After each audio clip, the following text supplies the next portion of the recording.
All right, and well, kids are in school. Kids are in school. We survived the summer. I love how back to school kind of feels like the beginning of the new year. It does. I always thought this time of year is the actual new year. I like that.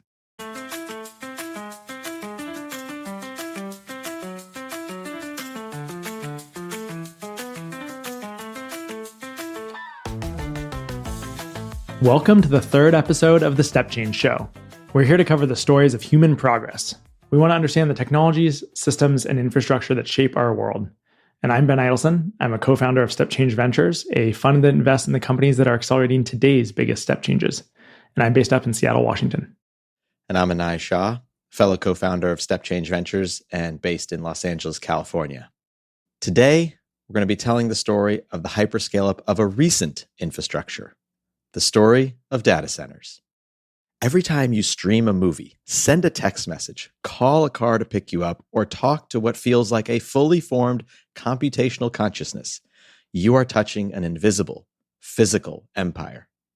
We call it the cloud, but it isn't in the sky.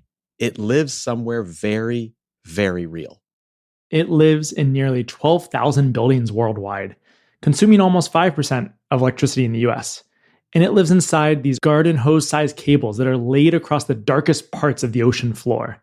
Today, we are going to tell the story of this invisible infrastructure, a story that begins in the humming and clattering punch card rooms of the early 1900s, winds through the Cold War projects that accidentally birthed the internet, and leads to the gigawatt-scale AI factories the size of Lower Manhattan that are being built today. The US stock market is worth around $60 trillion, made up of over 4,000 companies. But there's just 6 companies at the top, NVIDIA, Microsoft, Apple, Alphabet, Amazon, and Meta, that make up 30% of that market. They are today's railroad, steel, and oil companies and are building the modern industrial engine of our time. This is the story of data centers. But before we do, just one quick note. We have all of the research links and notes for this episode up at stepchange.show. And if you are listening to this and you think of a friend or colleague who might enjoy it, please send it over their way. All of this is a new endeavor for us, and we appreciate it getting into the hands, or rather ears, of folks who may dig it. All right, so data centers. So Ben, I was recently reading an article saying these new technologies are saving work for everyone nowadays. Pretty soon we'll have nothing to do at all. That's right. I think they were saying that we have some new electronic brain that's going to make most workers obsolete. Right, but the CEO behind one of these technologies quickly countered, saying that it was a way to save time, not replace jobs. He said it was a small tool to help great minds benefit mankind. Was this the CEO of Anthropic or OpenAI or maybe Google? You might think so, but no. This was Thomas J. Watson Sr., the original leader of IBM. So IBM, the computational powerhouse of the last century, long before we had the Googles and the Amazons and the Metas and Microsofts, there was Big Blue, IBM. And long before IBM ever built an electronic computer, they were doing computation of a different sort. And if you walked into a large company back in the 1930s, you might find yourself in one of their windowless rooms, humming and clattering like a small factory. There'd be long rows of metal cabinets, whirring gears, and clerks feeding stacks of stiff paper cards into these behemoth machines. Each card was a sliver of information. An employee's hours, an invoice, maybe a customer's address. But together, they formed the first centralized nerve center for corporate data.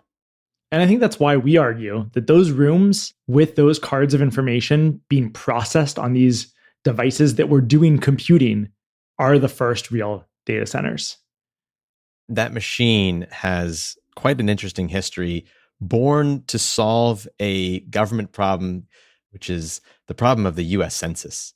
It's wild. I mean, the 1880 census, they would collect all the information in 1880, and it took 7 years before they got it tabulated. And so they realized it just was not working at human computation scale anymore. And so the one man, Herman Hollerith, had an invention to solve this. He took the way that railroad conductors checked tickets and noticed that these were papers that had punched out holes that ultimately stored and represented information. And if you could build a machine that could count the number of punch holes, you could then do computation at scale without needing to have humans count markdowns on a form. That's right. These cards stored information, and then you could have machines compute off of them. And the 1890 census was the machine's first big break. Even with a population 25% larger than the decade before, it was completed in 2 years instead of more than 7 years. And it came $5 million under budget, which is not something that typically a new technology could achieve for a government. And so fast forward to Watson, he sees the punch card machine and he understands what it can do. And by the mid-1920s, he's convinced. So by 1924, he rebranded the company International Business Machines. A much more fitting name than CTR. Computing, Tabulating, Recording Company. There is no limit for this tabulating business, he told his executives in 1927. And so he doubled down. He sells off all the other less promising lines of business and pours the resources of this company that he's running into the tabulated division. They design a proprietary 80-column IBM card that only works on IBM machines to become the IBM card, a sort of early days lock-in where customers who wanted to use the machines had to buy the cards. Everyone obsesses over the Gillette razor blade business model, but not only is the IBM card how you do the computation, but it's also storing information, and it becomes your record-keeping method inside of businesses that are running on these IBM machines. Once you put invoices and time cards and all of that information onto the IBM card, you're not migrating it off. It's on a piece of paper. Yeah, that's right. So now you've produced a very steady stream of revenue alongside selling the tabulator machine. And the timing for this was perfect. This is the late 20s, early 30s. The New Deal brings in massive government focus around record keeping.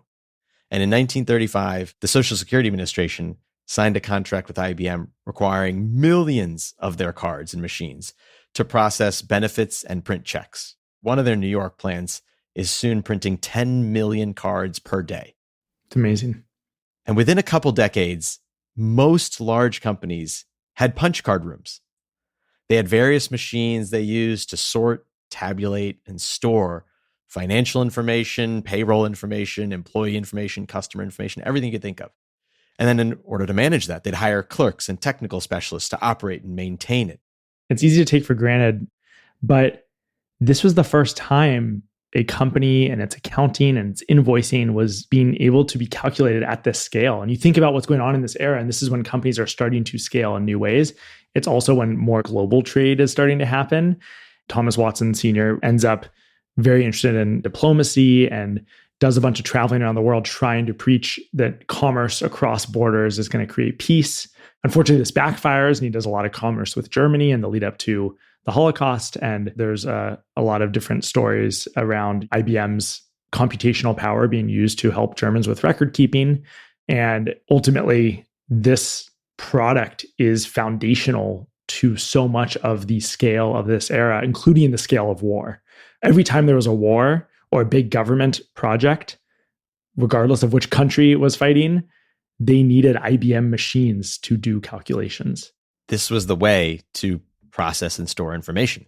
But it was all still cards and mechanical switches, ultimately. And rooms full of paper. Rooms of paper. So everyone's running on punch cards. What is this thing? What is this room? What should we call it?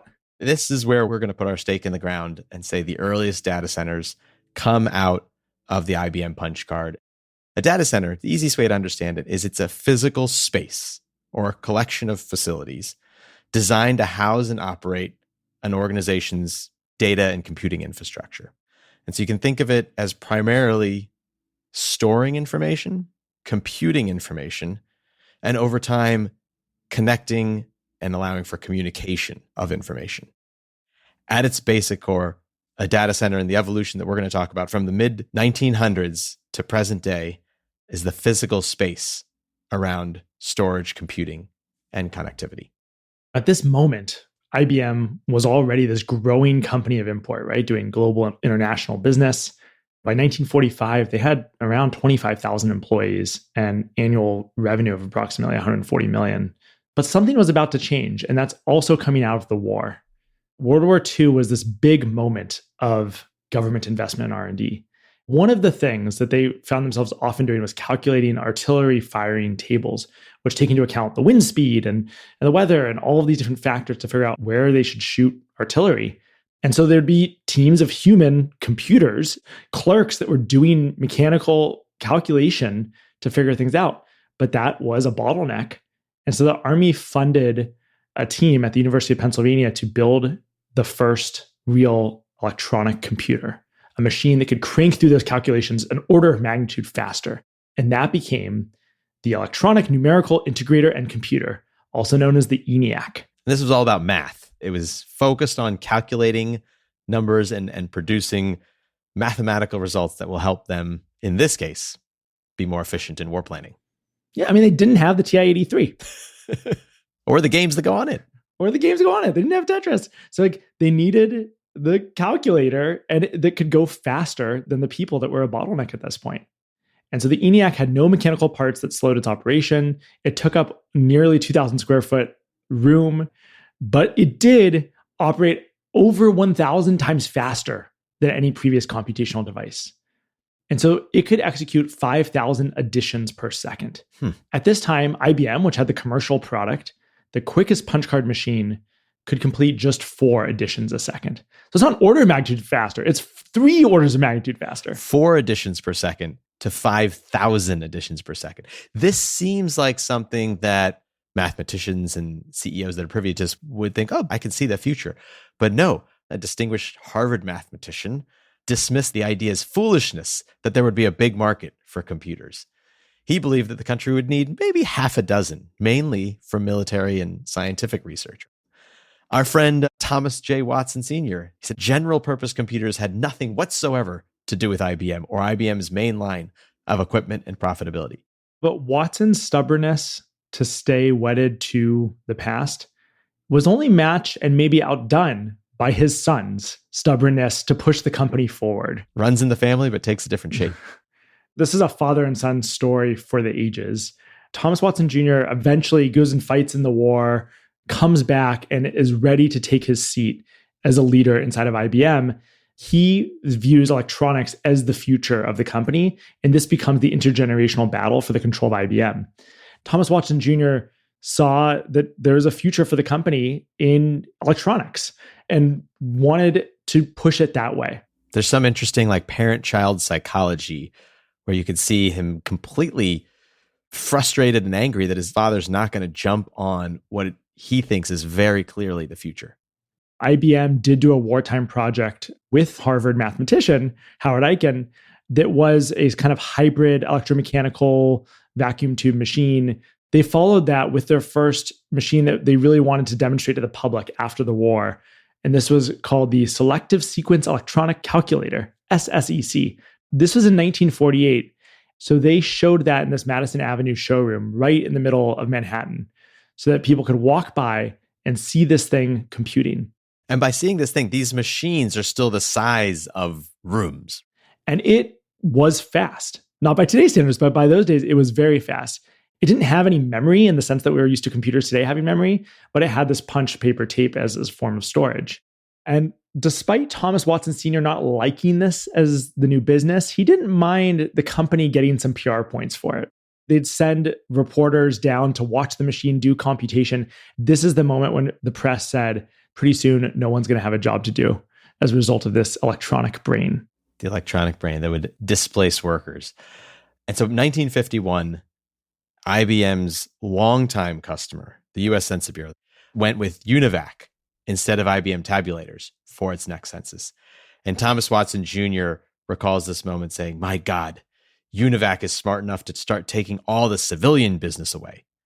This is really what shakes IBM to once again reinvent itself. You go back 1880, 1890, this whole invention was for the census problem. And that problem gets harder. More people and more things you want to know about people. You want to track more factors. And so that is actually a perfect test bed for computation at this time. Here comes the ENIAC team that now is commercialized with UNIVAC and wakes IBM right up. And this company's been growing, right? IBM in 1940 was doing about $45 million in revenue with 12,000 employees. And a decade later, they're doing $250 million in revenue with 30,000 employees. And if you're betting the company on a new direction, things could go south for a lot of people. So it's a big responsibility for Watson Jr. And they pushed forward. And so out of these early computer experiments, they finally built their first commercial product, which was the IBM 701 electronic data processing machine. This is the first real machine. They're like, hey, we're going to build more than one of these and we're going to sell some of them. We're actually going to try and make this into a business, not just a research project. And as we'll see with some of the companies closer to the present day, they had an installed base of customers. They had a sales machine. And so they started this business line. And within 5 years, they had 85% of the computer market. That's right. So that team that invented the first vacuum tube computer in the ENIAC and then the UNIVAC, they got outrun by the better commercial go-to-market sales machine that, if you remember, IBM was founded with. So who was buying these things and how many did they sell? Well, the 701 was still a pretty bespoke product that they sold 19. And these were going to national labs, the Weather Bureau, and a lot of aerospace firms that were doing a lot of calculation. And the whole business model was actually not around buying these machines. It was an extension of the tabulating business model that IBM had always had, which they want you to lease the machine. They want you to rent it and buy punch cards. We got hardware as a service. Exactly. It was a beautiful business model. The era of the 50s for IBM was going from this research-centered product to what I'd consider their Model T. So in this era, they built the first disk drive. They started using tape in addition to punch cards. They wrote Fortran, which is the first real kind of modern programming language where you could write words and it would get translated into computer instructions. By the end of the decade, in 1959, they launched the IBM 1401, which was available to thousands of companies, and they ended up selling around 12,000 of those machines. They exited the decade with a real computing business. And they're dominating the market. So that first machine shipped 19 systems. They had another machine that shipped 123 after that. Then the first transistorized Model T, the 1401, crossed over 10,000 units. From 1950 to 1962, IBM's revenue rose tenfold from $260 million to $2.6 billion. And their headcount went from 30,000 employees to almost 130,000 employees. Woo! And so what else is happening right now? So we're in the 1950s. World War II has ended. The Cold War is getting colder. And we find that the Soviet Union's long-range nuclear-armed bombers are able to cross the Arctic and reach American cities in a matter of hours. So this makes the decision window to detect and intercept down to 2 minutes. It's easy to forget, but the Cold War was primarily a technological arms race. Who's going to get there faster if something's going down? If the Soviet Union launches these bombers, how quickly can we respond and know about it and then respond? And our Air Force and our defense systems were not designed for that speed. Yeah. Every threat forced technology upgrade, forced our government to respond, to invest. We had a laboratory project at MIT that in 1951 could process live radar data in real time, proving that automation could close this gap that we were seeing in national security. The challenge was, how do you take this research prototype and turn it into a 24/7 machine that can operate at government scale? And this is a moment that becomes the largest computing project to date. Thomas Watson Jr. saw this and he knew that they needed to win this contract. IBM actually had a policy of essentially making only 1% profit on any defense work that they kept throughout this. But they said, this is going to push us to the future. And so the contract awarded in 1954 became one of the largest contracts ever, worth more than $500 million in 1950s dollars, around $5.5 billion in today's dollars. And so how did it work? What did it do? At full deployment, when they got there in the 1960s, it was a network that spanned 27 different centers, where each center had a pair of special IBM computers that were designed for this. In case one of them was being serviced or down, the other one would become primary. So they built redundancy into the network. And the scale was unprecedented. In total, it was 56 computers. These were acre-sized floors, multi-megawatt power draw to these systems. And they were connected. They were connected over early modems. This was the moment that really drove the production of the modem, where you could actually have data sent over telephone lines. And so they would lease special lines between these centers. And these centers have characteristics that we're going to talk about more. You have redundancy built into this. You have building level scale. You've got multiple facilities networked together. These end up being a lot of the same characteristics that drive data center growth and evolution decades later. That's right. And I feel like there's the scale of it, but I think the connectivity of this system is the difference between you have storage, you have compute, which was happening, but now you had connection and communication because you want this center over here to respond to information that was computed over there. And so this moment in history, the Sage system, I think is the first real time that machines were communicating with each other. Pretty big moment. So once we're able to do this in government, this is going to catch the eyes of other industries. The airlines have seen the Sage project take off, and they're sitting there with a new problem on their hands. This is the 60s. Air flight is booming, and the way that reservations got processed was absolutely insane. You would call your travel agent. Your travel agent would call the airline, and the airline would have to run clerks around pulling cards out to book a seat. Supposedly it took up to 90 minutes. Well, you got to figure out who had the middle seat in row 17. Who had the middle seat? Exactly. How are you going to figure that out without looking up the card? As American Airlines scaling to a real operational scale is starting to break down. So they reach out to IBM and they kick off this project that'd be known as Sabre.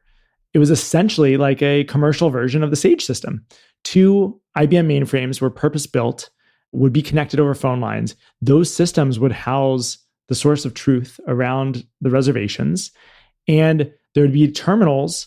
These weren't terminals with screens. These were terminals with paper where you'd still have a travel agent, but they would be querying over the terminal what seats were available and things would be booked automatically. So it'd go from 90 minutes to seconds at a terminal. And it removed the clerk in the middle.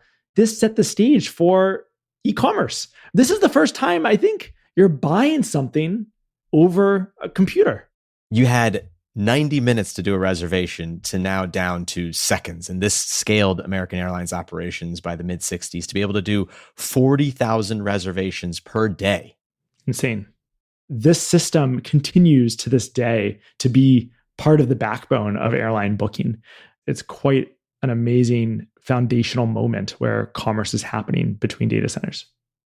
And so they're running airlines, they're doing these major government projects. Businesses are now buying the 1401 machine off the shelves. But there's a different problem you enter the mid-60s with, which is all of these mainframes had their own accessories. There was no compatibility. So in 1964, they launched the System 360. And that turned this chaotic, messy, ad hoc world of different mainframe models into a platform. It was essentially one architecture. You could choose how powerful you wanted it to be. Buy your base package, and then you feature it up based on what you need. That's right. And so for facility planners, they could now plan a room and a facility and then be able to scale up the machine as needed. I believe roughly $5 billion of investment in R&D was spent in this era. Another bet the company moment. And it worked. They were shipping thousands per month of these devices in the 60s. And so you zoom out, you look across the 50s and 60s. We talked about earlier, from 50s to 62, they scaled to 2.6 billion. By 1970, they were doing $7.5 billion in annual revenue and had a team of 270,000 employees. In today's dollars, that's $62 billion in revenue. And the market noticed IBM was king. At that moment, in 1970, IBM accounted for 6.8% of the total US stock market. It almost feels like an unprecedented thing to say that. Today, NVIDIA is currently 7% of the US stock market. These mainframes, they became part of the zeitgeist. They became part of a cultural milieu because they were often nicknamed the glass houses, right? You'd have the mainframes and their operators in an enclosed room. And as we mentioned before, you'd have windows and glass walls around it because you wanted to show off how automated your systems were, how advanced your company was. There was a recognition that these glass houses, these mainframes, were powering the billions of dollars of revenue from their enterprise customers. And so the security, the operational control, the climate control, cleanliness, it was all part of this cultural moment where you had mainframes and these early data centers become a meaningful part of how our society and economy ran. If any company was using it effectively, they had more demand for use than they had supply in the computer. And so oftentimes people would be sitting there waiting for their information to come back, for their computation to run. Sometimes it would be a day or longer. So the utilization was pretty high, but there was this long interactive latency problem. And an invention that echoes through in multiple ways to this day changed the fundamental way that computing was thought of, from this single threaded, I'm only working on one problem at once, to no, the job is to make sure my hardware is as utilized as possible. I don't care as a machine whether or not it's the same problem from the same person. I just need to be calculating. I need to be operating all the time to utilize my capacity. And it can be for this problem, it can be for that problem. You can slot them in and out. It doesn't matter. That's right. And so a team at MIT in the early 60s developed what was called CTSS, the Compatible Time Sharing System, and turned it on to the campus in 1963. And so students could sit there with electric typewriters and interact with this machine, multiple at the same time, and feel like they had control over the computer. Felt like it was your own. And this was a huge moment. This is the first time there was logins and users and files and instant feedback. And so it was revelatory to be there in the mid 60s experiencing that after the idea of a computer was just this kind of operated thing by someone else. That's right. You had to queue up, get in line, hand over your data to the operators, the specialists, who would then go and do their thing, and you would sit and wait. Now you're interacting. It is you and the computer. And the way this worked was that you didn't obviously have monopoly control over the computer. The computer was switching what problem it was working on depending on what free cycles that it had. The human perception is like, oh, how can a computer do that? Well, the computer is operating at a much faster frequency than we're able to realize. Even if it's something as simple as responding to a keystroke, there's plenty of milliseconds in between my keystroke and your keystroke for the computer to respond and then switch back to the other problem. And as we'll see later in this story, this notion of intelligently slicing up the hardware and utilizing it becomes the backbone of everything in how the cloud and data centers are architected today. And it started with this time sharing innovation. Well, we had these mainframes that have taken over the business world and time sharing. So multiple people can be on a campus connected to that mainframe, feeling like they have their own computer. They were still fully disconnected from anyone else in the world. They were still islands onto themselves. So yes, there's now on this island, multiple people can be there, but it's not like you can go visit the next door island. What are we missing? It's something we take quite for granted. Many people in different places, but working on the same system at the same time. Now, remember, we are in the late 1950s in the Cold War, and Eisenhower wants to ensure that the US would not be blindsided by a technological surprise. There's this particular moment, right, when everyone looks up in the sky, and for the first time, a man-made thing is floating in space, and that's Sputnik. The fact that the Russians beat us to the skies with Sputnik kicks off, I think, a level of panic from a geopolitical standpoint that's hard to connect to today. And so after the panic of Sputnik, Eisenhower creates the Advanced Research Projects Agency, or ARPA. And in those years, ARPA was pouring money into space, into missiles, into computing. And we wanted to ensure in this nuclear-armed world that weapons could not destroy a centralized command system. And so the network itself needed to be decentralized. This need to ensure reliability, combined with a slightly more mundane problem that a one Bob Taylor faced when he was at his office in the Pentagon, which is that he was working at 3 terminals. He had one machine connected to MIT, another connected to UC Berkeley, and a third for a different research system altogether. And he could talk to any of them, but never at the same time. So he's rolling his chair back and forth, and he quoted saying, "We ought to find a way to connect all of these different machines," he told his boss. And after a 20-minute meeting, Taylor walked out with $1 million budget and a simple mandate to make it happen. And we won't go into every moment and step because the ARPANET itself is quite a story. But I think a couple innovations set the stage for the internet in a really important way. One is the concept of packet switching. If you think about a phone line, AT&T built its whole business on this idea that you're going to connect a phone call between 2 people, and there's going to be a circuit that connects those 2 phones together. This is called circuit switching. But there's this crazy idea, which is if you want that resilient system so that if one node goes out, the next thing doesn't go out, you need to route things around in different ways and not be dependent on the one route you have. So you need to have more of a spider web node to say, well, from here to here, there's actually 5 or ideally 50 or 5,000 ways to get between those 2 points. And to do that, you need a flexible communication system. And so the idea is to break up information into packets, little pieces of mail that would get sent from one node to another. Different packets could even take different routes, but on the other side, someone would reassemble them into the message. It's the same singular message broken up into many, many different pieces and routed through many, many different pathways. It's funny, I hadn't thought about this until we connected to the time sharing story, but it's actually about better utilization of the network. In a circuit switch mode, you have this direct line. You and I have a direct line together. You have a direct line to someone else. That line is usually empty, right? It's pretty hard to like fully utilize and built out the circuit switch thing because the phone call ends and you're like, okay, now it's just sitting there unused. In packet switching, packets are finding their way through this wild world. So a lot of skepticism, obviously, from AT&T, which said, like, if you want to have 2 computers talk to each other, we'll build the phone lines and you can run them. But a crack team that kind of had spun out of MIT, this company Bolt, Beranek, and Newman, latched onto this packet switching model and ran forward. And the core thing that they needed to build was what was called the Interface Message Processor, or the IMP. This was ultimately the router that would sit in front of the host machine, which was the university. MIT, Berkeley would have these mainframes, but to connect those machines together, there would need to be these nodes that would sit in front of them and be able to build this network. And so BBN used a Honeywell mini computer that was a fridge size, cost about $80,000, and built the logic around packet switching and rolled this out. There were a lot of engineering heroics that went into getting the first machine ready, but then it was time. Almost 55 years ago, a small group of grad students gather at UCLA to wait for the machine to be rolled off the truck, champagne in hand, and are able to celebrate the arrival of the first IMP. The second one delivered to Stanford weeks later.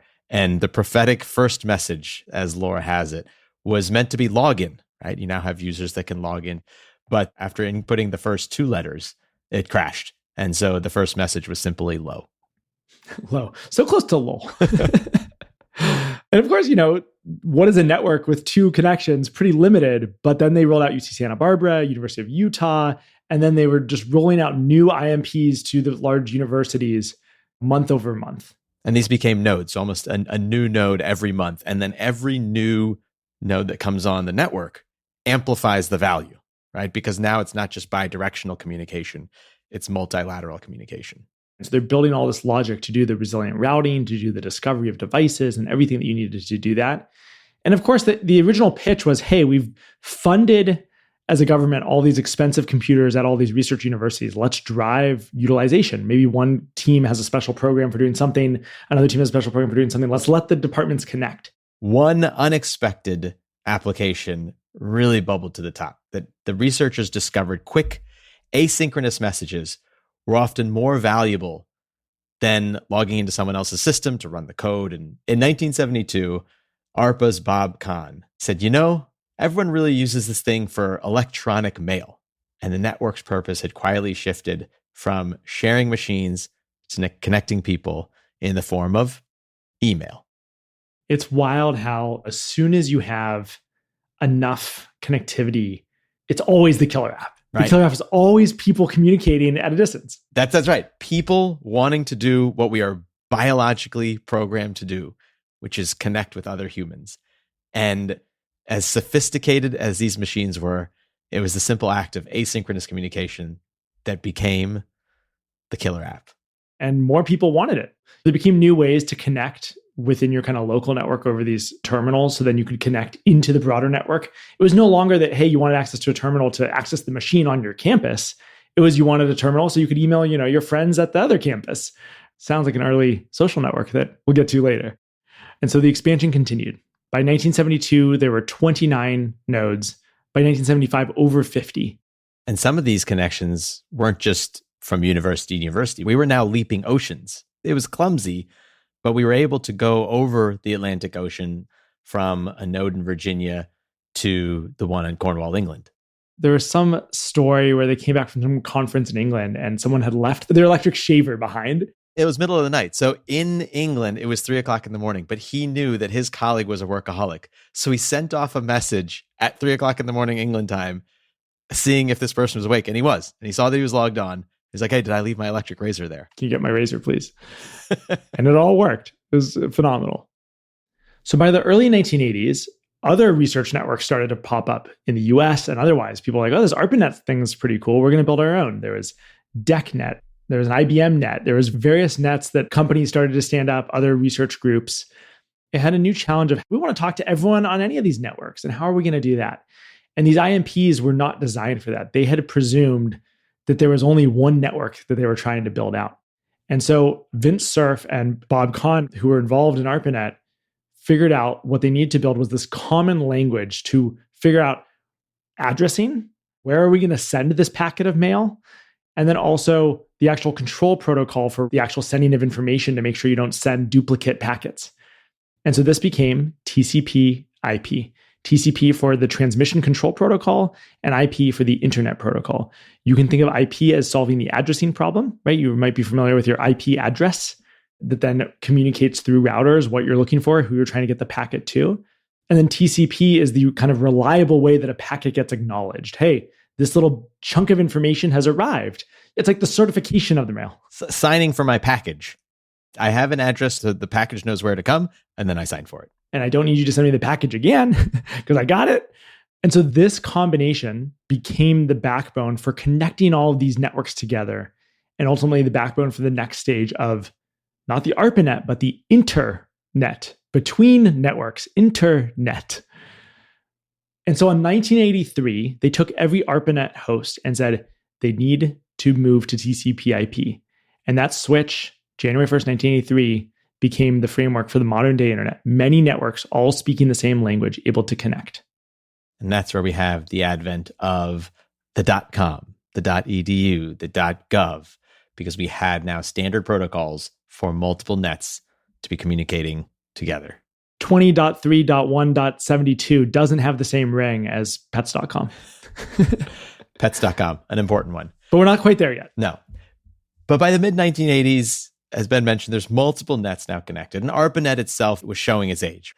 By 1990, it became apparent that the ARPANET needed to be decommissioned. But the work it had done, the ideas of decentralized networking, packet switching, and open protocols had firmly taken root. And research institutions and these large organizations had firmly established how they were exchanging messages. So they were able to send files back and forth, maybe send each other's research papers and data sets. But this was not a thing with a web browser yet. We needed a structure around documents. And so Tim Berners-Lee, a researcher at CERN in Switzerland, proposed the document structure that would become the application layers infrastructure of the World Wide Web. And so the network that started off as a Cold War research project in response to looking up at the sky and seeing the Russians launch Sputnik had now become the public and commercial internet, an open highway for data and the foundation for which we're going to build the modern data center economy. So we now have this expanding network, but the computing on this network was still this terminal-based interaction between a terminal and a mainframe that then connected to the network, or terminal and a mini computer which connected to the network. And I think it's worth saying a bit more about mini computers, which were both what became that IMP device and then was also a primary source of connection. These were not something that you'd buy for your house. They still were the cost of, maybe a car when they first came out, but they were much more accessible than a big IBM mainframe room-sized computer. And so the company Digital Equipment Corporation, or DEC, launched the first mini computers in the mid-60s. A lot of what innovated on the mini computer was software like Unix and C programming and sockets and all of these foundational innovations that would later echo through to today. But there was room for a computer that a normal person could buy.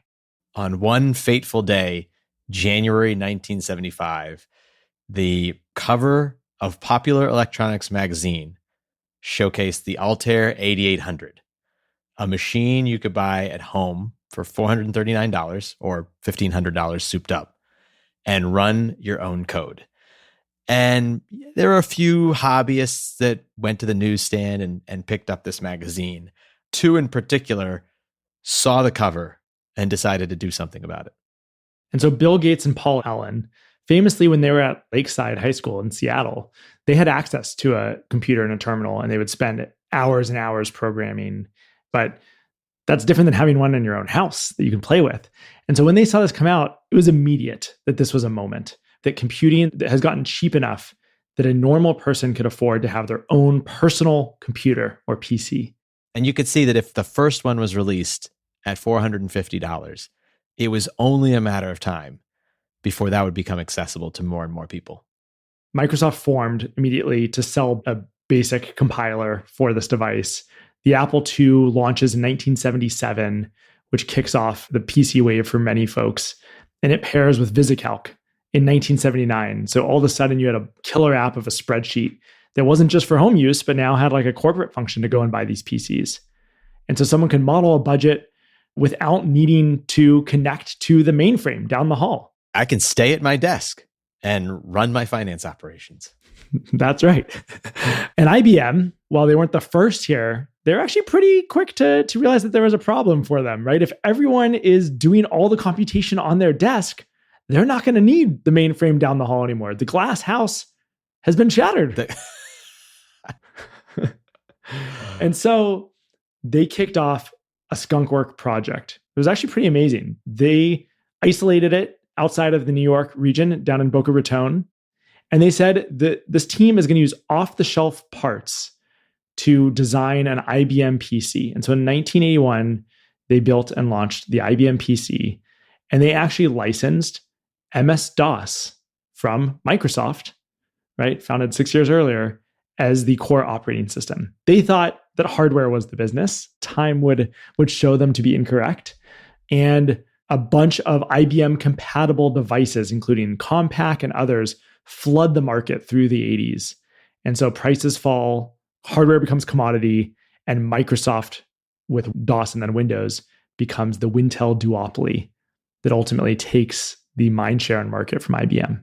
It's amazing. You got Lotus 123 dominating spreadsheets. You've got WordPerfect. I remember using that for word processing. And then Microsoft comes along and says, I'm going to bundle all this into Office, and really takes the cake. And so productivity's through the roof, and we're able to do more personally than we could ever do before. And the way we collaborate, it's that magic floppy disk. We're able to hand that back and forth and keep on rolling. And that's great, right? Until it's not. Until it's not. You want to work with someone across a big building, you're going to run them a floppy disk, and like, what if they have a different version? It's a mess. I think the personal computing started to become a hindrance here. And so we needed to connect these devices as well. Enter the invention of Ethernet and IBM's token ring that wires the floors and connects these PCs into a corporate network. And you have a new set of companies. You have Novell building NetWare that actually turns a server into a hub for shared disks and printers. You have a PC on your desk, and there's maybe a printer room, and you want to go print to that. You'd have a different computer that is a specialized PC that we're going to call a server that's connected to that printer or connected to the shared storage. And now we're able to access files over a network. We're able to print over a network. And a whole company, Novell, that at some point in time was actually the second largest software manufacturer after Microsoft. Wow. Was booming in this era. Now Microsoft does what they do very well and responds and builds the network connected operating system, eventually Windows NT and other services, so that you can do it all within Microsoft's ecosystem. So throughout our conversations, a lot of the OGs in this industry pointed to this moment as the introduction of the client server era. What does that mean? It means an application is really split in two. You had your computer sitting there on your desk running as the client, accessing a central database or a server in the back room. And a bunch of technologies came up to support this, from Unix servers to ERP systems to Windows NT. But now all of a sudden, you would think about an application as networked from design, where you'd have this local client software that could be using the best capabilities of the local PC connected to the server, not across the world, but the server in the server room on site. What is that server down the hall or in the other room or across the world?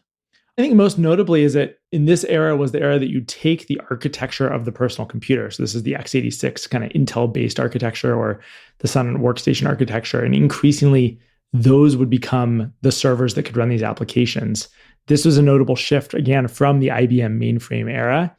And it got to the point where someone selling your company an application would sell you an appliance, which was really like a package of the software and the hardware together.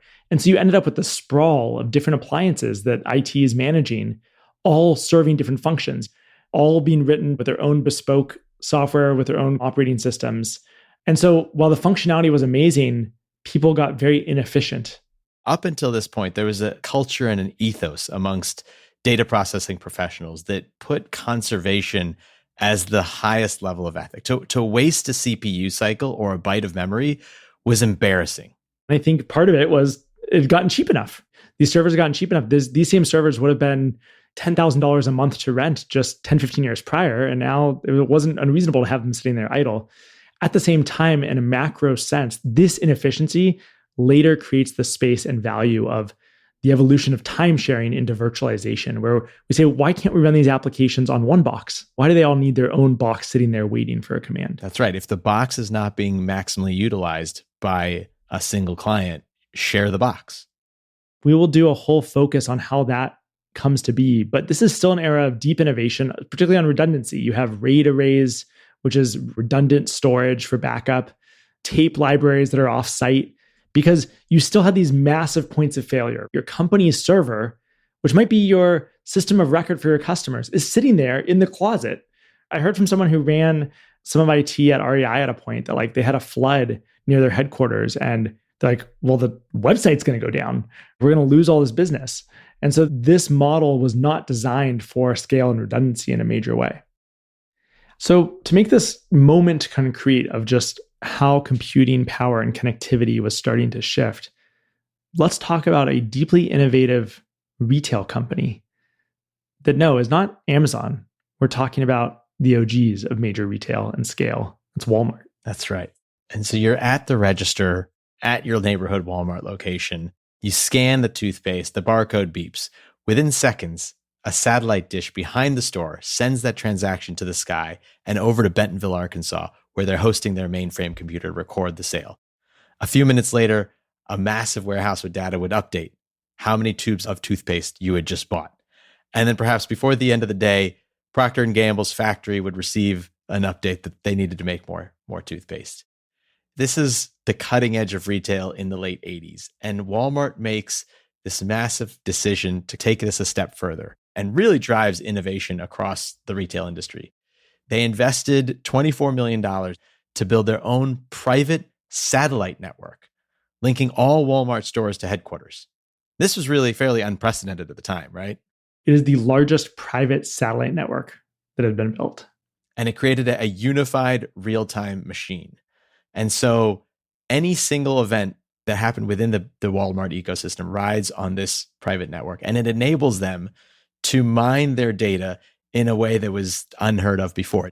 By mining their sales data, which now could be collected in real time across all Walmart stores over their private satellite network, they discovered that when hurricanes approached, the sale of Pop-Tarts increased 7x over their normal rate.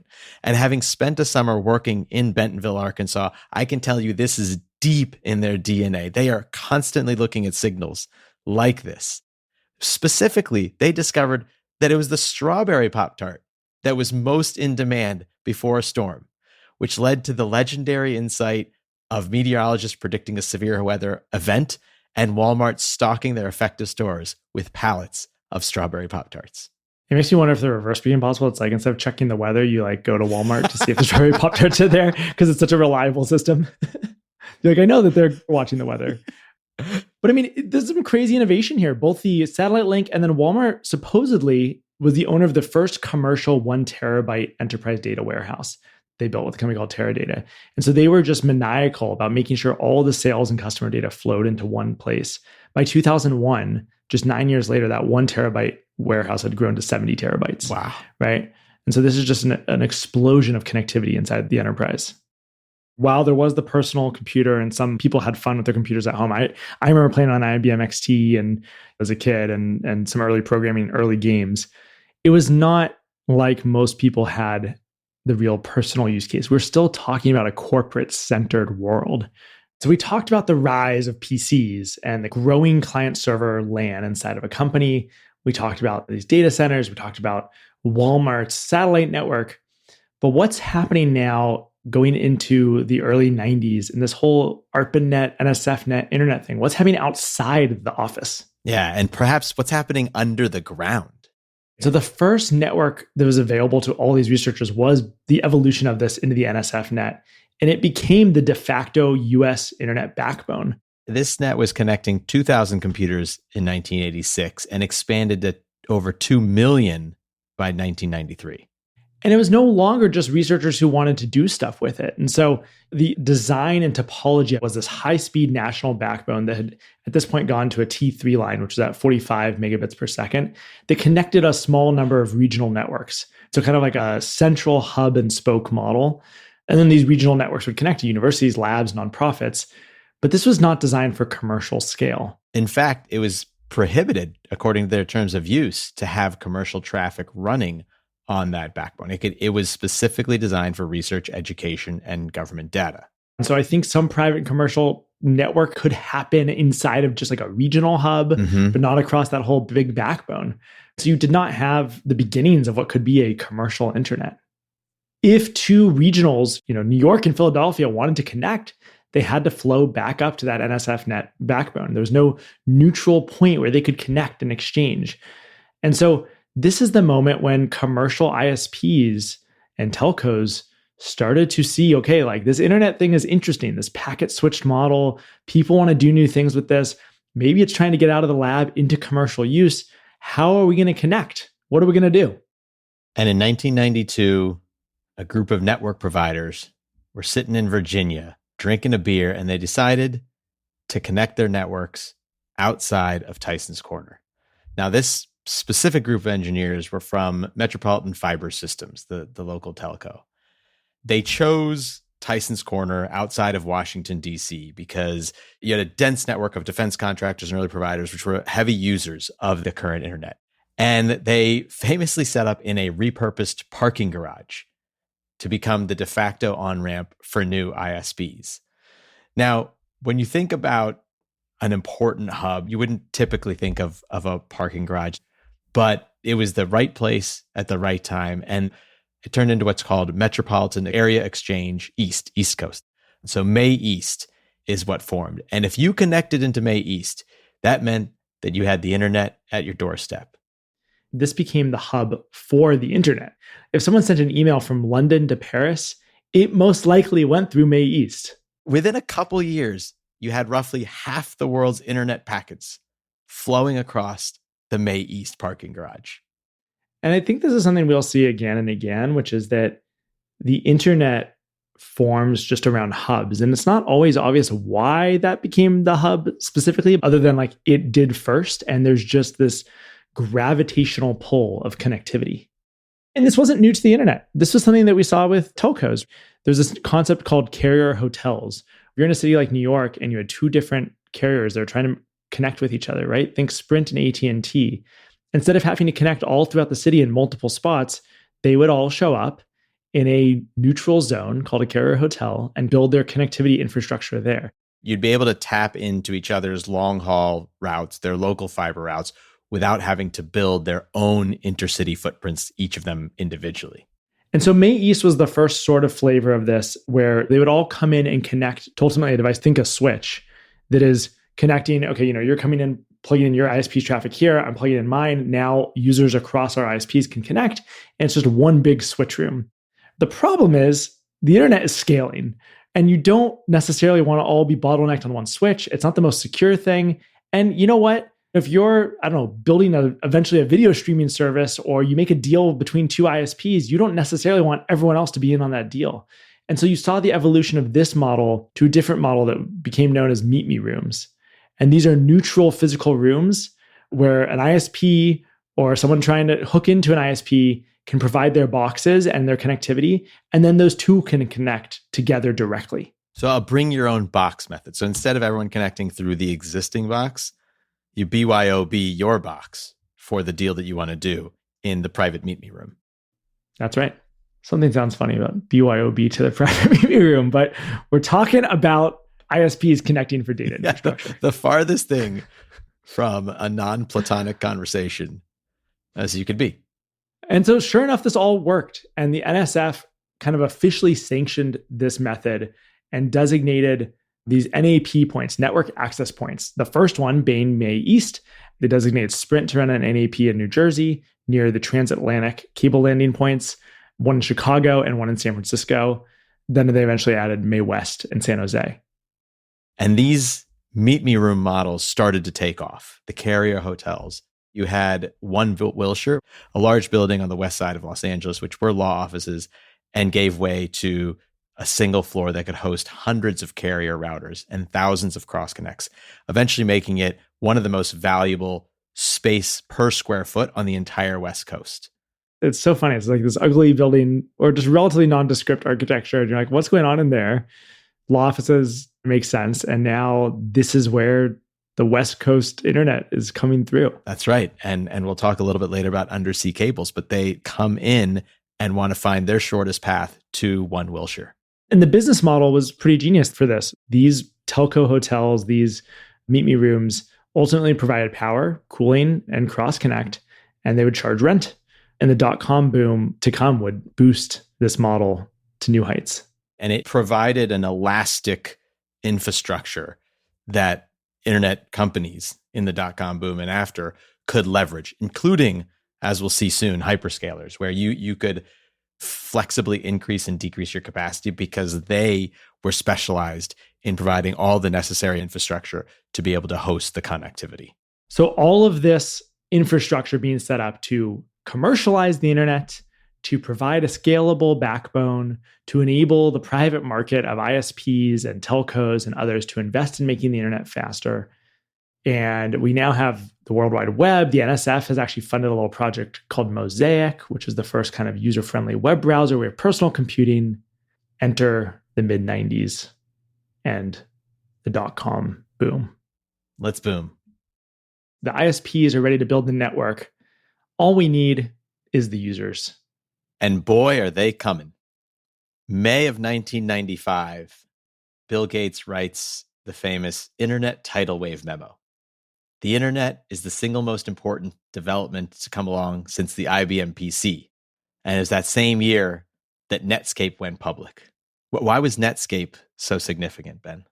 I think it's significant for two reasons. One is it kicked off the accessibility of the internet. It turned the internet from this network for researchers to share files to this browser that you could download, install, and access the web, and opened all of that up.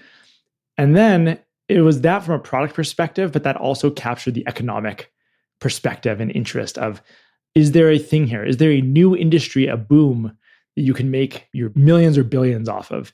From founding to IPO in such a short cycle kicked off a mania. It kicked off another mania in the business world, which was having barely any revenue or barely any profits. You can hit a multi-billion-dollar valuation, which is what they did. And the web exploded. You had 23,000 websites in 1995 to over 10 million by the year 2000.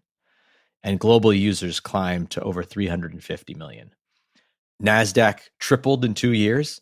If you put a .com at the end of your name, just kind of like you put an AI at the end of your name today, you could raise millions on an idea and a slide deck.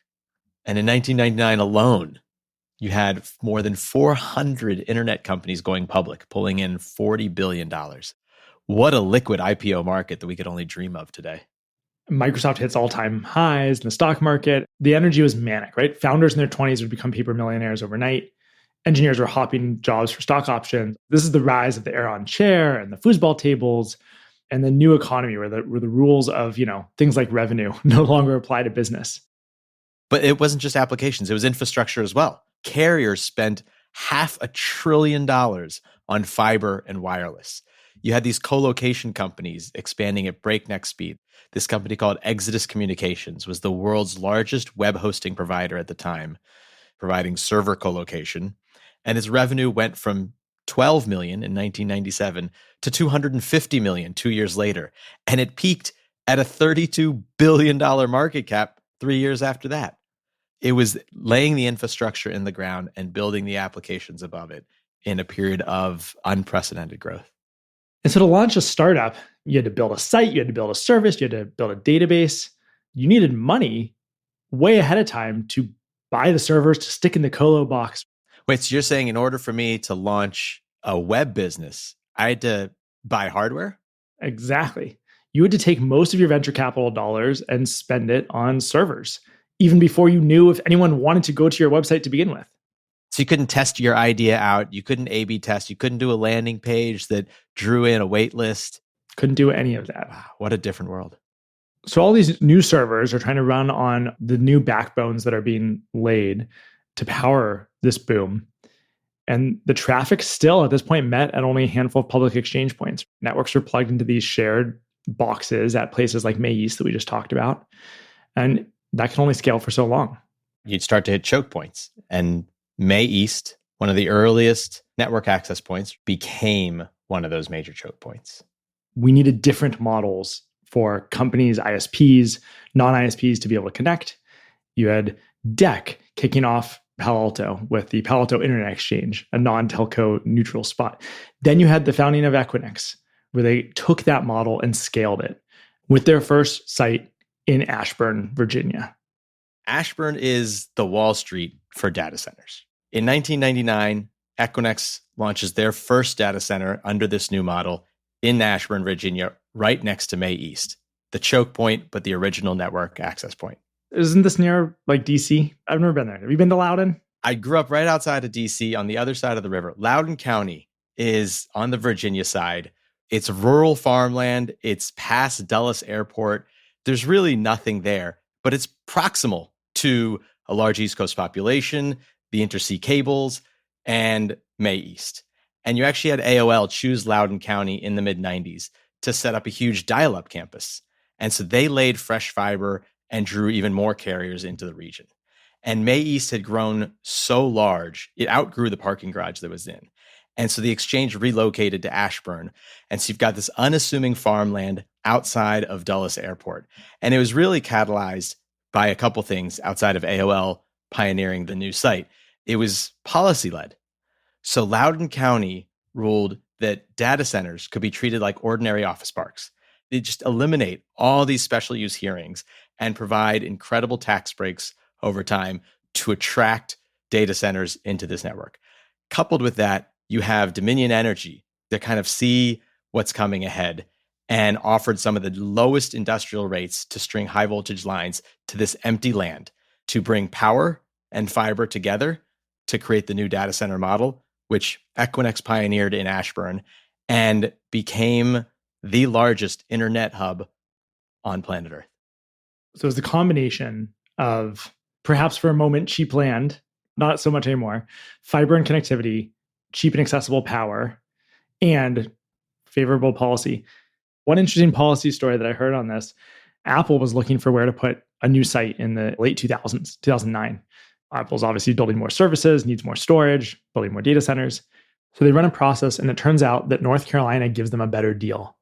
So Virginia fights back and in reaction passes major tax breaks to say that if you're building a data center, basically if you're building anything more than $150 million of investment, you're going to employ more than 50 people, no tax.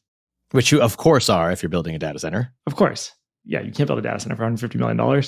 Local policy, as you mentioned, is so important. Federal policy actually played a big role here. In 1996, we passed the Telecommunications Act. And one of the main things it did was force the incumbent telcos, which were regional monopolies from the AT&T breakup, to lease their physical network, their copper pairs, their fiber, to their competitors. And so prior to this, a data center was a private enterprise tied to a single carrier because the carriers only use their own fiber.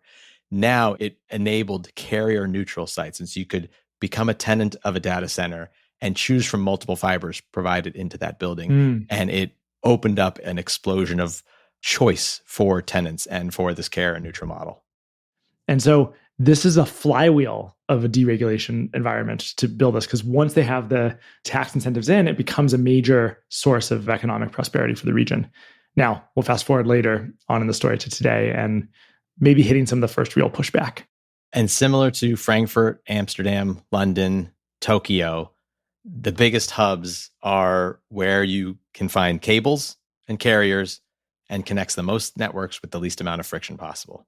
And it's this flywheel that continues to make Ashburn the largest home of data centers in the US.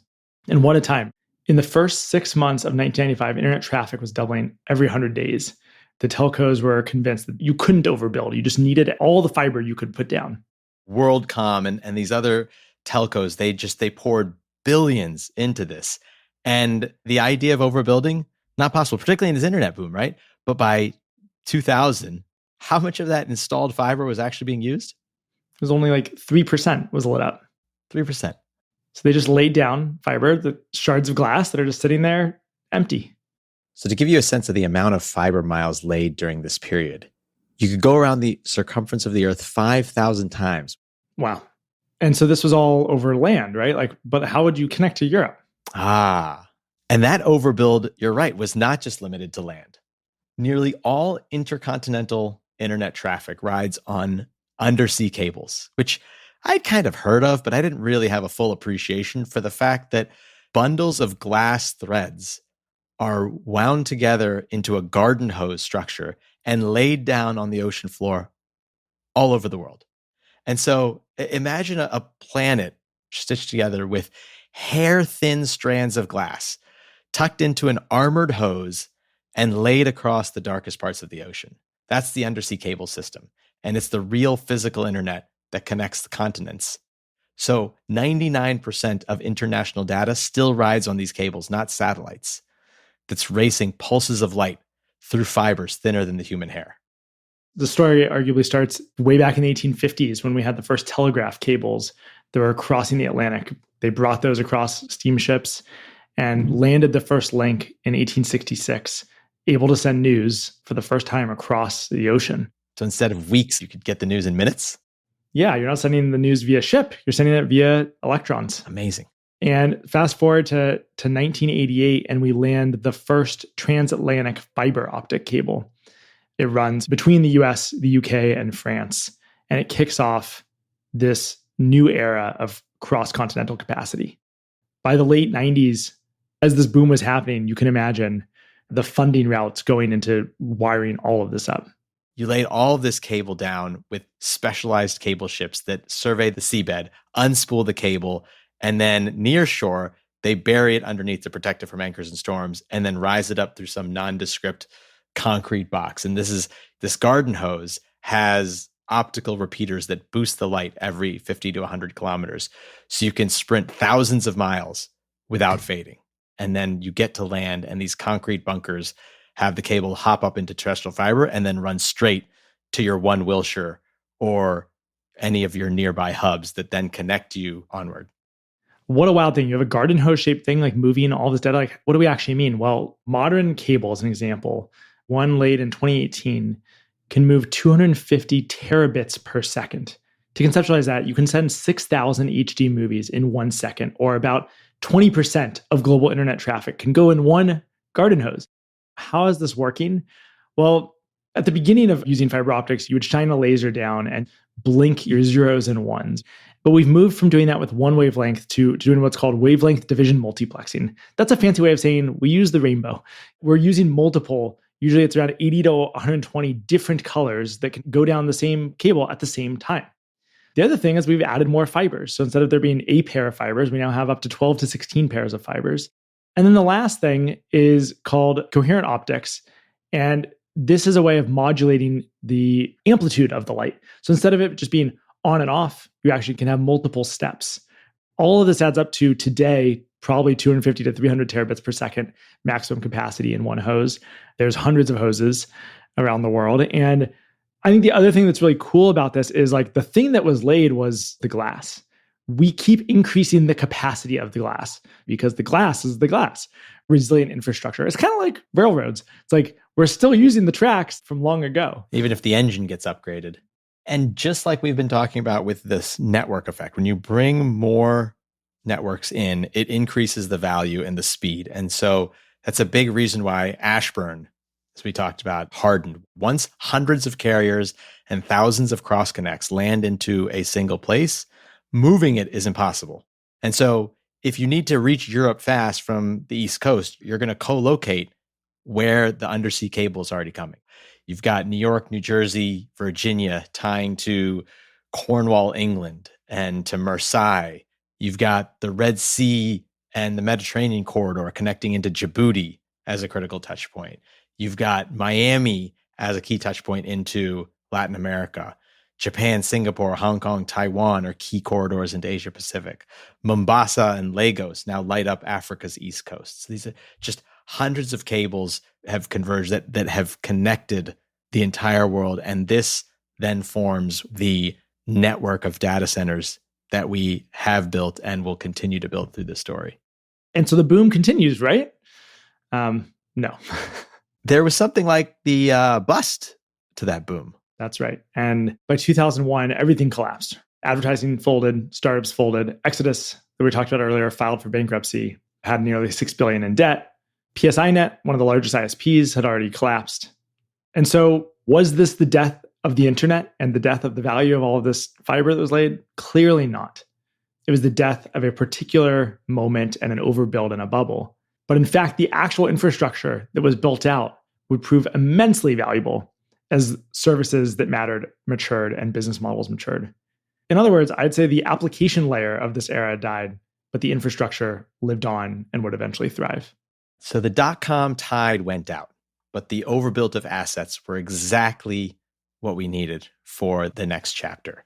And it included infrastructure that we can't live without. The carrier hotels, the fiber, the data centers, the glass in the ocean didn't disappear. It just changed owners. And there was a fire sale, right? Assets were being sold at a fraction of the cost. A few key actors survived and a few new ones stepped in. Equinix survived the crash. They doubled down on the real asset that they had, which was interconnection. That neutral meet me room turned into a marketplace where competitors paid you to be neighbors because the value was in the speed and the reliability and the flexibility that these carrier hotels provided. Meanwhile, private equity swoops in, as they will in every bust cycle, and reframe the category. So one in particular buys a couple dozen distressed facilities around the world, turns it into a vehicle called Digital Realty Trust, takes it public as the first pure play data center REIT, and it treats compute space like real estate. This wasn't high-tech moonshot assets they were buying. They were bringing patient capital in to standardize the shell, finance it cheaply, and get long leases, which becomes a blueprint for the next 2 decades of data center buildouts. In addition to the sobering environment and economic environment of 2001 from the bust, there was also September 11th. These financial institutions were still operating in this moment of having their key servers, trading information, connectivity with banks in their offices or right near their offices. So when 9/11 happened, the Verizon 140 West Street Central office, one of the largest telecom hubs in the city, was blasted with debris and dust, flooded in the equipment rooms. Tens of thousands of voice and data circuits were knocked offline immediately. Most of those circuits were powering exactly that: brokerages, market data providers, the trading floors, low latency connectivity to the stock exchange and clearinghouses. So you imagine the market is just disconnected now in a flash. And this cascaded. Engineers worked night and day to bring things back online. Was looking into Morgan Stanley's experience. They saw their whole trading system go down. They had a disaster recovery site in New Jersey, but they didn't have the same level of connectivity and data feeds. So it took them a few days. They ran new fiber through building basements, patched hubs into another telco hub that was still operating to restore capacity so that they could trade when the stock exchange opened September 17th. And I think coming out of this, there was a whole reshaping of the data center world to think about resiliency and in a new way. I think it showed the physicality in the city of this connectivity, right? In this moment where you could take for granted that you could take action on data over there, whether a trade or a market data. And it wasn't enough to have redundancy on another floor in the same neighborhood, right? We had to start thinking about an infrastructure build out in different locations with different networks, facilities, and routes to really build true resilience and switch over to the point where now if a data center goes down, there's automatic rerouting. And we don't see those same blips, although it happens from time to time. This early 2000 phase is a real maturing and growing up of the entire industry to realize that these servers and data centers are holding important financial data and need to be treated as such. But meanwhile, in consumer land, there's a glimmer of light, and it's a big one. This is the era that we move from that squeaky, squealy phone modem to broadband. I remember touring for colleges, and some had Ethernet across the campus and others didn't. I feel like getting broadband to our house was a radically different experience. It was like a different internet. The image didn't load from top to bottom. It would just fly through.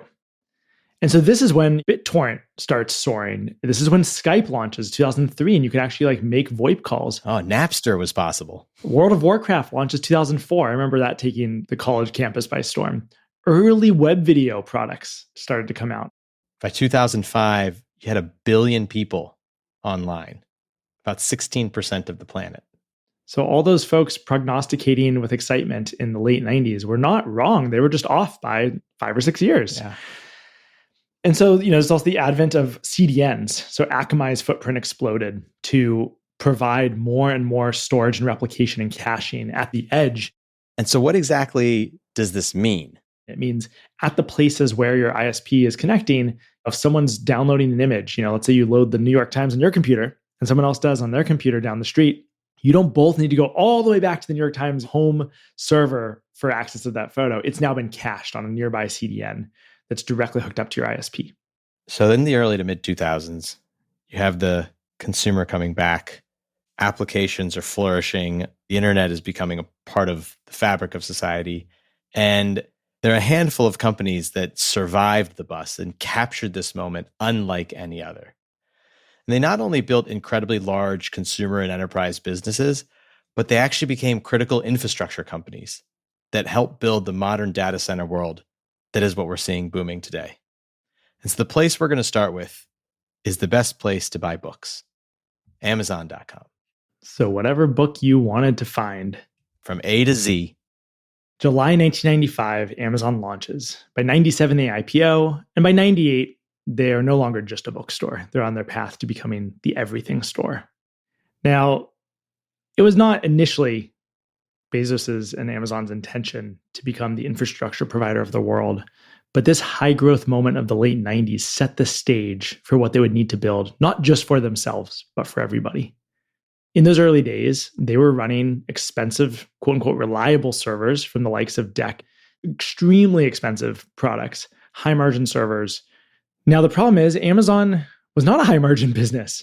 They're trying to go for scale. They're selling things at whatever the cost was to pass through. They are a retailer trying to be the lowest margin retailer out there, the cheapest way to get your book delivered to your doorstep.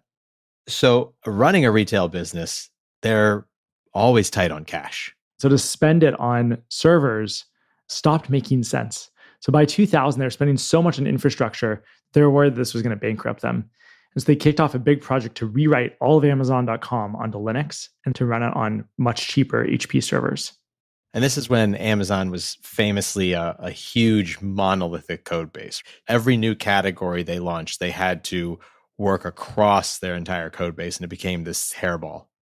By, I think, around 2002, Bezos had had enough of that, and he issued the famous API mandate that internally every team had to expose functionality through hardened, documented service interfaces designed not just to be used by internal teams, but eventually, potentially, externalizable.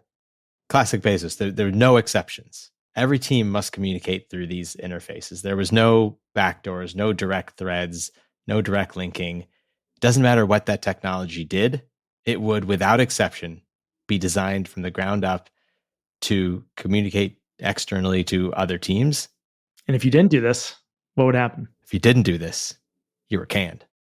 So in this moment of reboot, it seems like the question that the company's leaders are asking themselves is, how are we able to scale our business like a software business and not like a furniture business? What if compute could scale with demand? And if we can do this for ourselves, why not rent it to the rest of the world? They were on the precipice of not just a technical breakthrough, but a business model breakthrough.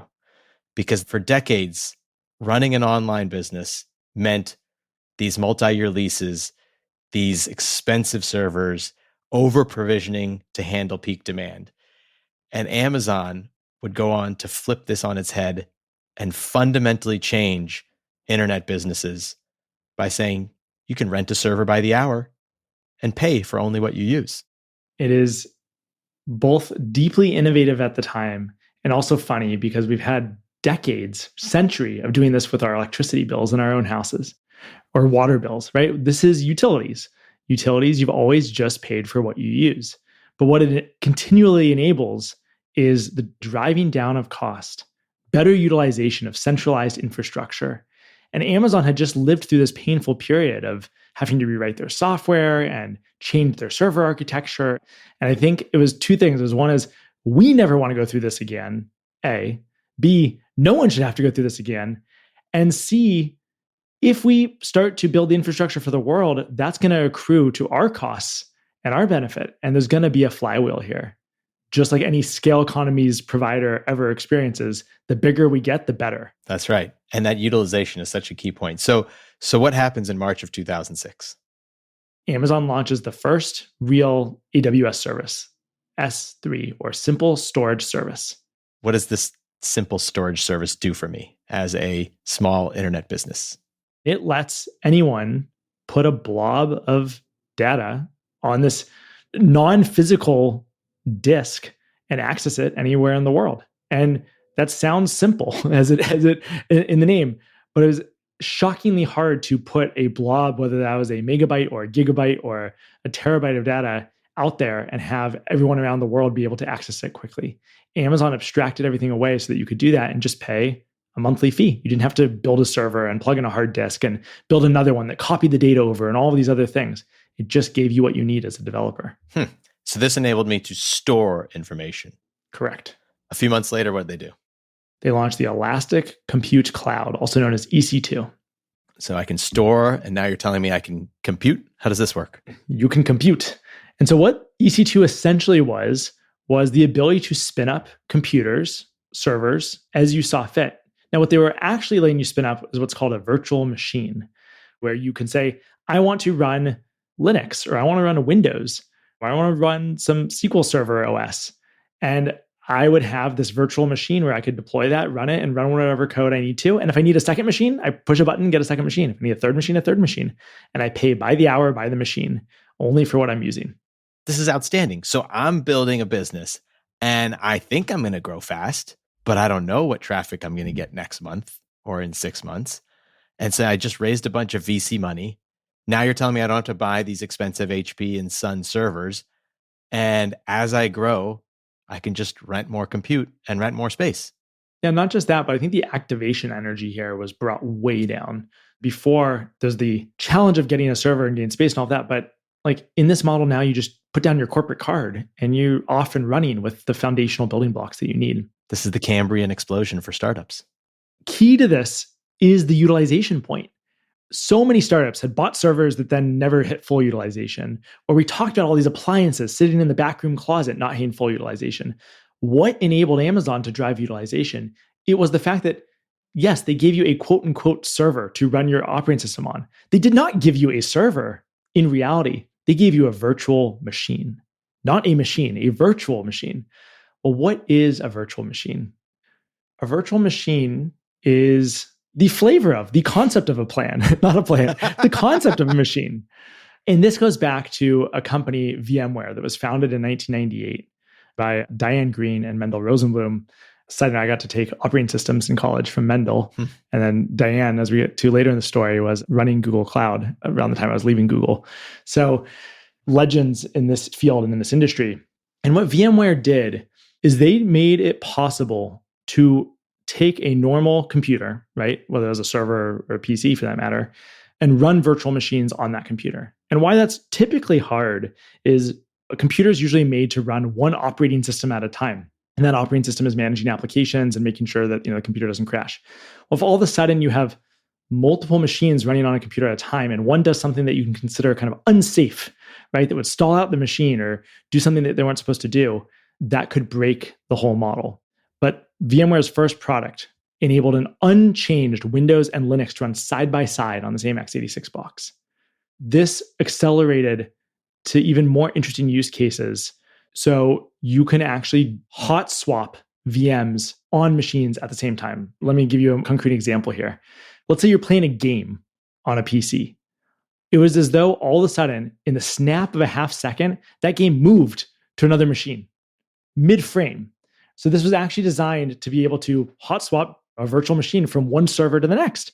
So it didn't matter that you didn't actually have your own server because your virtual machine could float around as needed. So let's say that you have a hard drive crash. Well, you could have a snapshot running in the background and you could flip over to that one in real time. And so this notion of a virtual machine becomes the backbone for both the utilization point, because one physical server can be used to actually host multiple virtual machines, and a lot of the redundancy and fallback designs. And VMware wasn't the only one to do this. Eventually, there was the open source Zen project that is what Amazon and AWS first used. This kind of thread becomes better and better over time as all of the hyperscalers would figure out how to maximally virtualize everything that they do.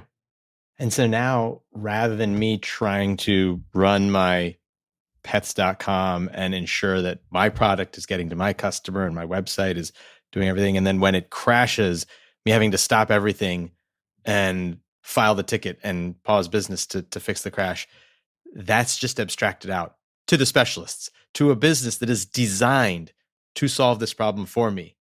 And all I get is then continuous production, continuous service. And it gets cheaper for you every year. And it gets cheaper. Like the cost of S3 and EC2 has just gotten cheaper and cheaper and cheaper. It's an amazing business. And for many others that we'll get into the story, building these data centers and the utility business is not their high margin business. But for Amazon, this business has margins, which makes it a high margin business compared to their retail business.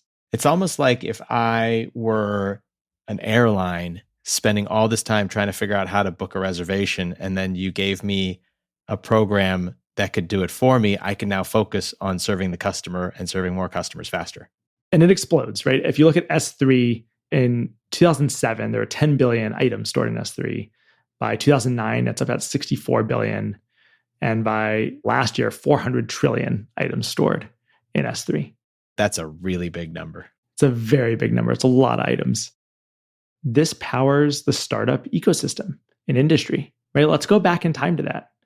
So what was driving the growth of all these numbers? We're in hackathon city. We're having happy hours with engineers and folks with ideas coming together. And now you have an idea, you can drop a credit card down and you don't need to negotiate and buy hardware, no invoices, no contract, no sales calls. You're up and running within hours. And AWS very brilliantly saw this as a pathway for short-term and long-term growth, right? In the short term, they can get a bunch of early stage startups using their compute. And that's not going to amount to a lot of money, but some of them are going to grow and they're going to be built on AWS. And so they actually had a business model of giving out free credits at these happy hours, at these hackathons, to make AWS the default infrastructure platform to build a new company. And I think it feeds through from that go-to-market to their product design, right? Their product design was deeply unopinionated about what you were going to do. It was make it easy for you to get a server to go do what you want to do with it. Here's storage, as simple as it can be. These are the simplest Lego blocks you can build on. And so simple, in fact, that then people built what feels like the same business on top of them. Ever heard of Dropbox? Dropbox is just an S3 application for this whole early period. It's storage. It's storage. Let's make it easy for syncing files from your computer to this new cloud thing and backing them up and syncing them and sharing them to other people. Dropbox and S3 are intimately linked. And so Dropbox is built to do exactly that. And it wasn't until 2015 that they're like, okay, we should probably look at the cost of this. And they eventually moved off of AWS to their own servers because all they are is the storage layer. So that's a rare case where it made sense. That's all they are. They're still getting $11.99 a month from me. That's right. Good lock-in. So the Dropbox AWS story is a classic one, but there's probably no better partnership to exemplify this time than the one that Netflix had with AWS. Their ability to scale with these companies is really something to behold. And so in 2008, Netflix is still primarily a DVD by mail company, for those of us that remember. It had launched a streaming service as a side feature. The leadership knew that there was something here. But in August of 2008, Netflix suffered a major database corruption in its primary data center. For 3 days, it disrupted their DVD shipping, their streaming ability. It stopped their business. This was a huge wake-up call. The recovery was very painful for Netflix. They realized that their on-prem vertically scaled systems were just too fragile, and they couldn't recover quick enough from major failures. The leadership decided they needed architecture that was just designed to be more fault tolerant, designed to be elastic, designed to be globally available, because they had aspirations of being able to stream their future business all over the world. And they concluded that they need to focus on their core business, and building this out in-house was slow and costly. And so Netflix actually became AWS's first marquee all-in public reference of a customer that scales. This proved to be vital. By 2015, Netflix was delivering billions of hours of content annually, almost entirely over AWS and their own CDN. They were running thousands of EC2 instances and had all of their videos and the kind of canonical system of record in S3 of like the actual videos that we are watching. Now, they did at some point realize that it was so important for them to own the latency and cost of that last mile of delivery, that edge. And this is a perfect example of a use case for CDNs. They launched in 2012 what they call Open Connect and the Open Connect appliances. This means that they would go into those Meet Me rooms that we had talked about before and drop a Netflix peering box that would directly connect to your local ISP. And they would do this for free, right? The ISP just says, hey, we have a lot of people trying to access Netflix. Let's make it better. Let's make it faster. Let's make it cheaper. It's a win-win. It's a win-win. And they cut out the CDN that they were using at the time. Netflix saves money. Customers are happier. Everyone gets their videos faster, right? This way, when someone on the ISP accesses the newest popular movie, it's already close to them. Amazon doesn't actually they barely get hit in that moment. It's obviously running what's called the control plane for Netflix. Yeah, because if I have to wait 3 or 4 seconds for that preview to load, I might not watch that show. You might churn. And this is what powers streaming to this day. And the same model is what enables others to enable streaming at scale. All of this whole Netflix case study is the perfect flywheel and customer to show that AWS can scale with you and scale in a really challenging environment and be resilient and power global reach, right? Netflix was not just a US company at this point. Yeah, for anyone that saw AWS and the cloud as a concept as risky, as unable to scale, as not enterprise ready, Netflix helped debunk that for chief information officers around the world. And they would just do whatever it took. I can remember some story, I think this is from the Acquired episode, where Amazon would allow you to ask them to roll in a big truck, slurp up all your data into hard drives, then they'll bring it to their data center to plug in and dump all your data into your AWS instance, right? So they figured out what was needed to close the enterprise customers. And it's just amazing that someone who is, known for selling books was able to so quickly build the brand around how to do this new private, secure utility thing at scale. So AWS continued to rethink what data centers are used for and how to build them out to serve the customer. Rather than have one mega facility per market, they introduced the concept of availability zones, which became clusters of independent data centers within a region, each on separate power lines, each on separate fiber paths, linked with millisecond private connections. And this availability zone concept and clustering was yet another piece of the data center evolution that AWS contributed to the ecosystem. I feel like this notion of like US East and US West, this is how people think about their servers now, which is this abstracted notion of an availability zone. AWS continued to do this globally, and this actually became a blueprint for hyperscale growth. To end the Amazon story here for now, I think it would not be wrong to credit them with really kicking off the utility scale cloud story, right? And getting so many things right. Giving developers the simple building blocks that they could use, going after cost, going after reliability, redundancy, making sure to build the right guardrails for virtualization so that they could actually do this efficiently and build for the long term, using the same APIs internally so that it created a flywheel for them to move faster and bring those cost benefits back to the core business. it propelled them so far ahead in this business. They are still the leader to this day in the core cloud infrastructure product as a result. As we've been talking about the data center, it is simple at its core, right? It's a facility with storage, compute, and connectivity. And what AWS does, they take the data center and they enable it to build an economy on top of it. To frame it another way, it used to be that if you wanted lights in your house, if you wanted electricity in your house to power those lights, you would put a dynamo to burn coal underneath your house, right? And if you wanted a website on the internet, you would buy a server and plug it into your home ISP. And that is insane to us today. What do you mean you're going to power my house with electricity from underground my house, right? Instead, I'm going to hook up this shared infrastructure with all of my neighbors, and we're going to centralize our demand and build the cheapest, biggest infrastructure we can to generate the power. And that's the same thing happening here for the first time. This is the introduction of the concept of the cloud, right? People have had the internet where they're interacting with kind of publicly visible websites. Private enterprises have servers, but the idea that you have your own storage over there in a Dropbox folder, or you as a developer could build whatever you wanted and access this floating blob of data that's to you invisible where specifically it is, but it's out there. That was the, I think, conceptual notion of the cloud. I've come to somewhat dislike the phrase because it feeds into the invisibility of the infrastructure. Mm-hmm.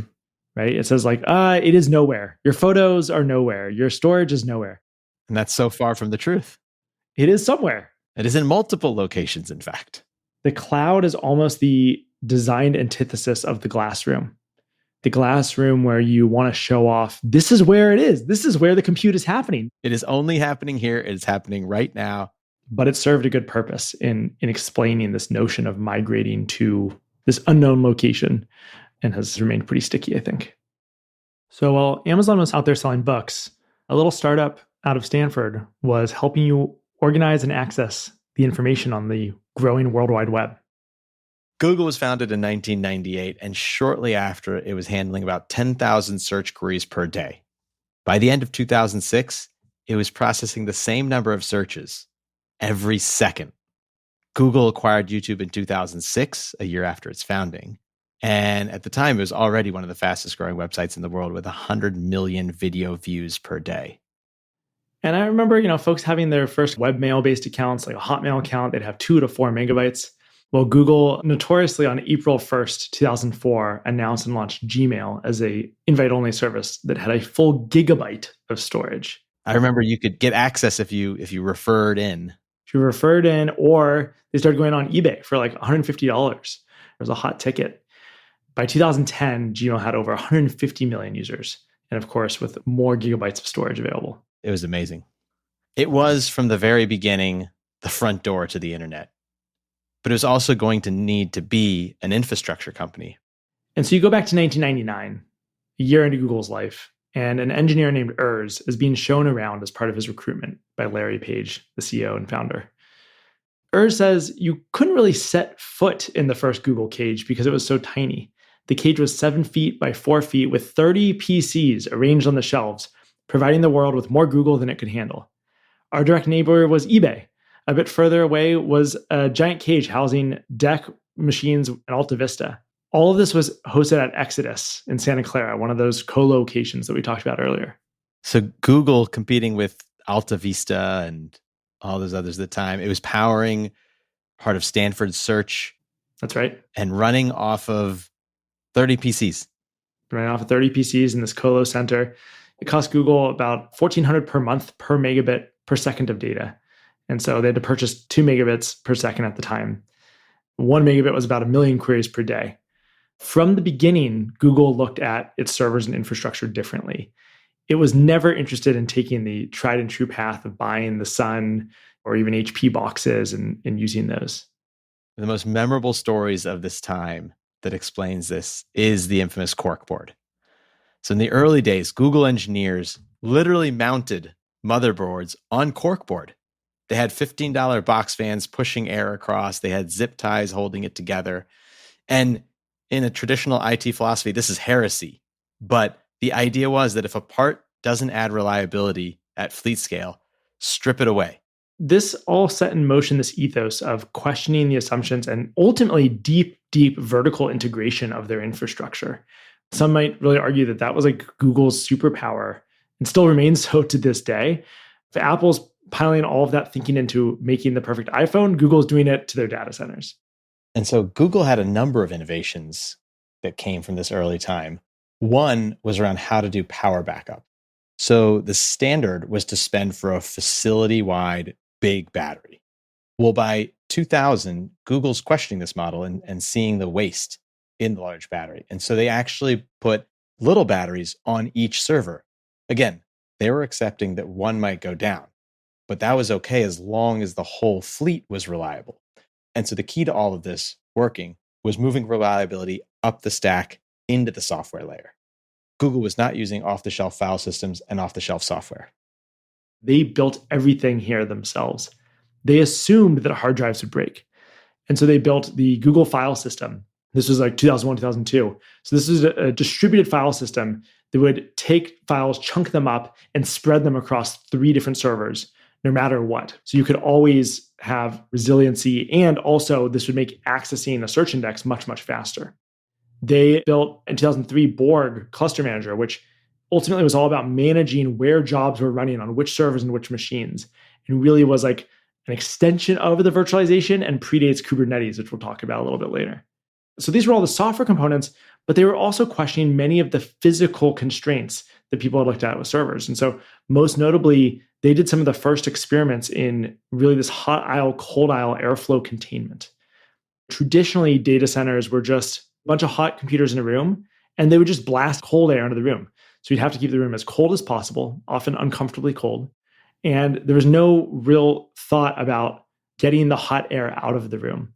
Over time, it became accepted wisdom that you should point servers in one direction, get the hot air out of the room, encourage that to happen. Google realized that the more you took that to an extreme, the better. So they would put sheeting up and isolate the hot aisle from the cold aisle, because then you could actually extract the hot air more efficiently and not mix it back into the cold. And so what we mean by cold aisle and hot aisle is that cold air needs to blow across those exposed chips and motherboards that would extract the heat off of the server into the hot aisle. And then the hot air from the hot aisle would need to be extracted out of the room. And so Google became really a leader in designing the best airflow there. Which is a concept that continued for years. You also think about the traditional data center and this idea of assuming something's going to fail and you build around that. Whereas in a colo facility or when you're renting out these cages, every server had to work because it was a different company utilizing it.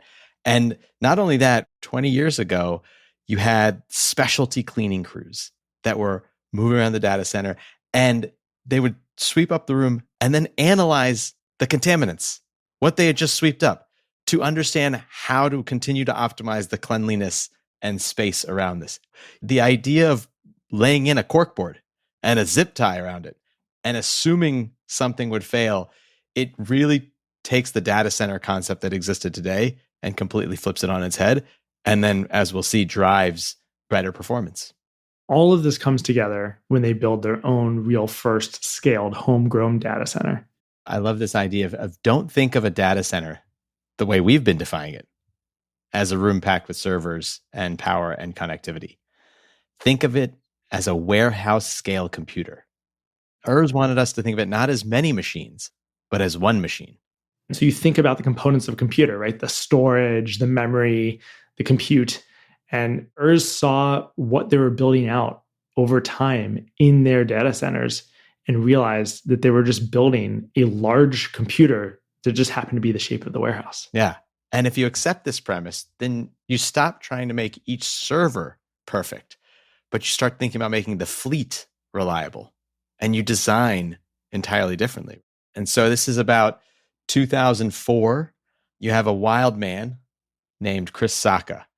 So before he was a famed investor, he was apparently a young, sloppily dressed individual walking around rural Oregon looking for shovel-ready enterprise zones where he could find some tax breaks. And he's walking around asking for such astronomical quantities of power that allegedly a nearby town suspected him as a terrorist and called the Department of Homeland Security. But this was just what he was looking for. And Dalles, Oregon had a site for him.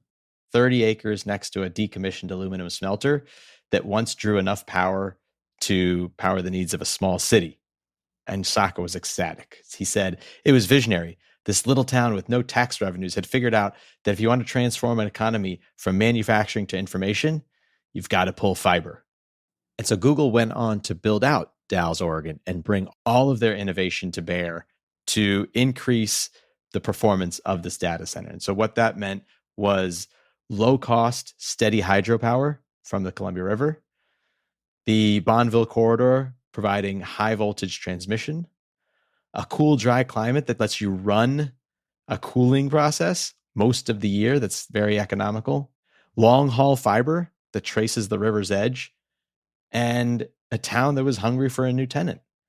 This all came together to launch Google's first warehouse scale computer to drive down unit economics, improve the performance of a data center, and therefore the unit economics of the entire fleet. And I would argue, I think this is potentially the first built from the ground up hyperscale data center. They're building to solve their problems, but their problems are at this point scaling so rapidly that they're thinking about how to optimize all of these things in a way tuned with software, tuned with virtualization, and all of these things, that this is the new blueprint for the future that is still how we're generally designing data centers today. They had a head start as thinking about infrastructure from the get-go, making it part of their DNA. And it's not as if the other companies were standing still.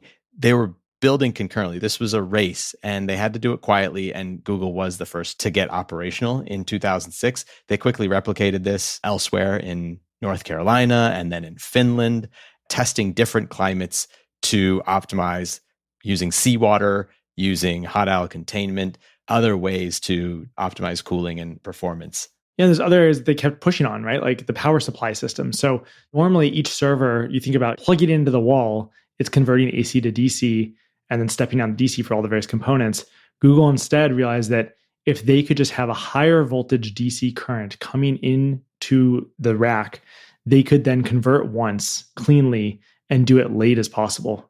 And so that higher voltage, you'd have less loss because it's a higher voltage, and you get efficiency gains across the whole path. And so at the scale that Google's building servers, they can optimize every single part of the stack. This 48 volt DC, they later announced in 2016 publicly with double-digit efficiency gains that then the world could incorporate into data center design. Now, we've talked quite a bit about performance and efficiency, and there's good reason for that, because a lot of data center companies were hemorrhaging money on power. It was enough impact on the bottom line that there needed to be focus on this. We had the distinct pleasure of talking to one of the OGs in data centers, Christian Belady, and he told us this fantastic story of bringing the metric for power efficiency to the industry. It's called PUE. PUE, or the power usage effectiveness. This is a simple ratio of the total energy consumed by a data center divided by the actual IT equipment that you're trying to power, right? So it very easily spits out what is the overhead in running your data center. If it's 2, that means that you have twice as much energy use to the energy that's going to the actual servers. And how did this metric come to be? Such a simple, beautiful metric. So Christian Belady was working at HP in the late 90s, and HP had a customer in Japan called NTT Docomo. And Christian had been in the industry for so long that he had formulated enough standards through HP and through the industry to come up with 10 best practices. And he took these 10 best practices to Docomo, and they were like, yes, this is great. We're going to implement all of this. He's like, fantastic. Come back in 3 months and we'll do a review. And so he goes back to Japan, and they had printed out everything and had big stacks of paper on the desk, and everyone's in a suit and tie in a hot room. And they come to like, Mr. Belady, we've done everything you said. Here's all of our reports, and nothing's changed. The servers are all still the same. It's even hotter in the hot aisle, and no one wants to go back there. And so it doesn't seem like it's any better. That's right. We're still hot when we go in there. We don't think this is working. We're going to go back to the way we were doing it. And it drives Christian nuts. This was the whole point, was that you actually want the hot aisle to be hotter and the cool aisle to be cooler. That separation is what drives the efficiency. You don't want the air to mix. So he knows in his bones, he's like, no, you're running in a more efficient way. Like, you have to see that. Prior to this, NTT couldn't see the change or measure the efficiency gains of the hot aisle, cool aisle containment or the other recommendations that Christian was making. And so he invented this incredibly elegant metric, and he kept it internal to HP. They continued to implement it in HP for 6 years until his good friend Chris Malone suggested he publish a paper and present it at Ken Brill's Uptime Institute in 2006.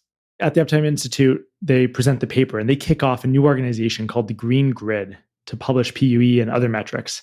It was Christian, Blady, Paul Perez, Bruce Shaw, Larry Vertle. These folks later became the CTO of Dell, led big teams at AMD. And they thought it was just going to be an internal kind of, here's the thing we tried. It hit the industry like a storm because now the PUE race was on and Google wanted to win the race. Many, many enterprises had numbers around 2, as in twice as much power went to the lights and the cooling and everything else to the amount of power that actually ran the IT hardware. Google pushed it down to 1.1, meaning only 10% of the power was not used to power the compute. Their internal teams took hold of this and ran with it, and they used this rethinking of the data center from the ground up as one computer system, as software being the reliability layer, not the hardware, and innovative geographic placement to drive performance and drive PUE. And it's come to a point where it essentially can't be optimized past 1. Before we get too far ahead of ourselves, let's talk about what it is to go to one of these data center campuses. You're driving up into vast open space where you suddenly see massive buildings growing out of the ground.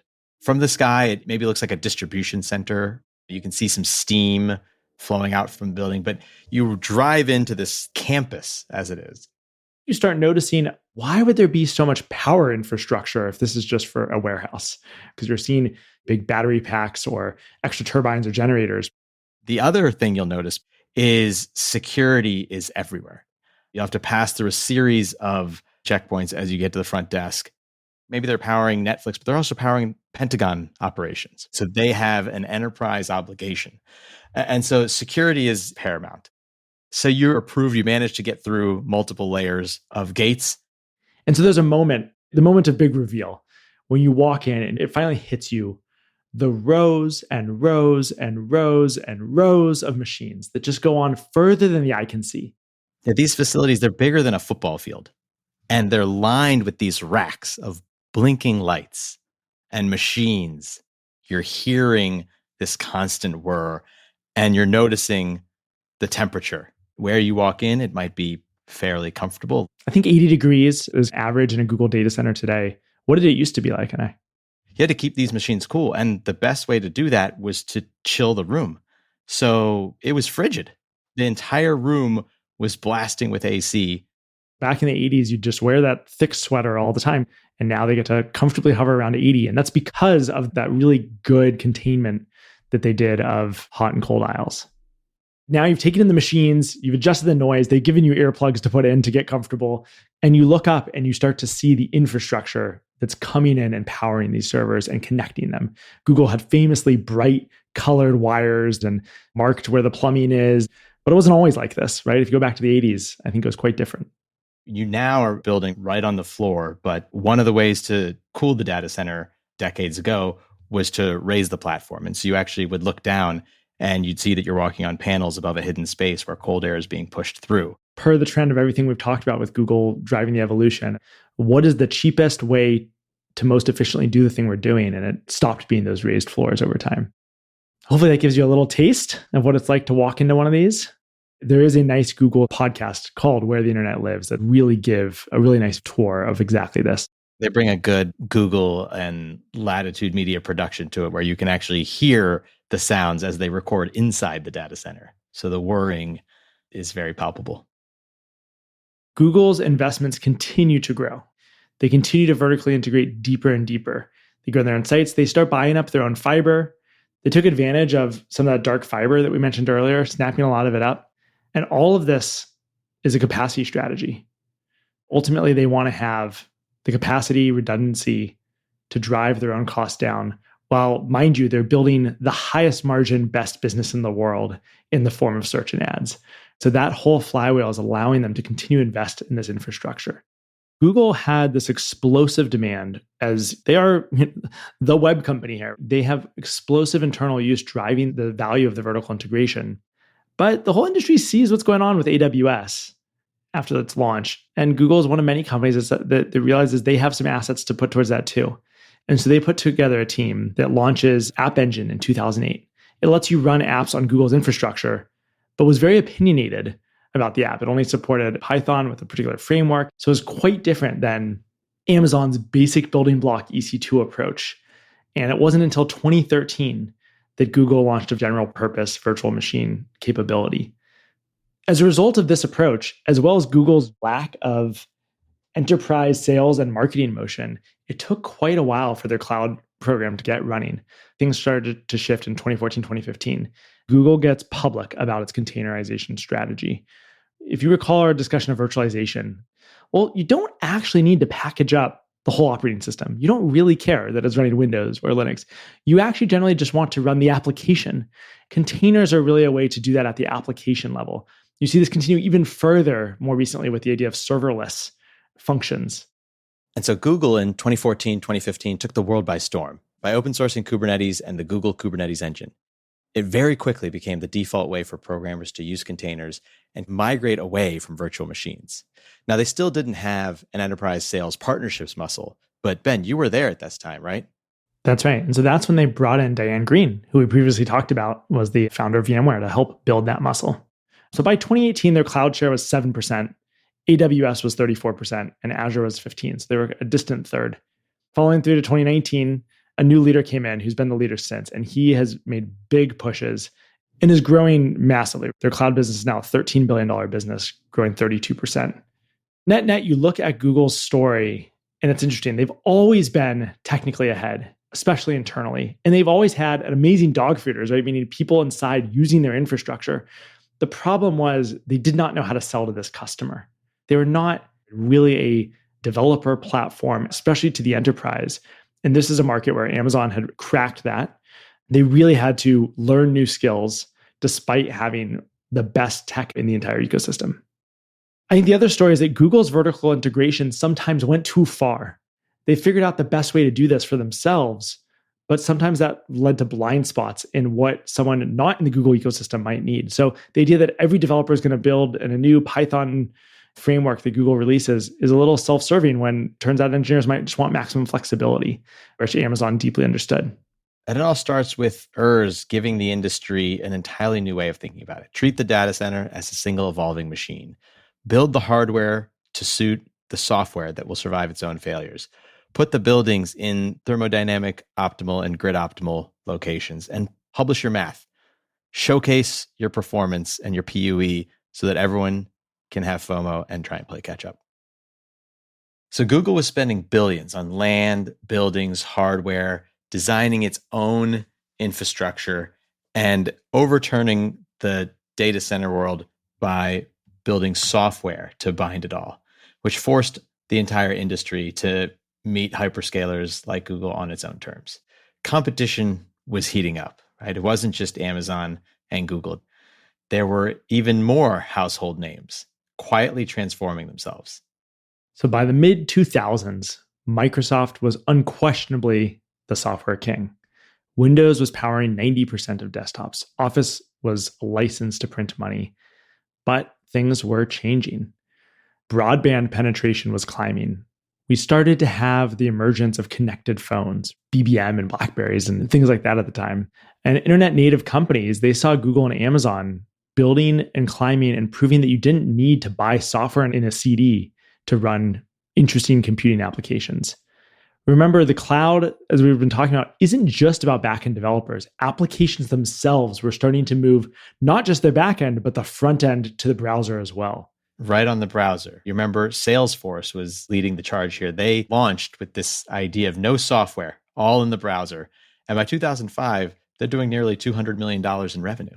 And capturing the mind share, proving that this could be the future, not just of consumer fun applications, but also a business product like a CRM. Enterprise, B2B software. And so you're there saying at Microsoft, like, that is your greatest fear, that you're not going to be part of the application and operating system of the future. That is your whole business. Microsoft at this point, it's not like they didn't run any web services. 10 years prior, Gates had sent his memo of the internet tidal wave. They'd invested, they'd bought and scaled Hotmail, they had MSN, they had Xbox Live, but these were all these self-contained services. They hadn't yet thought about how to expose an infrastructure to others to build on. They loved building operating systems that would ultimately run others' infrastructure. They had built one of the best businesses in history doing this. They write this code once and they print as many CDs as they can. And it's this amazing, amazing high margin business. They didn't have to go buy other people's hardware. They print the CDs, they print the money. And this idea of infrastructure as a service was radical. Inside of Redmond, Washington, the pivot for Microsoft was framed as nothing less than existential. So, as is often the case in a company motion like this, it's about people and talent. And so they bought a company, Groove Networks, that brought in the famous Ray Ozzie, who had previously led the development of Lotus Notes, and brought him into Microsoft and put him as a co-CTO of the company. This was so existentially important. Think about what Meta's doing today to staff up talent. It was that of the time. The cloud is the existential thing. We need the leader of the cloud, Ray Ozzie, to come in and lead the way through this charge. If we're going to bet everything we've built on this pivot, we're going to bring in the best talent. And so they buy the company, they put him in charge, and this is this 5,000 word manifesto about what the future of Microsoft needs to be here. And so it's worth reading the whole thing, and we'll link to it in the show notes. But Anai, would you read that key section that really stood out? And so in Ray's memo, he says, computing and communications technologies have dramatically and progressively improved to enable the viability of a services-based model. The ubiquity of broadband and wireless networking has changed the nature of how people interact, and they're increasingly drawn towards the simplicity of services and service-enabled software that just works. And then he ends that saying, businesses are increasingly considering what services-based economics of scale might do to help them reduce infrastructure costs or deploy solutions as needed and on a subscription basis. To just give people the end result that they want and demystify everything that's happening. That's right. And he ends with, we must respond quickly and decisively. For a company of Microsoft's scale and history, that's really trying to be a wake-up call. And didn't Gates and Ballmer kind of give Ray Ozzie a blank slate? Like, you're the leader here. Help us understand where the future is. Not just that, they let him carve out and run this separate from Microsoft's server and tools business, which had built Windows Server, had built SQL Server, would have been the obvious place to try these things. But they knew that this was bigger than an evolution from what they were doing in their previous software business. This was a transformation, a fundamentally different product and different business model and different go-to-market motion. So when everything has to change like that, it is very hard for the leader of the kind of incumbent thing to keep going. Let's make this concrete. Like, what does this mean for a server or a data center? Microsoft, again, had Windows Server, had SQL Server. When we talked about those server rooms that a company would run, they would very often be running Microsoft software. This is this IT sale that they had perfected by this point. You would sell the Windows Server license. It would be Active Directory. It would be running Exchange and Outlook for your email. It would be running your calendar and all of these things inside your company's network. It'd be running Windows on their PCs. And so it's this beautifully connected thing. And this is saying, no. We've got to move that server from your bottom line CapEx as a company into OpEx, into our data centers. And this is a transformational move from what you're providing at the end of the day, from just software that's going to run on someone else's computer to actual services. Ray Ozzie goes for it. He staffs up a team. They call the project Red Dog, and they bring Dave Cutler, who had led Windows NT prior and is a legendary programmer, in to help lead the architecture of this new project. And so they're putting together this cloud strategy that is revamping Microsoft internally, and at the same time, ramping up a direct competition to the front door of the internet, Google. And so they evolved an old MSN search product into what then became Live Search and eventually Bing, as we know it, in 2009. And this was a moment that kind of rippled across the industry, especially for Google's dominance. I was at Microsoft at this time. Oh, yeah. I joined Microsoft out of college in 2008 and was there in this moment of they had Windows Live Search. They just briefly called it Live Search. Then this big rebrand to Bing. And Microsoft was willing to spend a lot on this repositioning, on this marketing, so much so that they gave Yahoo a very sweet deal to power Yahoo's search and ads and gain some infrastructure market share. This catapulted them into getting up to 20% share, which is no small feat in an exploding market that Google has been dominating. It's important to remember that like doing search well and search ads well is a really hard scale problem that essentially only one other company had cracked, and that was Google. To respond quickly with this active, updated index of the internet and do this auction for the right ad unit and all of these things that you have to build is what propelled Google to build their vertically integrated servers. And Microsoft was now putting themselves in the position to have to solve those same really hard technical problems. In addition to those really hard technical problems, we saw with Google that in order to effectively run this search business, you have to have a lot of compute power behind you. You now have to get into the data center business and build out infrastructure that is your own to drive down the cost, drive up performance. We mentioned Christian Belady previously. He was at HP in 2007, gets a recruiting call from Microsoft. And his initial reaction is, what the hell is a mechanical engineer going to do at Microsoft? Because Microsoft is known as the software company.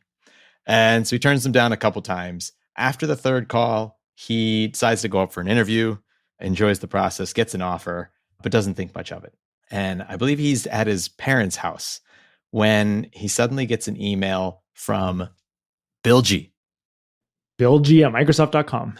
Explaining why he should accept the job offer. And Bill essentially says, everything's going to the cloud. We're investing for the cloud business, and we need to build out this new infrastructure as core to the future of Microsoft. This seems like a wacky idea to go there, but Bill G emailing me like, you're there with your parents and got to give this a go. Let's pack our things, move to the Seattle area, and join Microsoft. And so at this point, he starts there, and Microsoft had just finished building their first real, more integrated data center build out. This is in Quincy, Washington, Eastern Washington, 13 megawatt build. And he walks in there and everyone's looking around. And the first thought they have is, we're going to get fired because there's no way we're going to fill this thing with servers. There's just no way that we have the demand. And this was their first massive scale, purpose-built cloud data center campus. This was Microsoft entering the infrastructure business. And similar to what we saw with Google at the Dalles, a lot of the same things that attracted them to Quincy were power from the same Columbia River. They're getting cheap 1.9 cent per kilowatt hour power at the time to power this. And the climate was that dry, cool climate that allowed them to be really economical with using outside air cooling for much of the year. They had multiple fiber routes. It's in Washington, right? So they can connect their Redmond headquarters directly to Quincy. The environment, the fiber, the power, it all comes together. And they, like Google, knew they had to work with the local community and the local government. And so they actually worked with the city of Quincy to build a Quincy water reuse and treat and recirculate the cooling water to reduce the dependence on the local community. They built Quincy. They have it up and running. He's worried they're not going to fill it, but they kept going. Azure ends up launching in 2008, which we'll talk about in a moment. But I think it's very easy for a big company that's bet a lot of resources building something internally to think that they have an idea of what demand's going to look like. But they overbuilt in Chicago. Then they had it mothballed. They tried to sell it. And then 9 months later, they were so happy they didn't sell it because they needed the space. It was hilarious. They tried to sell it to the government.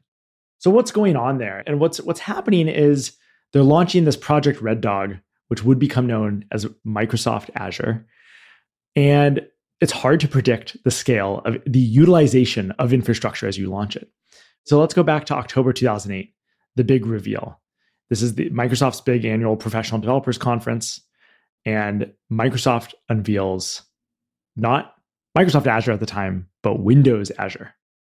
And this wasn't just Windows running somewhere else. It's a platform for developers to build and host applications on Microsoft infrastructure, paying only for what they used. Rent some storage and compute, pay for what you use. And the key thing that you mentioned is designed for those Windows developers. So it used all the familiar tools, the .NET framework and Visual Studio and all these things. And it made it easy for you to take your work that you've done over there that would run on Windows Server, right, inside of your office and take that same code and shift it to run on Microsoft servers. What a powerful integration and move. It kind of split the thread between AWS, which gave these really basic building blocks, S3 and EC2, of this unopinionated, like run your own operating system, bring your own full thing, and we'll just make it work. Right. They were agnostic to what you were doing on top of it and how you're doing it. Exactly. To Google App Engine, which was overly specific and cute about it. In a way, Microsoft was almost more Google's approach, but it was the same code and the same thing that a developer had already used. And so they had this massive developer ecosystem and integrators and this whole kind of motion around it. And it wasn't just easy for the developer community. This is Microsoft that has an enterprise sales engine. They've got a go-to-market motion. They have the finance department that knows how the sales team is going to operate and how to budget for it. And so they're bringing this world-class distribution and, most importantly, the trust from this massive customer base to bear with Azure. And the adoption is extremely rapid because people are already embedded in the ecosystem. And here you are coming with an improved product, and the enterprise base adopts it very seamlessly. Yeah, and it's not the story that Amazon has to make for the first time, which is, hey, come build your thing with us in the cloud and like introduce this. This is 4 or 5 years later. And IT saying there, like, how do we think about the cloud? We don't have an agreement with Amazon. That's not a vendor. Versus like Microsoft, you're like, this is the agreement we have. This is the IT relationship we have. This is the full trust. If you're telling us this is how we can move to the cloud in a seamless, secure, safe way that's going to integrate with Active Directory and Outlook, and it's just, I don't have to run the machines in my closet anymore, sign me up. Ironically, I think some of the people they had the hardest time signing up were the engineers and product managers in Redmond, Washington. We were actually talking with Ben Gilbert of Acquired about this. And he, at the time, this was 2012, 2013, was working on the web version of Microsoft Word. So Microsoft was finally going to compete head to head with Google Docs on product and ship a version of Word that you can use via your browser. And of course, the desire was for everyone to use Azure. Did they? Absolutely not. They said, no, this is the custom server we need. We need this many of them. We can scale this big. And we had to do some custom JavaScript rendering, all this stuff. We want our own servers, probably still in Quincy, but we're not using the Azure APIs and layers. So the own employees are demanding all this heterogeneity and resulting in a wide variety of server SKUs.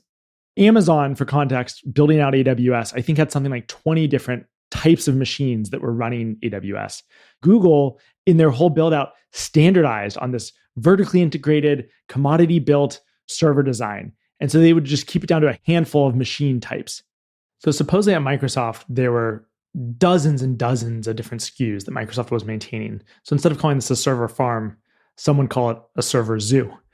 You just think about where they're coming from in the evolution of all these different web services and different teams building their own thing. It's a whole different world.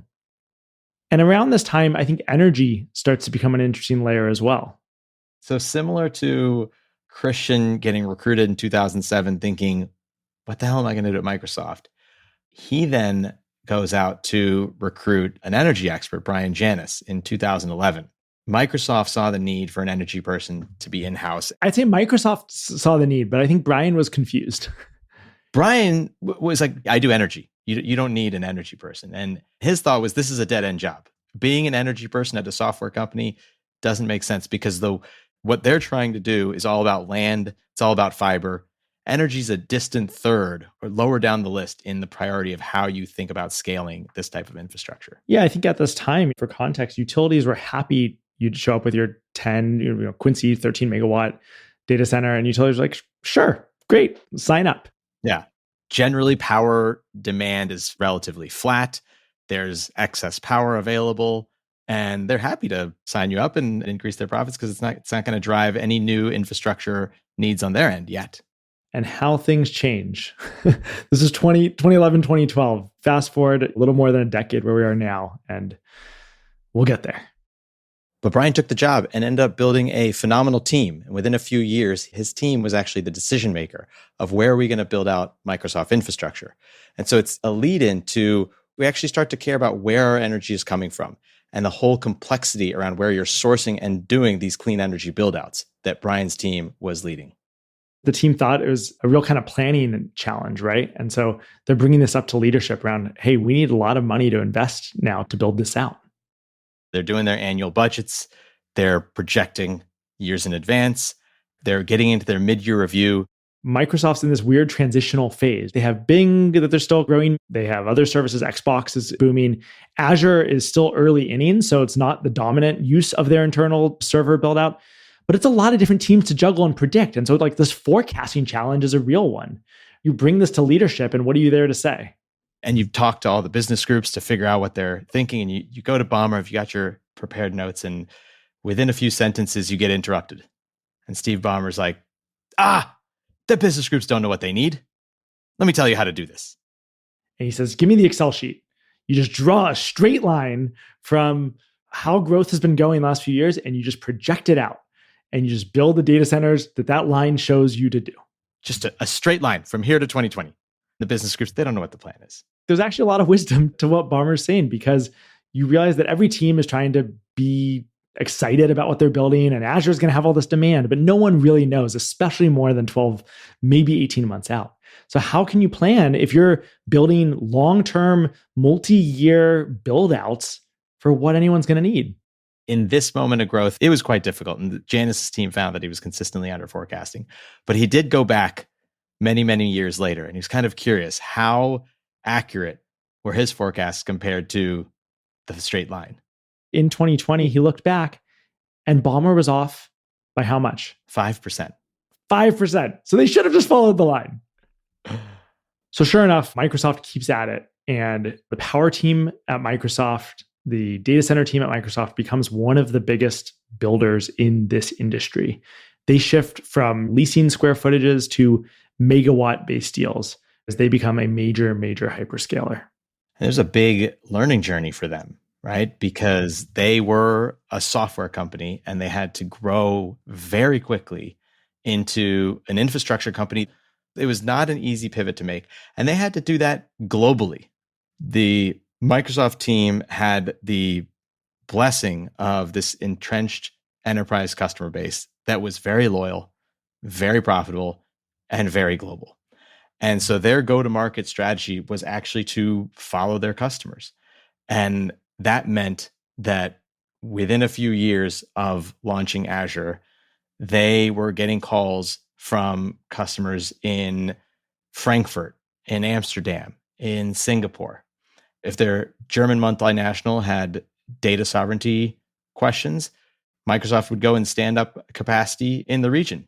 And so by 2015, they had announced over 20 regions, which was actually more than Amazon at this time, each anchored on an interconnection-rich metro, and typically supported by entering with co-location facilities, perhaps the Digital Realties of the world, before moving on to dedicated Microsoft campuses once they built up enough critical demand. But this go-to-market strategy forced them to innovate and expand all over the globe, and it drove massive results quite quickly. And to that point, you fast forward to today, and Microsoft's business is, in a significant part, the Azure business. Azure is a core growth driver. It's now $75 billion of revenue a year and growing 40% year over year. And so this company that was the software company, we write software, we sell software, those are our core platforms, those are our products, that's what we do, is no longer just a software company. They are in large part a data center company. So we've gone through AWS, Google and GCP, Microsoft and Azure. But there was another company that many thought for many, many years was just a toy. Let's talk about Facebook. The Facebook. The Facebook. In February 2004, Facebook's running out of a single server in Zuckerberg's dorm room in Harvard University. Early days caused crashes. In fact, many of his earlier products, including FaceMash, the hot or not for Harvard campus, melt down the servers in the Kirkland house, and the IT department at Harvard was not pleased. But then it becomes a real company, right? And they start expanding to other campuses. And you've got different schools with putting on different servers in different data centers. In a way that I think creates like automatic resiliency, because you can't, if the server crashed for whatever Penn, it's not going to bring down Harvard. And this isn't their concern, right? They're building this viral kind of game-changing platform that is exploding probably beyond their expectations, and new campuses are signing up. So they're not really concerned about the infrastructure, but it's just growing organically. By the time they launched Newsfeed You've got hundreds of millions of people refreshing this site, uploading photos by the billions, opening up Messenger just as a reflex of the thumb. And the company's spending all this money. They've raised VC dollars, and they're not happy spending all this money on fancy servers and colo cages. And so they're realizing that why is everyone making so much money on us? There's got to be a better way to do this. And there's two broad ways that they go about this. One is similar to what we've seen with Amazon, Google, and Microsoft, which is the thought that, hey, we can do this better, cheaper, if we build our own custom data center. And so their first purpose-built facility was announced in January 10 and began operations in 2011 in Prineville, Oregon. And they soon followed with North Carolina, Sweden, Iowa, and expanded rapidly. But Prineville was just like all the others, quite intentional and quite strategic. Yeah, and so similarly, in this kind of Northwest region, you had cheap power, you had a dry, cool climate, and you had Oregon's incentives starting to come into play, where they offered long property tax abatements on any improvements they made. All of this combined to make a great site for their first lighthouse data center. And if you look at the numbers of server growth, if you go back just to 2008, they had 10,000 servers, 2009, 30,000 servers. Supposedly by 2010, when they are really kicking off and building the Prineville project, they have around 60,000 servers that they're trying to figure out how to scale up. And so they decided to engineer the building and the servers together, this like very purpose-built facility. And just like the others, they realized that they can beat industry standards. And so they very famously and publicly came out with this first purpose-built facility with a very aggressive target of a 1.15 PUE. Industry averages 1.5. Historically, they were north of 2. And they were able to report 38% less energy, 25% lower cost against prior facilities. And do you think they ended up beating their PUE? No way. Smoked it. 1.07. So that means that only 7% of the energy going to run the data center went to anything other than powering the IT equipment. That is phenomenal. Amazing. Did they keep this to themselves, how they did this? I think this is what sets Facebook's approach apart. This first part they needed to do, and they executed extremely well. But the second thing they did was far more revolutionary. In a very secretive world of data center development, where each hyperscaler kept their builds to themselves, in April of 2011, Facebook open sourced their blueprints. They announced the Open Compute Project. It's hard to overstate how radically different of an approach this was. This is an industry that kept the design of the servers in the data centers extremely secretively. Like they viewed that as this core IP and differentiation and notions of security. And Google would publish papers, especially on things like PUE, and be visible about metrics that they wanted to highlight. But they famously didn't let anyone into their data centers until this really changed the game. Pretty interesting, their motivation. They look around at all the other big data center companies and they're seeing all of the margins that are being made. And they're like, well, wait a minute. If we publish our blueprints and we get everyone else to buy in and publish theirs, that means we can drive down the costs by standardizing what we're building. Ultimately, what they want is their suppliers to be in increased competition. And the best way to do that is not to make one deal with one supplier, but to say, hey, suppliers, this is what we need. This is what we like. You make this, we'll buy it. As long as it's the cheapest one out there. Yeah, it flips the power dynamic. It now, instead of the vendors and suppliers dictating what the specs are and having multiple different specs for multiple different customers, they're able to standardize it and say, you're going to respond to the Open Compute Project standards. And it was directionally aligned with all the innovation that we saw at Google. There's actually a big parallel echo here, right? Google built all of these in-house software orchestration tools that we talked about that made the data center reliable. And Facebook grew up in that open source world and benefited from that and was able to build on top of that. And so it's not surprising that they're the ones to look at the hardware design and say, why is this any different? We don't want to be the custom-only developers of this part of our infrastructure. It actually benefits us to have other developers and the ecosystem, in part because, and this really gets to a business model motivation, we're not trying to sell that innovation. We're not trying to sell anything to another business other than ads on our feed.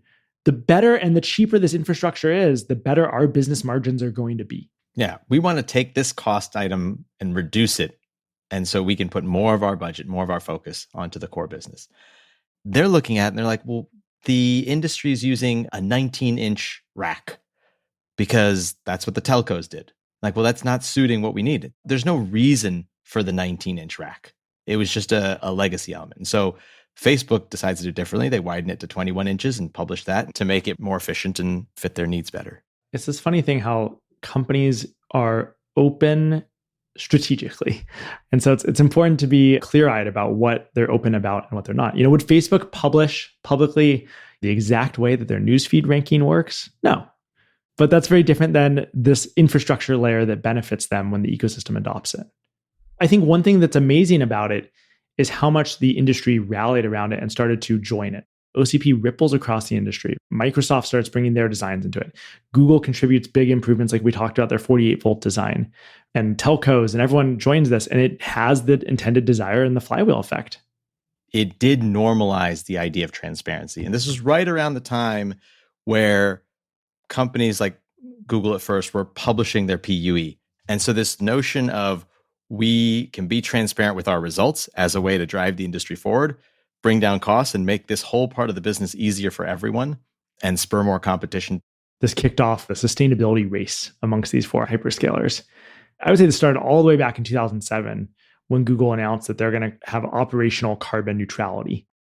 Each of the companies followed, and they were serious, right? Microsoft commits to carbon neutral operations in 2012, and it drove site selection. It drove their power purchase agreements. It drove how they negotiated and determined who they were going to work with and their relationship with their utilities.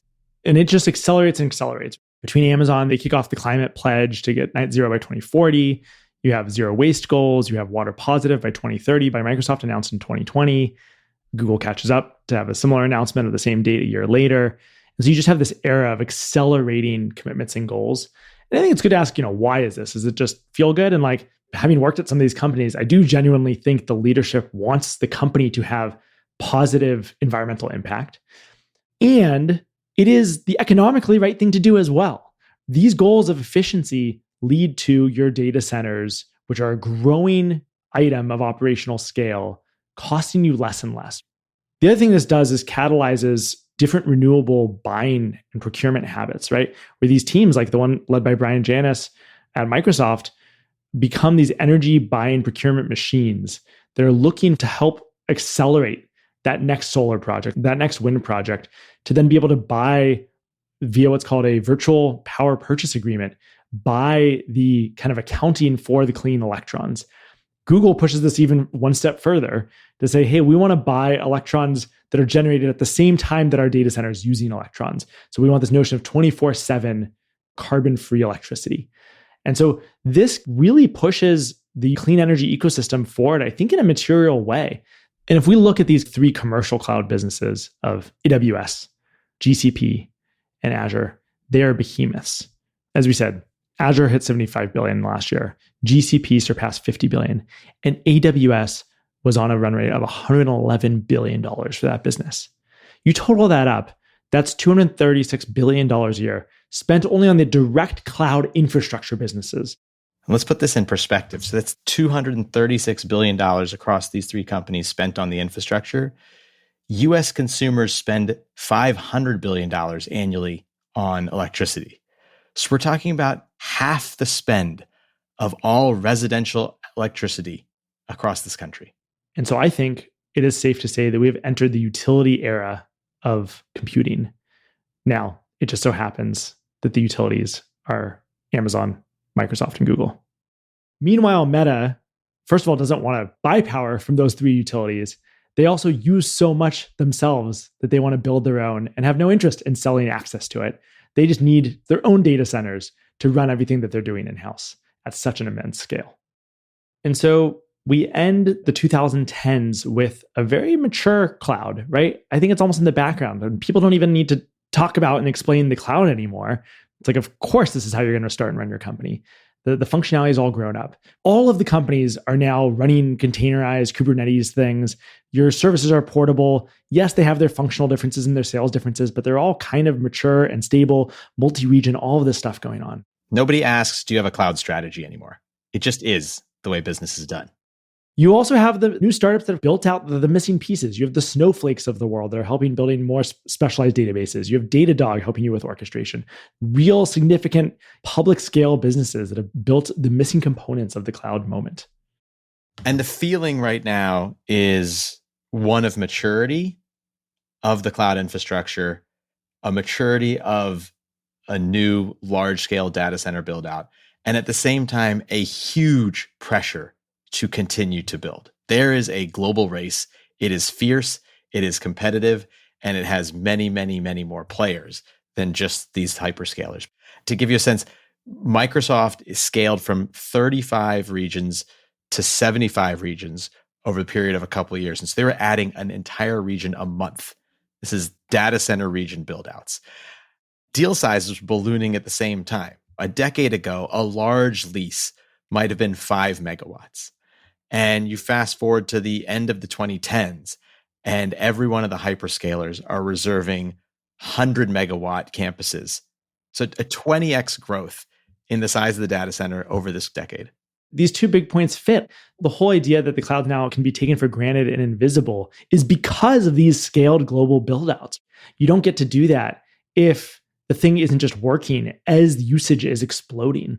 The entire industry has matured around it. Private equity money has come in. You've got developers treating this as a real estate asset class, and they're stockpiling land. They're pre-building substations ahead of demand because they know what the hyperscaler or the next large company is going to need, and they're going to snap up that capacity. And so this build out is fierce on land. Not only is it fierce on land, it's fierce in the seas. It's not enough just to have your own servers and your own buildings and your own power infrastructure. You need confidence that you can stay connected. The best way to have confidence is to put your own cables underwater. And so instead of just renting capacity, which of course they continue to do, but Microsoft, Meta, and Google and others start financing and building their own undersea network. And this way they can control end to end. You think about Google's vertical integration. It starts with the box, it goes to the rack, then it goes to the building, then it goes to the campus, then it goes to the wires that connect the campus. That's how you get confidence in what you're building and improved economics and improved performance. And performance continues to drive forward. But by the end of the 2010s, PUE had plateaued around an incredible 1.1. Again, only 10% of the power being used in this facility is not directly for the server and IT equipment. And so, as we talked about in the sustainability race, the bragging rights had shifted. The marketing teams had moved off of PUE, and now they're talking about carbon intensity or CUE. Now we're talking about water intensity, WUE.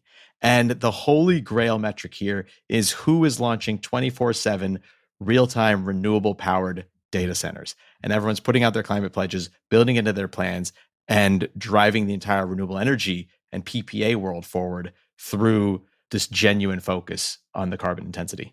The cloud by 2020 was doing what it needed to do. And so we now had this scaled, matured, global technology for storing things, computing things, connecting all of us, streaming content, powering video calls. Why might that be helpful as we go into 2020? Well, Ben, we're now upon everyone's favorite moment in recent history. The dark days of the COVID pandemic, a time where we all had to stay at home and a time where society, systems, public health, everything was stretched to the max. The same actually goes for our data center infrastructure. While the 2010s saw fast, consistent growth of cloud computing, COVID compressed 5 years of adoption into about 18 months. With everyone at home, video calls, gaming, online collaboration, telehealth, e-commerce, SaaS, everything surged all at once. And we all remember the endless video calls, but let's put that into perspective a little bit.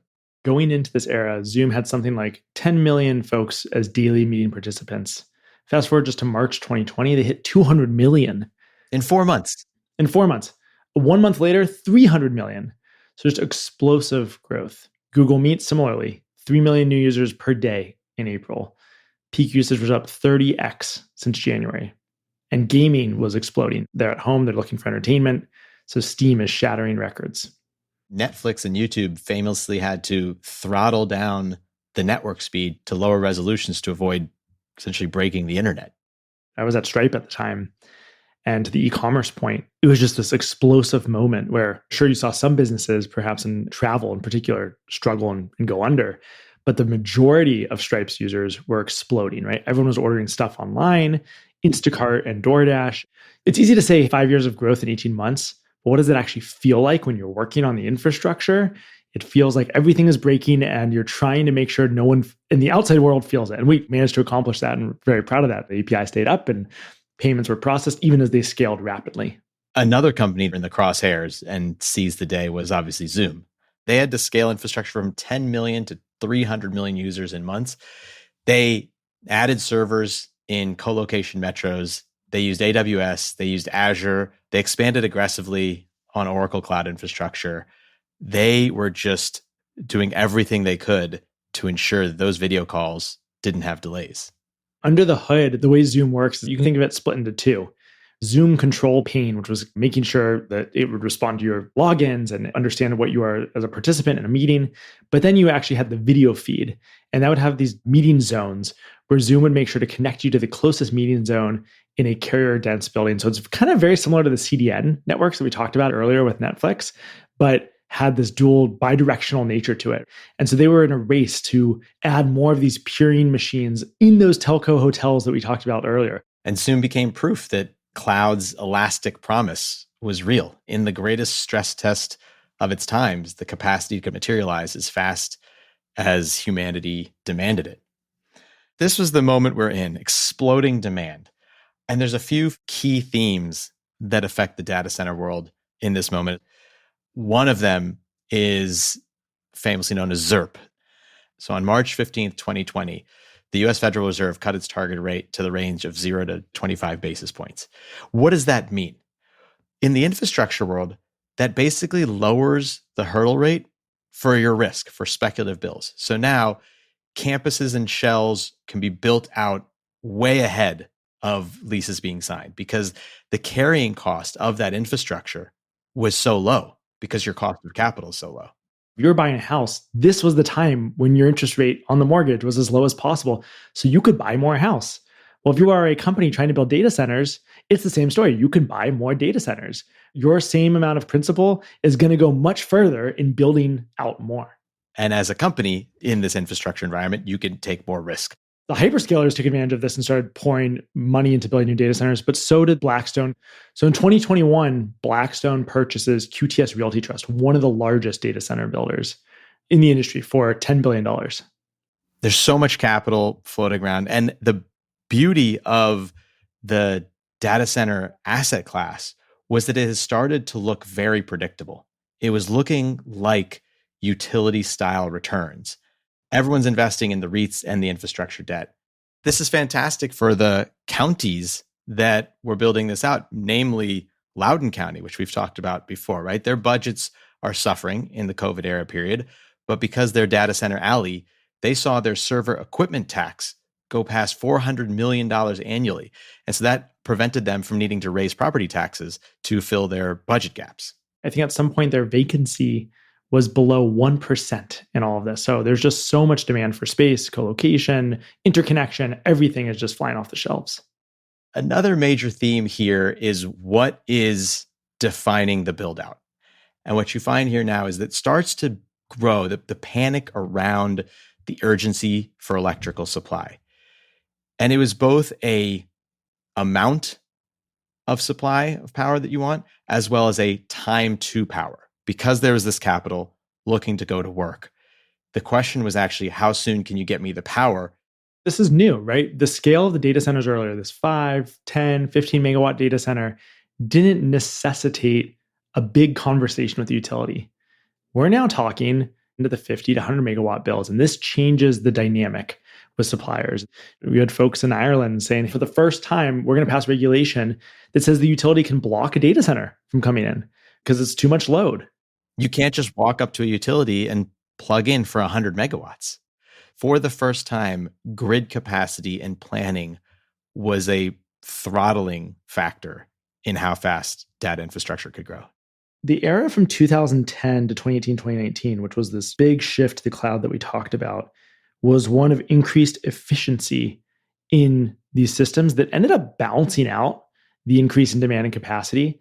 So there's actually relatively flat power use growth, despite there being so much growth. While there was more demand, it was the steady increase, and the efficiency jumps could go in concert with the growth jumps.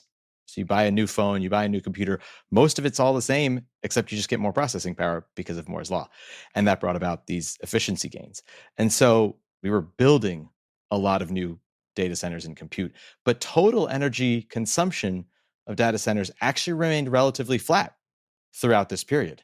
It was largely due to a few factors. One is that we moved into the cloud. And everything we talked about earlier with utilization then can come into play, right? Exactly. One study found that the cloud is 93% more efficient than running your compute power on premises because you have less wasted assets, combined with everything we talked about with PUE and driving down that efficiency. Well, now all of a sudden you had COVID plus ZERP, where you're not waiting to get more efficient. You're just trying to build more and more. We'd also kind of run out of that low-hanging fruit, right? PUE is at 1.1. So if you look at the big four that we talked about before, Amazon, Microsoft, Google, and Meta, between 2017 and 2021, in those 4 years, they doubled their energy use to 72 terawatt hours in 2021. So much greater demand, combined with a loss of the PUE benefits and the cloud efficiency, means we're in a new paradigm of power usage, and the industry is having to reckon with that. It's pretty amazing that we had such a flat period for how much growth that we just talked through. I mean, the whole scale up of the cloud led to, while growing usage, the efficiency gains were so significant. We've run out of those tricks, right? Right. The hot and cold aisles are contained. We've virtualized everything. We've containerized everything. We need to come up with some new tricks. I hold out some optimism that necessity is the mother of invention, and we'll figure out some new tricks because we'll have to. We have to. That being said, there is a new power user showing up in an extreme way in this era. Let's talk about the crypto miners for a bit. Let's talk a little bit about crypto, because it's not just a hobby, but actually ends up being a competitive buyer in the data center infrastructure build-out. By 2022, 100 to 150 terawatt hours, so that's almost 50% that the rest of the data centers is now going to crypto mining. Go back to 2009, Bitcoin launches, and it's pretty much just a dark corners of the internet thing, right? Someone mining on a PC in their bedroom. Then finally, folks figure if you buy the GPUs off the shelf, you can go faster. And people start even designing custom ASICs that are designed to do nothing but mine Bitcoin and other coins.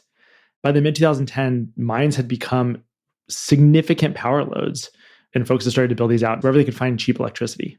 And while the technology behind crypto was interesting, from a business perspective, it was less of a IT business and more of a power arbitrage business, because it was all based on how efficiently you could mine and where. You're doing a hard math computation as many times as you can, which is purely solving problems using power. And this is very, very different than everything we've said about data centers before. This is just compute as cheaply as possible. And this really comes to a collision point in the real world, where you had markets like Iceland and Eastern Washington, where Bitcoin miners were outbidding these cloud providers for the cheap hydro and the power that was available. Then the crypto industry starts to realize that there's power that's not useful to others. Let's look for ways and places to put crypto mining that you couldn't even put a data center or a normal industrial load. You're in an oil field and you're flaring excess gas. Well, what if you put a turbine there, you burn that and you power a crypto mine? This is how Crusoe, which later becomes one of the premier AI data center buildouts, gets started, finding that cheap power source. And so it's interesting how many of these power-related innovations came from the crypto moment. Then crypto loads were different. They were large, but they were fairly mobile.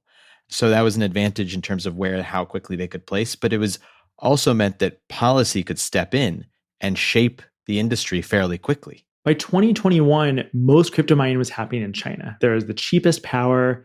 It was close to where the hardware was being manufactured. But in 2021, China cracked down and said, no more crypto mining. And so all the miners fled to Texas, to Kazakhstan, to Canada. And so by early 2022, the US share of crypto mining was back up almost near 40%. This is up from 3 to 4% in 2020. What started out as a hobby and took over the fintech world and financial infrastructure forced real estate, power, and the compute industry to wrestle with how to connect very large, very flexible loads to stressed grids and what innovations can be born out of trying to wrestle with that. And on that point, crypto as an industry didn't care much about its footprint. But the rest of the industry, and the data center industry in particular, continued to be very focused on the carbon intensity of their operations. And now these hyperscalers were tracking their carbon footprints with extreme precision. By 2020, Amazon became the world's largest buyer of renewable energy. It's a scale thing. Amazon signs the climate pledge, and for Amazon to hit net zero, they don't just have to decarbonize their data centers and their offices. They have fulfillment centers. They have travel of unprecedented scale, delivering all of the packages. And this is beyond just the quote unquote right thing to do. As we've talked about, oftentimes the cheapest, most economical way to get new load onto the grid and scale is through renewable power. And in a zero interest rate environment, it actually makes these PPAs more and more attractive, and it lowers the hurdle rate. So a wind project that might otherwise have been too expensive in this environment is profitable and is able to be signed on to a Microsoft new build out.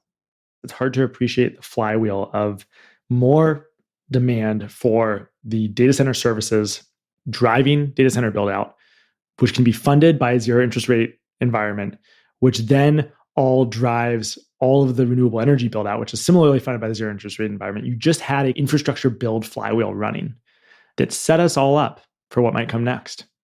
It was an extremely timely moment in the evolution of data centers and actually served as a dress rehearsal for the unprecedented scale that we are going to see in the AI boom. This moment during COVID, with cheap capital flooding the system, driving a massive new build out, power starting to become a much more limiting reagent in the development of our infrastructure, and a breaking down of our global supply chain, which was feeding this build out. All happens at this moment, right before a massive boom. So now we've spoken about the companies building the big infrastructure, the big servers, powering our life, and we have a $4 trillion elephant in the room that I think it's time to introduce. It's now time to talk about NVIDIA. NVIDIA started as a company that was trying to figure out how to make gaming run faster on computers. So they made gaming chips. And they did this for years and years and years. And I remember them recruiting out of the Stanford EE department, many a student, to go work on gaming chips. And they were very much tied to the gaming industry. Their growth was correlated to it.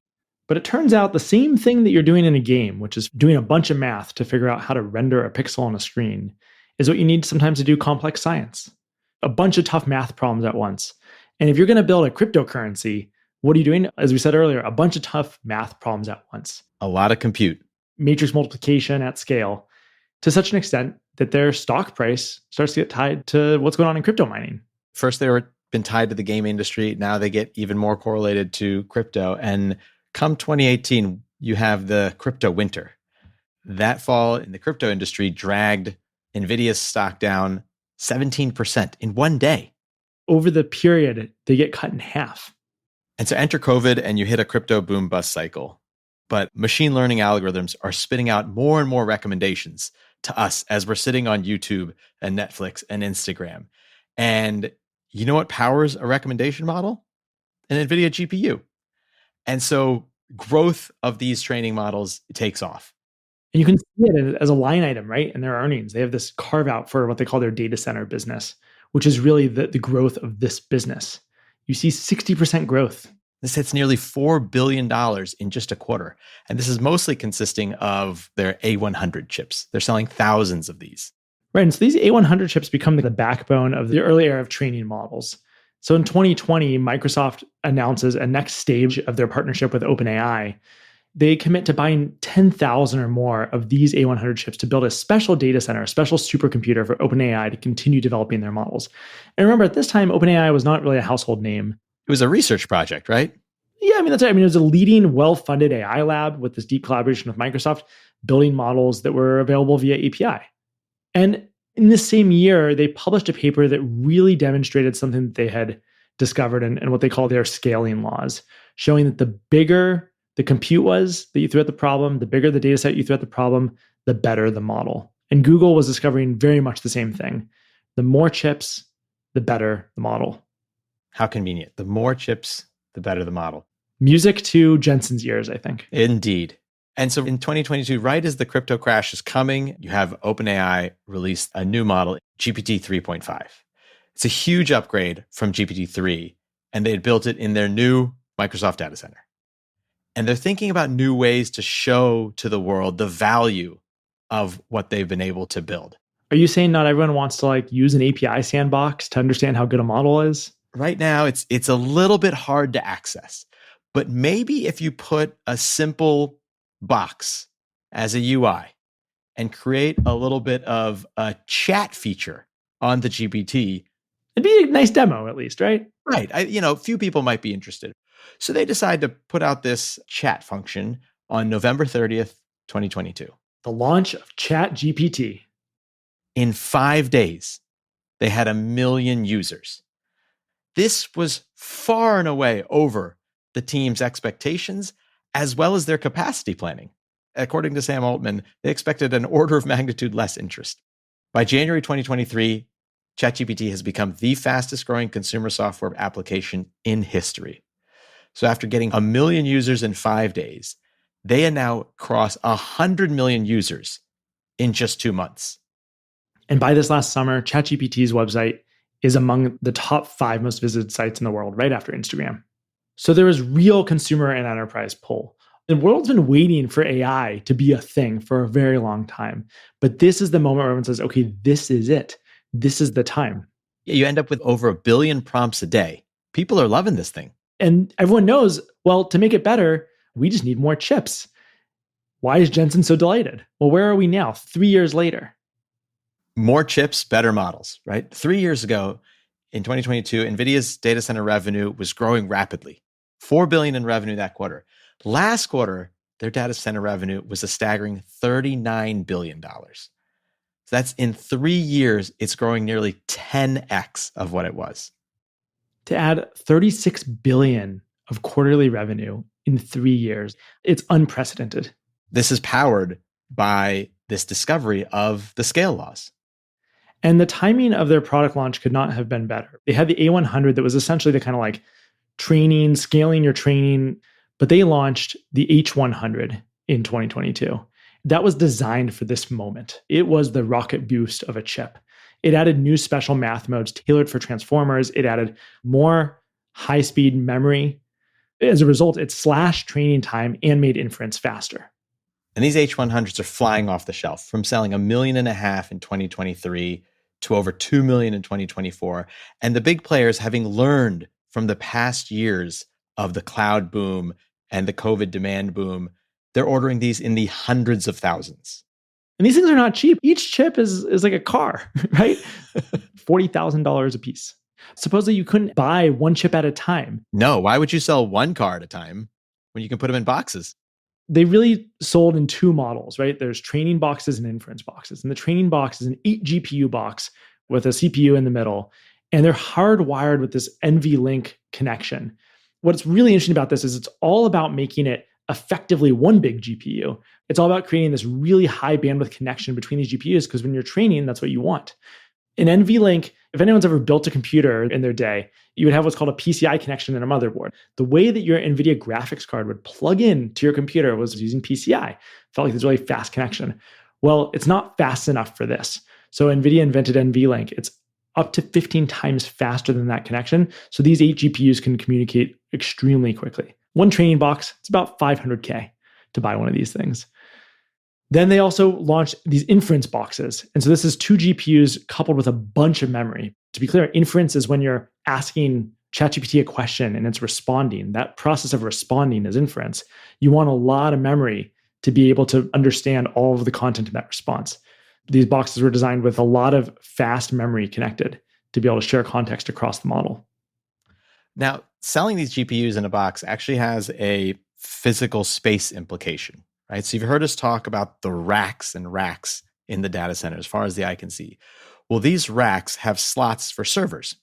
And those servers have a traditional power consumption. But when you put in a specialized server, it starts to change the power consumption of that rack and therefore of the square footage and of the data center. So let's unpack just for a moment what's happening at the rack level when AI arrives. Historically, one new rack would be made 400 watts. And so you'd build a rack with 20 to 30 of these servers. You'd have some networking equipment. So it's somewhere around 5 to 10 kilowatts of power going to a rack. That's like 10 hair dryers running at the same time, to give you a sense. Now, these GPU boxes arrive. Those 8 GPU training boxes, each of those is up to 10 kilowatts by itself. So it's the same power consumption and heat as the whole rack was. But you could now pack a rack physically with 4 to 8 of those boxes. So all of a sudden, you're an order of magnitude up in power consumption, up to 90 kilowatts in a rack. This has a bunch of implications, not just for power, but also for cooling. And an inference box is somewhere in between. So a whole rack maybe is up to 40 kilowatts. One of the things driving this power conversation we've been having is, again, not only the size of these data centers, but now the density of power required within these data centers. This is what makes an AI-driven data center so much different from a traditional data center. Just 20 of these training racks in a pod is 1 megawatt of power. That's on the order of a small 800-person town powering electricity. So you get 200 of these racks, you get to an 8,000-person neighborhood. Very quickly, you get to a gigawatt of Seattle-scale power. As you pack these GPUs that have higher power density, they're running hotter. And you can't let them run hotter. So now how you cool your GPUs and your racks needs to evolve. The problem is air can only move heat so quickly. And if you were trying to do that, even with the inference racks, you would need leaf blower level fans to move the air out. And so you need to start bringing more cooling down to the rack level. So the first thing that you can look at is retrofitting the racks with what's called rear door heat exchangers. This puts some water cooling directly alongside the rack so that when air is moving over those hot chips, some of that air, instead of just going straight into the hot aisle, can get extracted via some tubes of water running inside the rack. That is a nice, convenient half step because you don't have to change how you're actually cooling the overall system. The next jump is the jump to direct chip liquid cooling. This is where you mount cold plates directly on your chips and you run water right near the chip to actually extract the heat away instead of expecting air and heat sinks to do it. And so increasingly, especially with the most powerful GPUs, and to be clear, each generation of GPUs gets more powerful and therefore has more heat to remove, we are moving to a water-cooled world. We've crossed the threshold of physics where air can cool this amount of heat being emitted at this level of density from the racks. And so now it is a liquid cooling world. Now, at the end of the day, you've got to move the heat from inside to outside. But it's very environment dependent. In the right climates, you can kind of expel it outside. And that's why we saw some of these data centers looking at Finland and Oregon and certain geographies that enable that to happen. And this consumes very little water. But in other climates, you have large evaporated water cooling towers. This is where the problem of the water impact on the local community starts to come into play. Fundamentally, what we're trying to do is we're removing heat through that phase change, right? You're evaporating water. That's a massive transfer of heat. These towers increase the surface area of the water. Water evaporates out. It looks like steam going up from these cooling towers. And it's a very effective and efficient way to cool things down, but it can use up your water. And so you end up with this energy-water trade-off in certain environments. And that becomes a big planning focus, not only for data centers that are working with their local community, but also those that are power constrained and built by companies that care about carbon intensity. One study Google did in 2022 found that water-cooled data centers use about 10% less energy, which means they emit about 10% less carbon emissions than many of the air-cooled data centers. Now, the problem is you can't do this as easily in water-stressed areas. So there's essentially this knob you can dial up and down. To be clear, it's possible to build data centers that don't use any water, but they're going to use more electricity.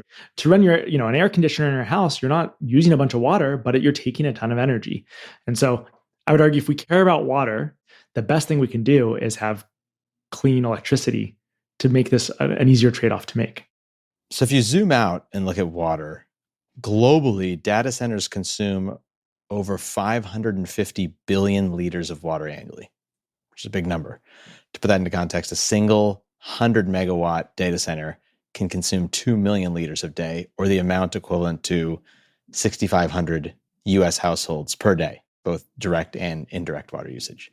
So this is a very big, real, and current issue for data centers in terms of where they site their data center, how they get permitted, and the ongoing operations. The local question is hyper important. Mm-hmm. Some reporting that the New York Times did about the situation in Georgia, where supposedly when Meta broke ground on their $1 billion data center build out, water taps in some residents nearby went dry. Oh. And there's some back and forth around whether or not you can prove direct causality. Still working out whether or not that is actually the case caused by that data center, but it is known to be true that data center is using about 10% of the county's total water, and that is driving water prices in the region to go up. So now let's dive into what is the largest constraint to data center buildouts today, and that is power. We've talked about kind of the evolution of power moving up the decision stack from the early 2010s through the COVID era and now in the AI era. Power is really the limiting reagent. The image in my mind is we have the largest, most complex machine that humankind has built in the power grid that has brought us such evolution in how we live our life. And it is colliding with the new, complex, most interesting machine of the data center. In this collision and the force of it that we're living through right now is defining this period. And it is no small collision. It's a function of two things, right? It's a function of speed and a function of scale. So as we've seen, there is an absolute arms race on compute, because the faster you can get compute online, the better your models are, the more revenue you're going to make. And timing matters a lot here, because a model trained in 2025 can become obsolete by 2027. So if you have a 2-year delay in getting your data center online because of the power grid, it becomes a deal breaker. It has to happen now, coupled with the scale of these data centers. And so as we talked about, a typical data center started as 5 to 10 megawatts. Then, just a few years ago, we were in the 50 to 100 megawatts. And now this year, we're starting to see gigawatt scale announcements. Now, to be clear, these are campuses that make up a gigawatt. They're multiple facilities, but they are still being built out cohesively and will put a strain on the grid and the local community at a gigawatt scale. Now, to put a gigawatt in perspective, this is the scale of a city's power consumption, right? Maybe a Pittsburgh or Cleveland. And Google's data center electricity use doubled over the 4 years and was up to 30 million megawatt hours in 2024 from 14.5 million megawatt hours in 2020. To put that all into perspective, that's about 3 million US homes, or around 0.75% of all US electricity consumption. Which checks out, right? If data centers are currently about 4% of US electricity use, I guess it makes sense that Google's about a fifth of that. And it's worth pausing there for a second to talk about that 4% electricity use. When I hear that number, it actually seems shockingly small for all of the discussion of data centers and electricity. It's like, okay, it's 4%. Let's say it goes to 8%, like compared to industry, compared to, cooling and heating buildings, it all feels small. So why might this be such an issue of conflict? It's a great question. It might have to do with the fact that it's misleading to think about it in terms of total national electricity use, because a data center has a localized and concentrated impact, right? You're not spreading this load across multiple utilities. And not only is it localized and concentrated, it's localized and concentrated in similar areas. Because as we've been talking about, the network effect of the value of a data center being positioned near the undersea cables and near other network points is where you get a lot of performance gains. And so you end up concentrating yourself in Virginia, in California, in Texas. There's just basically 10 states where you're seeing new data centers come online. And so there's a tremendous impact at a local level, at the electricity prices for that community, that county, and in that state, but not necessarily at a national level. When we talk gigawatt scale, that is all about these large training clusters. When we talk about inference, which is, hey, ChatGPT processing your response, you actually probably want that spread out, right? You want that closer to the edge. And that's where you need it, close to the interconnect because you want it to not have latency when interacting with a user and their data. So let's talk a little bit about why you need a gigawatt data center or a 5 gigawatt data center to do the best training possible. You don't really want to think about it as one GPU or a rack of GPUs or a building of GPUs. You want as much as possible the whole data center to act together.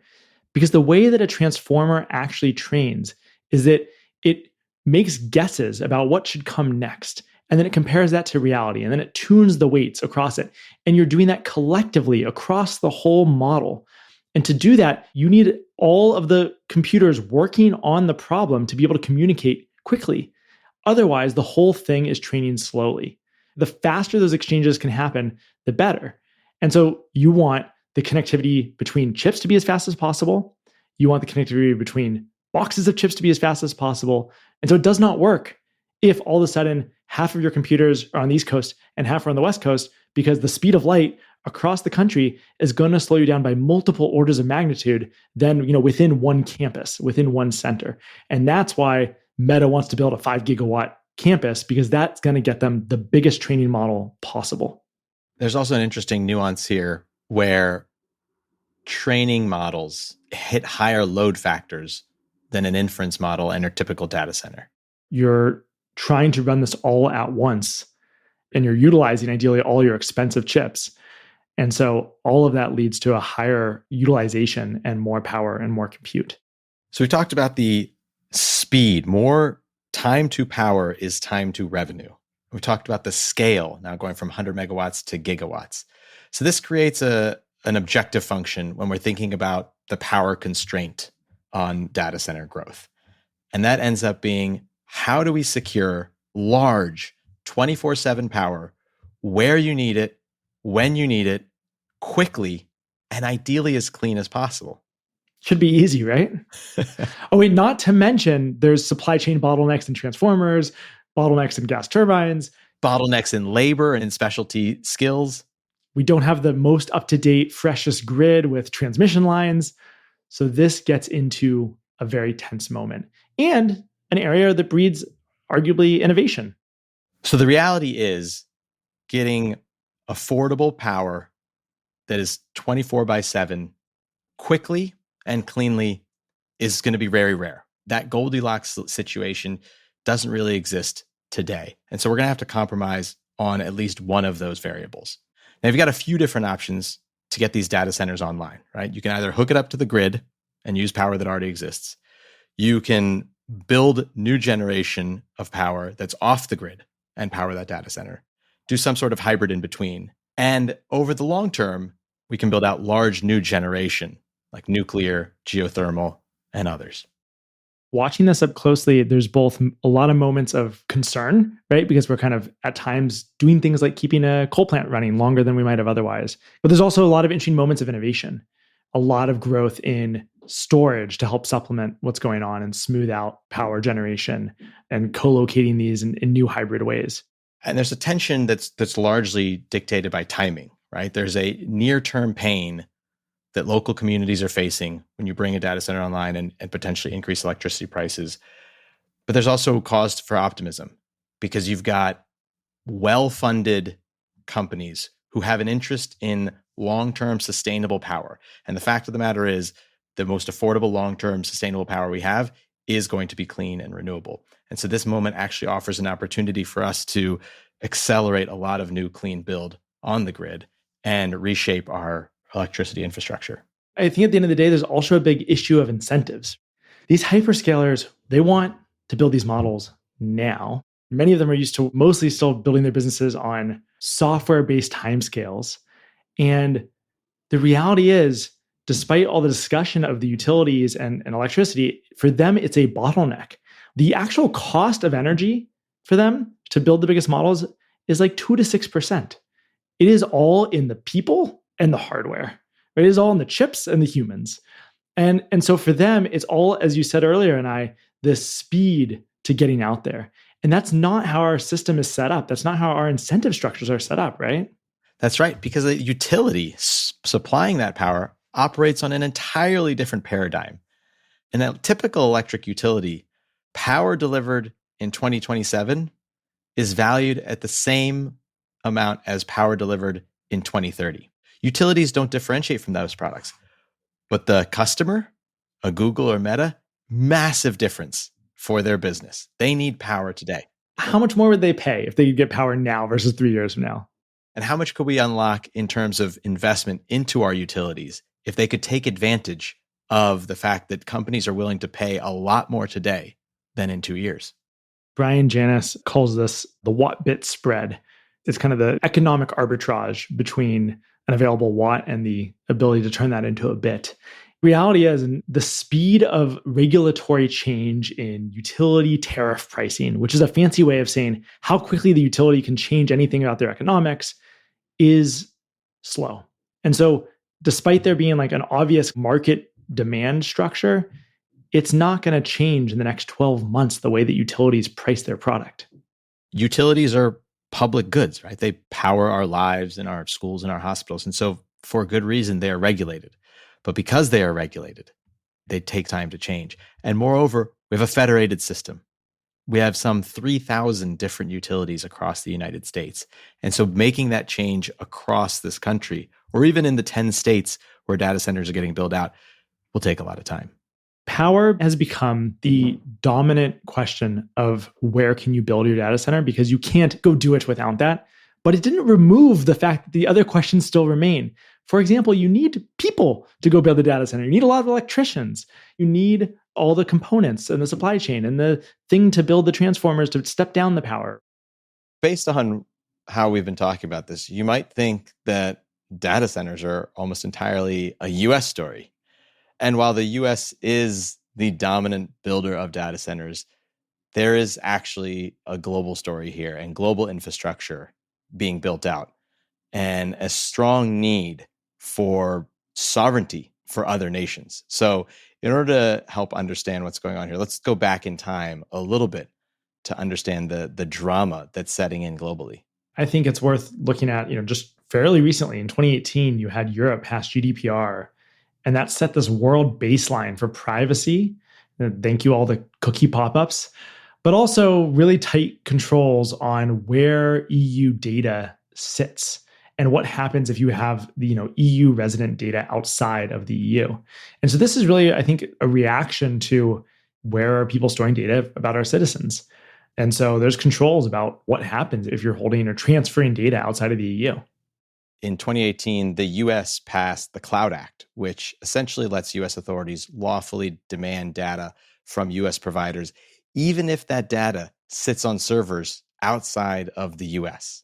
And so the net effect is if you're working with EU data at scale, you need to start having servers and hard drives in the EU. And this becomes, I think, almost another lock-in that the big cloud providers start to have because they go and build the infrastructure to do that. And we saw this in the Microsoft story, right? A big part of their early scaling was following their enterprise customers globally and needing to build out data centers in Germany as one of the primary cases.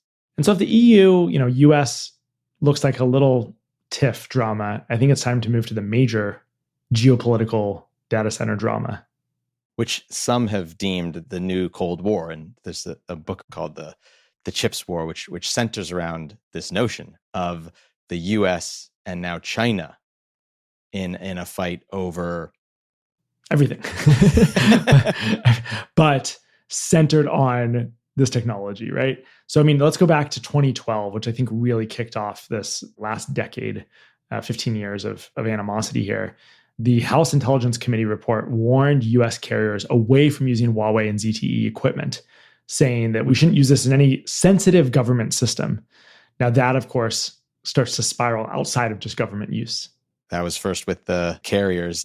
Beijing responded on a different front, the data front. And so in 2017, China's cybersecurity law, followed by other laws, pushed data localization and tighter state control.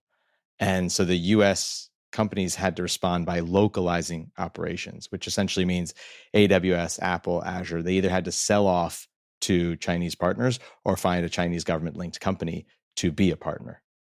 That's right. So it's not just that those companies, hard disks and servers had to be in China, but they actually had to be owned and operated by a Chinese Yeah. company. And so then the US, react even further. They barred all federal agencies from buying or using equipment from a long list of covered Chinese vendors.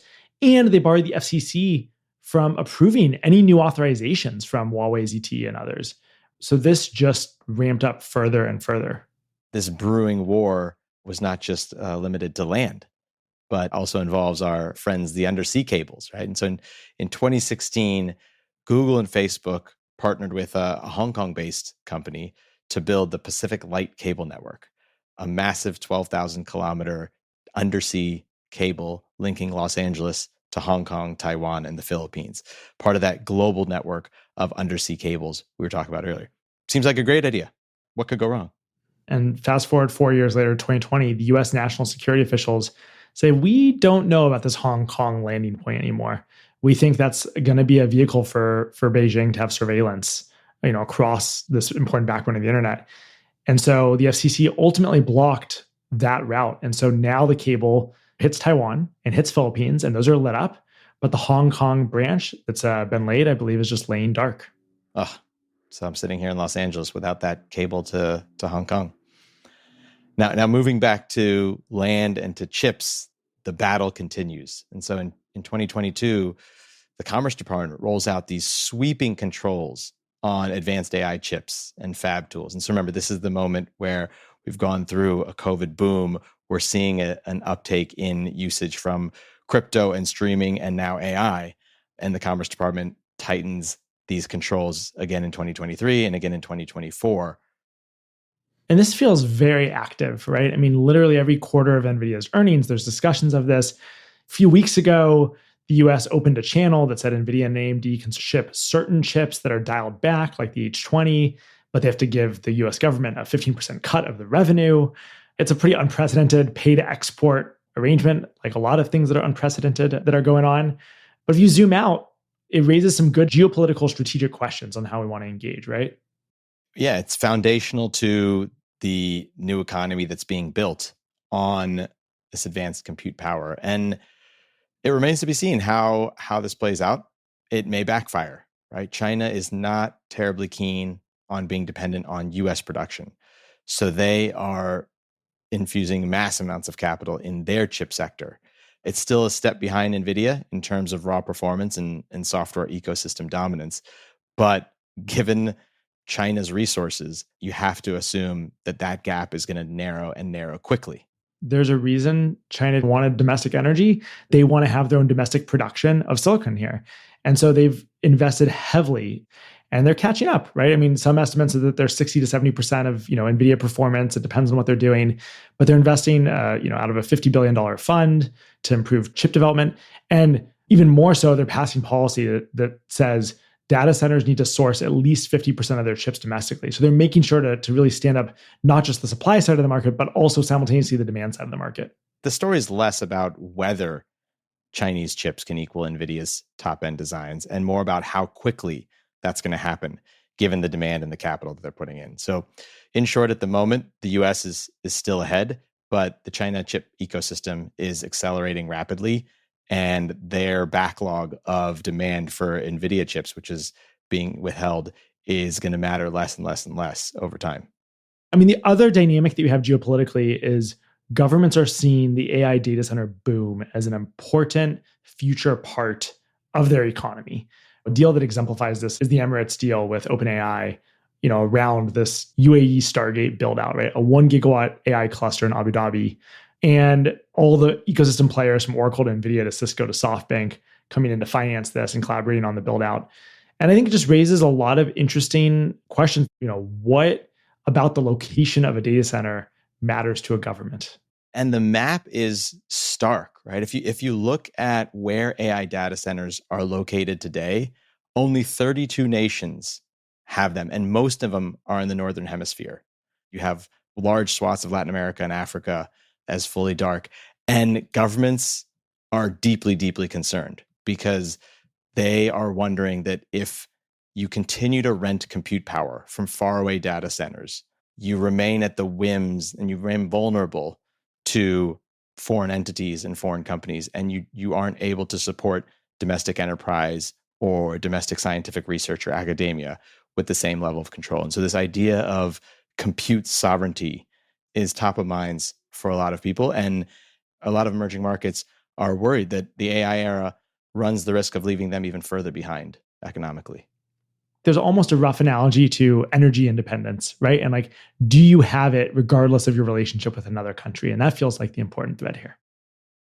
The other tricky dimension here, which we've talked a little bit about, is the actual impact on the climate, which gets a lot of attention these days, rightly so. So there's a few questions that continue to come up. And one that, Ben, maybe your mom has asked you, I know mine has, is if a ChatGPT query is bad for the climate. If I care about the climate, should I really be using AI? And we have some data on that. There's been some reporting on this, and I think it's an area that's become a pretty hot button issue for folks. And there's been, I think, some people even shaming others for using these tools because of the climate impact. So it's worth looking at the latest numbers. Google actually just put out a publicly readable paper on Gemini where they go down to the details on the energy consumption and the carbon intensity of that energy. And so the median Gemini text prompt, which for all intents and purposes, I think could be viewed as fairly equivalent to a Claude or a ChatGPT or a Copilot prompt, uses 0.24 watt hours of energy and emits 0.03 grams of carbon dioxide equivalent, and consumes 0.26 milliliters or about 5 drops of water. Those are figures that are substantially lower than what the public estimates have been. For some kind of sense of scale, that per prompt energy impact is about the same as watching your TV for less than 9 seconds. Why do we think the public reporting might be so far off? There's been a lot of improvements over time. And so it's important to kind of ground ourselves in this moment. We know through that same report that the AI systems that we're using are becoming more efficient. There's constant innovation in the software and the hardware to drive more efficiency. So over 12 months, the energy of a standard Gemini text prompt dropped by 33-fold. Wow. 33x improvement in the energy consumption. Even more on it from a total carbon footprint perspective, you got 44x, all while delivering higher quality responses. And so we are moving in a world where the efficiency gains are continuing. And this question of, is your query bad for the climate, is fairly insignificant. Hannah Ritchie from Our World in Data has independently corroborated this fact. It's an interesting cocktail conversation, but largely misses the forest from the trees. I think the pressure is a good positive pressure because one individual query you should not feel bad about, but the pressure for all of these companies to monitor this and drive these numbers down and get these efficiency improvements is a fantastic thing. That's right. Right? And drive the deployment of clean energy so that the carbon intensity of the energy drives down is a good flywheel to keep pressure on. Indeed. So Mom, keep asking a question because Google will then continue to improve. I think there's another area that's been under-discussed. You don't hear a lot of discussion on the actual carbon intensity of building these very large pieces of infrastructure, pieces of real estate. It's called embodied carbon. And so what is the embodied carbon impact of the steel, the cement, the energy used to build a shell and stand up the facility in and of itself? Thankfully, Google did another report on this and shared that in their analysis, running an AI data center, the operational emissions, which really means the energy going into running the data center ongoing, is going to be about 70 to 90% of the total emissions. Manufacturing emissions, which is really the manufacture of the server components, the memory, the flash storage, the GPUs, is going to be around 25%. And then the data center construction, so this is the steel and cement, and the logistics around that are around 5%. So this is all to say, I think when you look at this, we should probably be paying a bit more attention to the manufacturing of the components and make sure that we're looking at the LCAs for solid state disk drives and GPUs and making sure we're taking that into account. But the attention's probably correctly centered on the electricity. And on this point of focusing in on the manufacturing, the procurement muscle of one of these companies that are building this out is actually a very big lever. So when Microsoft requires its suppliers to use 100% carbon-free energy by 2030, it will pull their suppliers in, all the fab building and the motherboard building and the assemblers. It's moving everyone down the supply chain. It's called Scope 3 emissions into a cleaner world, which has tremendous power. I think the other thing that's interesting is some of the circularity conversations that are starting to happen. So I was at a talk where the Microsoft CSO was talking about how they recently launched, I think it was just in April of this year, a circularity program where they would take the rare earth material in the hard disk drives that they're using in the data centers, and they have a new way to recycle those while disposing of the data. And that yields a 90% recovery of those rare earth materials, which also helps stand up a US supply chain around rare earth materials, which we don't really have today, which is pretty phenomenal. Yeah, tremendous. And is going to be a growing discussion over the coming years as we mine for more and more of these critical minerals and the geopolitical control over who has those minerals. All right, so given all of that operational load is the main contributor to greenhouse gases, something like 70% or more of the emissions, how should we think about the scale of that from a meta climate perspective? So when we talk about operations, remember we're talking about the energy consumption and not the materials that go into building the data center. Recent studies show that data centers account for about 4% of total US electricity consumption. And with more than half of that electricity derived from fossil fuels, that means that data centers generate more than 105 million tons of CO2 every year. Till reading the study, I didn't realize that data centers' carbon intensity is actually higher than average, exceeded the US average by 48%. The big point here is how grid dependent that impact is, right? If these data centers are located on a dirtier grid, let's say a coal heavy grid in the mid Atlantic region of Virginia, then it's going to have a very different climate profile than a data center that's in Eastern Washington that's entirely powered by hydro. So when we talk about 105 million tons of CO2, how should we think about that? Yeah, so I have a few comparisons to help think about the scale of 105 million tons of CO2 emissions. One is you look at US aviation emissions. This is about half of that. Another would be looking at enteric methane, which is a fancy way of saying cow burps, is around 178 million tons. So that means data centers are about 60% of the equivalent of that. Or all of US passenger vehicles are 1,000 million tons or a gigaton. And so data centers are about 10% of that today. Now you look globally, this goes up by approximately a factor of 3, as do the rest of these things.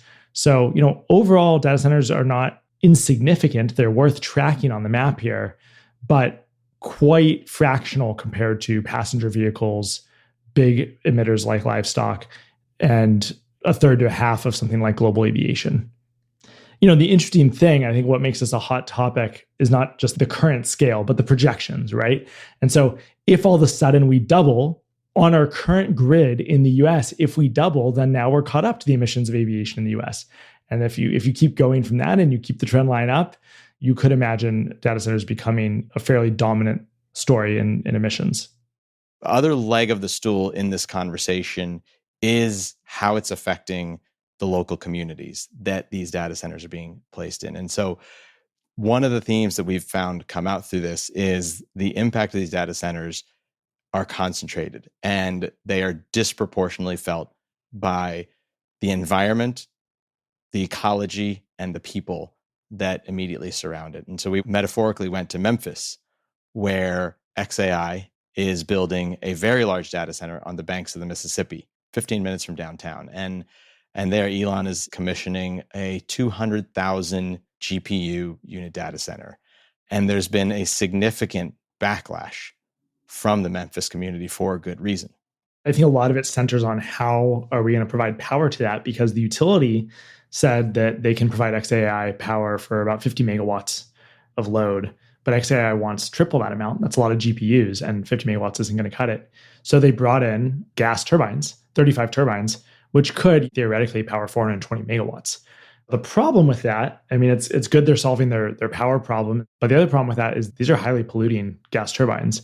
And so they have the potential to emit a couple thousand tons of smog-forming nitrous oxides each year. For context, that's more than the smog caused by the Memphis airport. So it's like you're adding another airport of smog to the region. And this impact is not continuous, right? Because these data centers ebb and flow in terms of how much power they are consuming. So it's important to look at these peak moments. So we found public satellite data from NASA and the European Space Agency that shows that on average, nitrogen dioxide concentration increased by 3% when comparing for a year before in this area. But in the times of peak consumption, We're talking about a 79% increase in nitrogen dioxide concentration from pre-XAI levels in that area. And so you can imagine it's like sitting in a traffic jam, and those moments have outsized impact on the community at that moment in time. Yeah, and so there's been a lot of pushback from this pollution and health risk standpoint. It's hitting South Memphis neighborhoods that already have elevated asthma and cancer rates from past industrial waste. This temporary electricity generation infrastructure isn't going to sustain in the long term. So all of this is kind of a case study in both the local impacts and also the time to power issue. And this notion of time to power, essentially what it means is there is enough demand to get these data centers online quickly. The companies are willing to pay more and more and more. And so when you have that kind of economic pressure, the community resistance sometimes can only go so far. And so as we're seeing in this case, XAI, despite the pressures, is currently building out a second location a few miles away, which will be double the size of the first one. Just 500,000 of these GPUs. I mean, just insane. That's the current moment we're living in. So far, we've been trying to keep it focused on what has been built more than what is proposed. But I think it's worth taking an extreme view on some of what's coming. Meta has announced their big long-term project, their big training center, the Hyperon project located in Richland Parish, Louisiana. It's a $10 billion build-out online by 2030. They'll have a few steps in between. The goal is for this to be a 5 gigawatt campus covering over 2,000 acres. What is 2,000 acres? Yeah, so a different way to visualize this is this data center is about the size of Lower Manhattan. Whew. It is at a scale that is kind of unfathomable, right? That we're going to build buildings of that scale in a few years here to power such a new technology. That Louisiana project is a great example of what we are living through, the step change function that we are living through right now. This is the biggest tech infrastructure project since either the 1960s, the dawn of the computer age, or even the 1880s, the heyday of the railroad period. I think NVIDIA is on pace to capture the highest share of market-wide capital spending since IBM peaked in their percentage of that in 1969, right? And so a lot of comparisons are being made to other past booms like the Gilded Age or the telco build-out. And when you mention booms, obviously you end up thinking about busts, right? And so, we talked about the telecom boom of the 1990s, which contributed to the dot-com crash and a bust on fiber. You also look back at the 1870s and the huge railroad boom that led to a crash. And both of these pose the question of did we overbuild? Are we outrunning our demand? In both of those cases, it's not that the CapEx spenders were wrong. They were just early. We saw this vividly in the fiber overbuild, right? By the year 2000, we were only using 3% of the fiber we had laid, but it was absolutely necessary to power the next couple decades. And that's what it looks like for AI, is that there may be an overbuild in this moment, but the foundational nature of this technology suggests that it's going to get utilized. Yeah, I think there's such a rush here because the potential AI market creates this economic imperative to go and plug in as many GPUs as quickly as possible. And that will build the largest and smartest AI model, which will create a moat. I think there's an interesting question here, though, of what is the infrastructure? Because yes, we still use the railroad tracks and we still use the fiber. But remember that all the companies that were building the fiber and the ones that were on top of that, it was too early for them to capture that value. But what's in part different about this boom is how it's being funded. Now, yes, there's VC dollars and other dollars going into it, but at least historically, and if you look at the major capital expense, it is these big companies we've spent the episode talking about. It is Amazon, Microsoft, Google buying from NVIDIA, and they're using the fact that their business models have thrown off billions and billions and billions of dollars every quarter to then go buy the chips and build this out. So there's a real kind of concentration in some of the build out of the infrastructure.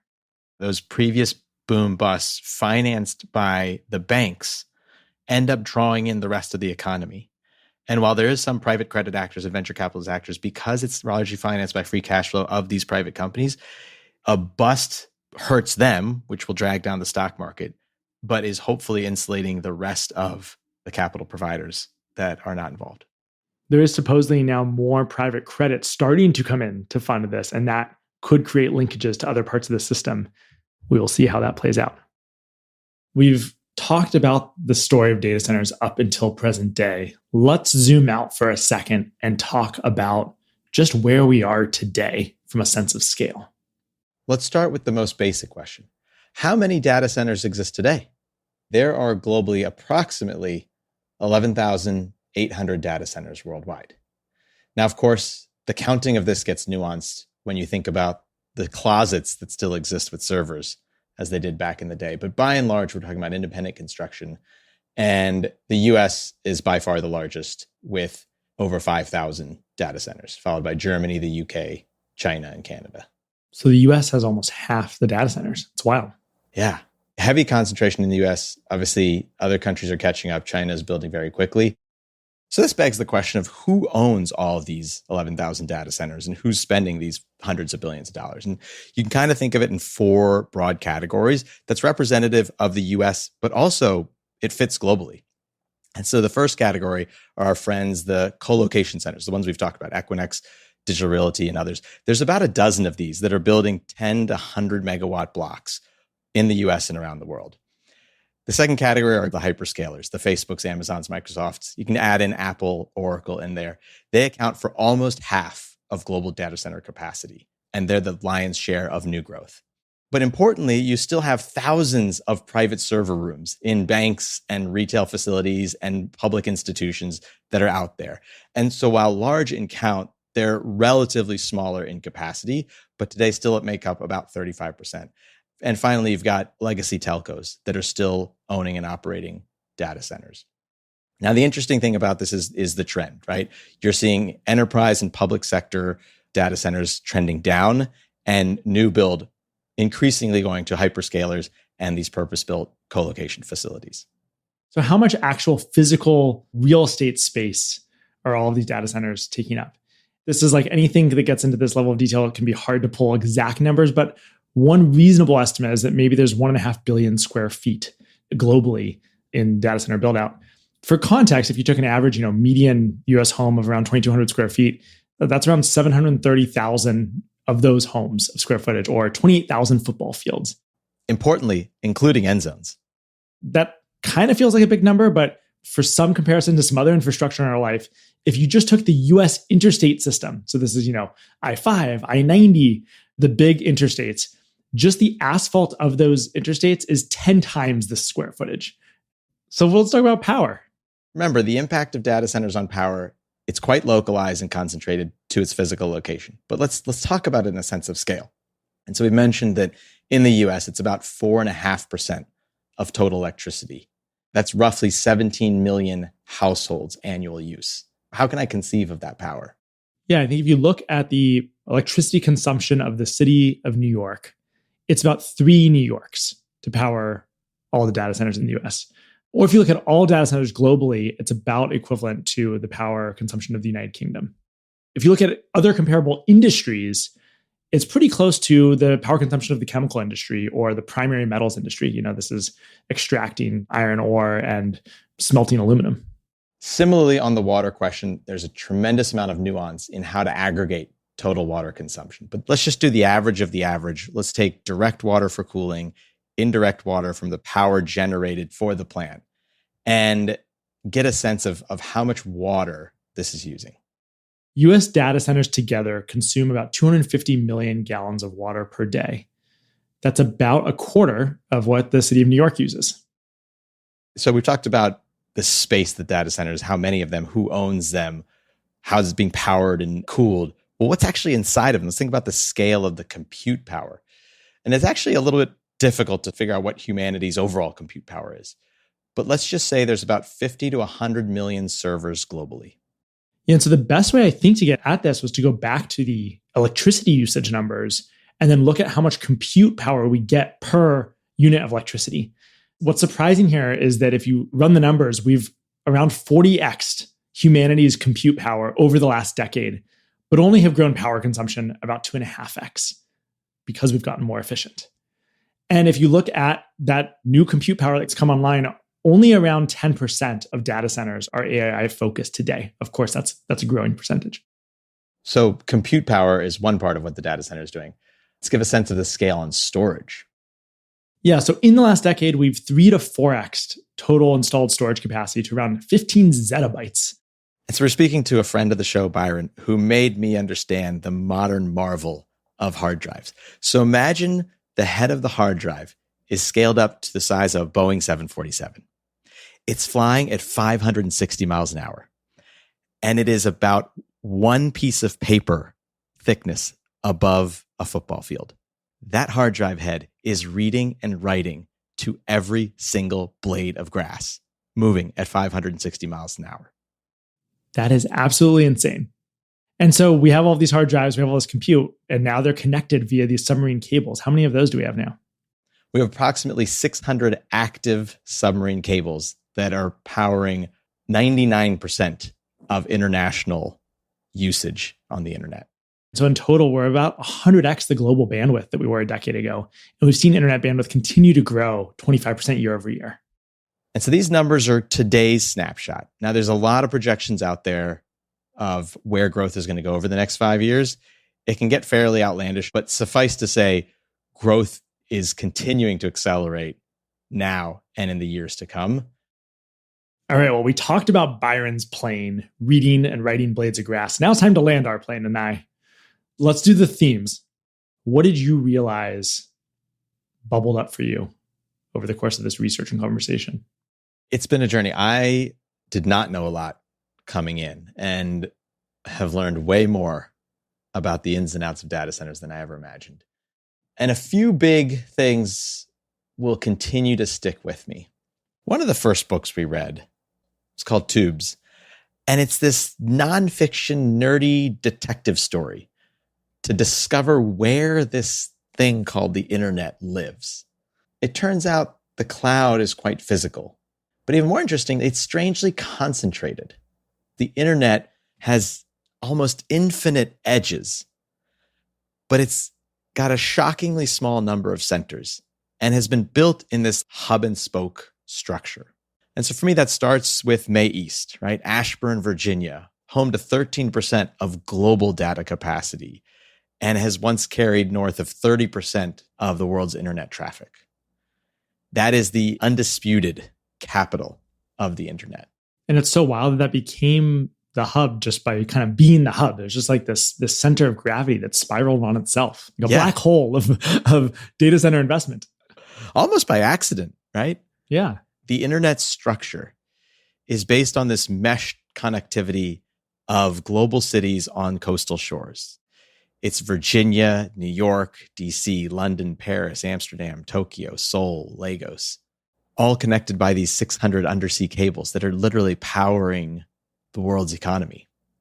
And so I think about data centers that started off occupying closets, growing to whole floors, then buildings, then warehouses.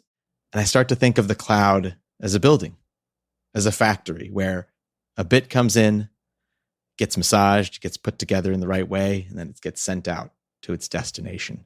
And it really brings the internet home for me. This connects to one of my reflections, which is threaded through the invisibility of this infrastructure and what makes data centers and the connecting internet almost the perfect abstracted infrastructure. And what I mean by that is you can access them, you can use them, you can get all of the power of them without ever seeing them or touching them. I mean, now with us now living in mostly wirelessly blanketed internet ourselves, you have access to all of these warehouses and all these buildings via all these undersea cables. And if you're an engineer, developing software, you can deploy to all these regions around the world and never actually look at a CPU or a hard drive in your life. Yeah. It is, I think, of physical infrastructure that humanity has built, the best abstracted. Like, it is physical. It is silicon. It is electricity. It is fiber. There is no real magic. It is all physics. But the only infrastructure I can think of in humanity that is as well abstracted as maybe money. But money is actually not physical anymore in the same way. Like, this actually is still doing physical work. And that struck me. It does. It feels very rare to have global infrastructure that is defining our life and how the world operates to be so invisible. And so frequently in our life, even though it is invisible, right? Our entire day is mediated by this infrastructure.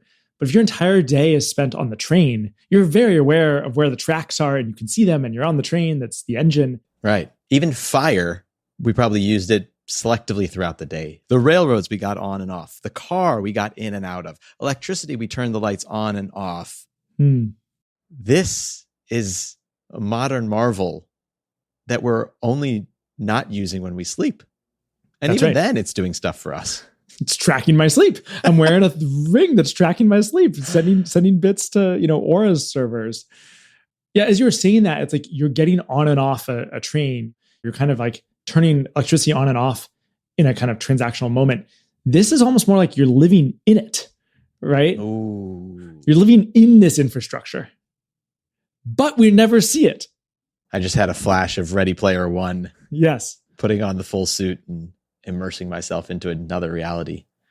We're close when you think about it this way. I think that's right. I think this gets to one of my other realizations when comparing this to other physical infrastructure, which is despite it being truly physical buildings and silicon and electricity, we are upgrading it continuously and rapidly. Part of that is because of Moore's law. Part of that is because of just the improvement of the hardware and our techniques and cooling and all of these things.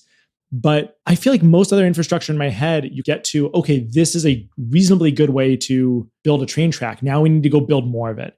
Or this is a reasonable good way to transport electricity. So now we're going to build more transmission. And certainly you get a little bit better at transmission. But we don't get a little bit better here. We're getting 40x better in the last decade, which was off of the previous decade that's gotten much better. So it's this weird thing where, yes, it's infrastructure, but it is changing what it is we're getting at such a kind of order of magnitude scale so quickly. And I can't think of other analogies to that. Maybe the first 20, 30 years of electricity felt like this, but something feels even more drastic here because what is being delivered is not commoditized exactly the same way as electricity. That sense of movement that you're describing reminds me of another one of my takeaways, which is where I'm feeling stuck. And that's on the question of power. And to me, it's easy to think about the complexities of why the power problem is so hard to solve. And yet the answers are right in front of us. The problem is huge, right? Data centers pulling more and more electricity from the grid. And the problem is hard because the grid is strained, the turbines and transformers are backlogged, and we don't really have utilities that are built to capture the incentive structures to value what hyperscalers are willing to pay today. And it's going to take years to reform the grid to actually meet the needs. And at the same time, the fastest, cheapest energy is available today. It's solar, it's storage, it's putting renewable energy online quickly and cheaply. That is already accounting for 90% of new capacity going on the grid, despite every effort from our current administration to execute an ideological war on clean power and claim that we're in some national energy emergency, and yet deny the grid of having affordable electrons being placed on it. So if we can just get out of our own way, we can put a lot of power on the grid fairly quickly. The other side of that story is the way we're building data centers. We're doing it accounting for 24/7 peak load. And there's a famous study that circulated earlier this year from Duke University that suggested that if we can limit grid-facing power of data centers by just 1% a year, 90 hours out of the entire year, we can unlock 100 gigawatts of load. We can unlock the equivalent of 2 nuclear fleets on the US energy grid. Right. You saw Google do some recent announcements where they're collaborating with some of the utility providers to do exactly that. There's new startups that we see all the time that are building businesses around that concept. This connects really closely to my major takeaway on the power story, which is that limitations drive innovation, especially when they come up against a legacy incumbent system. Something that generally works and reasonably well, which for all of our general disgruntledness about utilities in our life, it is phenomenal that the electricity works most of the time as well as it does. And it has not gotten kind of a kick in the behind in a long time in terms of like needing to try and evolve. There's been decades of people talking about a smarter grid, but nothing's forced the need like the AI data center competition and the geopolitical competition with China. That drives innovation across the stack. It's exactly what you're saying in terms of driving, the next cheap, clean electron on the grid in the forms of renewable energy. But it's also pushing us on transmission and permitting. And it's also pushing us inside the data center to think even further about AI models. And we look at and invested in companies that improve the efficiency of actually running the model and training the model. That's right. Right. And so up and down this whole stack, a point that we found again from talking to people in research, these types of crunches drive the efficiency innovation and drive the evolution of the grid. And arguably, according to folks that have been in this for decades, we've been fairly lazy on innovation, right? It's been a lot of the low-hanging fruit. And so this type of forcing function can drive step change improvements in something as complicated as our national grid. So to me, all of that points to, for me, long-term optimism in, first of all, solving the problems, but second of all, solving them in a way that leads to more clean energy deployment, but also needing to recognize and not dismiss the near-term local impacts for both power and water in these environments. I love that point because as we talked through these stories, that theme kept recurring of how it is different when you think about the problem locally than when you think about the problem nationally. And I think that's really important for people to understand as this is more and more headline news. My personal takeaway is less and less anxiety about that next incremental Gemini query, ChatGPT, Anthropic use case, or storing a video, and a more desire to have more awareness locally within a given county that's struggling with air quality or water shortages, because that's where the activism needs to center within communities in the moment than trying to slow the valuable uses and progress that we're all building towards. Absolutely. This point on communities and geography and where things are located brings up another takeaway that's close to my heart as a former international politics major and someone who spent 20 years living and working across emerging markets. And that's the geopolitical implications of the moment we're living through right now. And so we talked a little bit about this, but to me, it really crystallizes into twofold. One is the notion that we're living through this chip war, right? That microchips have replaced oil as one of the world's most critical resources. And it's a key determinant of economic and military power. And we're in a new Cold War. This time it's largely with China. As Americans, we don't want a country like China accessing our data or having superior performance over us. And so we're actively preventing US companies from selling chips to China. But it's not so straightforward, right? Because you think of, okay, NVIDIA is an American company, we can prevent that. But NVIDIA is the architect of the chips, right? The manufacturer of over 90% of the world's advanced chips is a Taiwanese company, TSMC, and they're the ones actually constructing it. So this geopolitical tension has various layers to it. But the notion that we're living through a new Cold War and the chip is the center of that story is quite striking. I think in the long term or mid to long term, this type of technology is a genie that can't be put back into the bottle, right? And that China in particular is hyper aware of what they want to domestically build for themselves here, and actually is in a great position from a supply chain perspective to pull that off, even if they're, a couple years behind.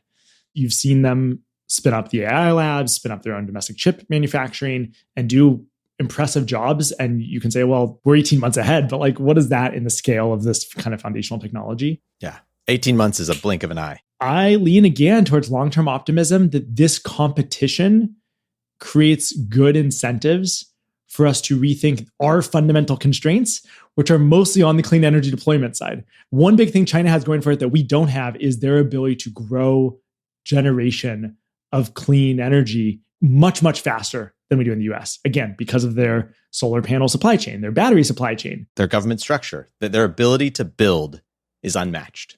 And so this is giving a lot of our structures that kick to rethink what's slowing us down if this is so existentially important to stay at least on par, if not ahead on. I agree strongly. And in this notion of the chip war, I think it's interesting in this moment. I think over the medium to long term, it's less so. Here's where I don't share as much optimism. It's the AI boom and data center build out that's potentially creating a new digital divide, exacerbating global inequality on yet another dimension. So we've talked about how US hyperscalers run almost 50% of data center compute. The US, China, and the European Union host more than half of all the powerful data centers. What does that mean for the billions of other people living around the world? And what is the implication of a country who is renting compute power from a faraway data center? It's potentially higher costs, slower connection speeds, compliance to different laws. But more importantly, as we unpack this, as we're trying to wrestle with this idea, it's this question of having a critical national security and economic infrastructure input owned, operated, and housed outside of your control. The techno optimist in me is just screaming to like refute this, and I'll tell you why. And I think we can study the internet as an example, which is like, this feeds into, I think, another meta theme for us, which is these companies are the modern day utilities, but they're actually the opposite in a way of the governing structure of an electricity utility, which is hyper localized and granted the local monopoly. These are global utilities. They're providing much more kind of non-commodity functionality, everything down to a bespoke AI model that they're training down to the kind of more commodity storage.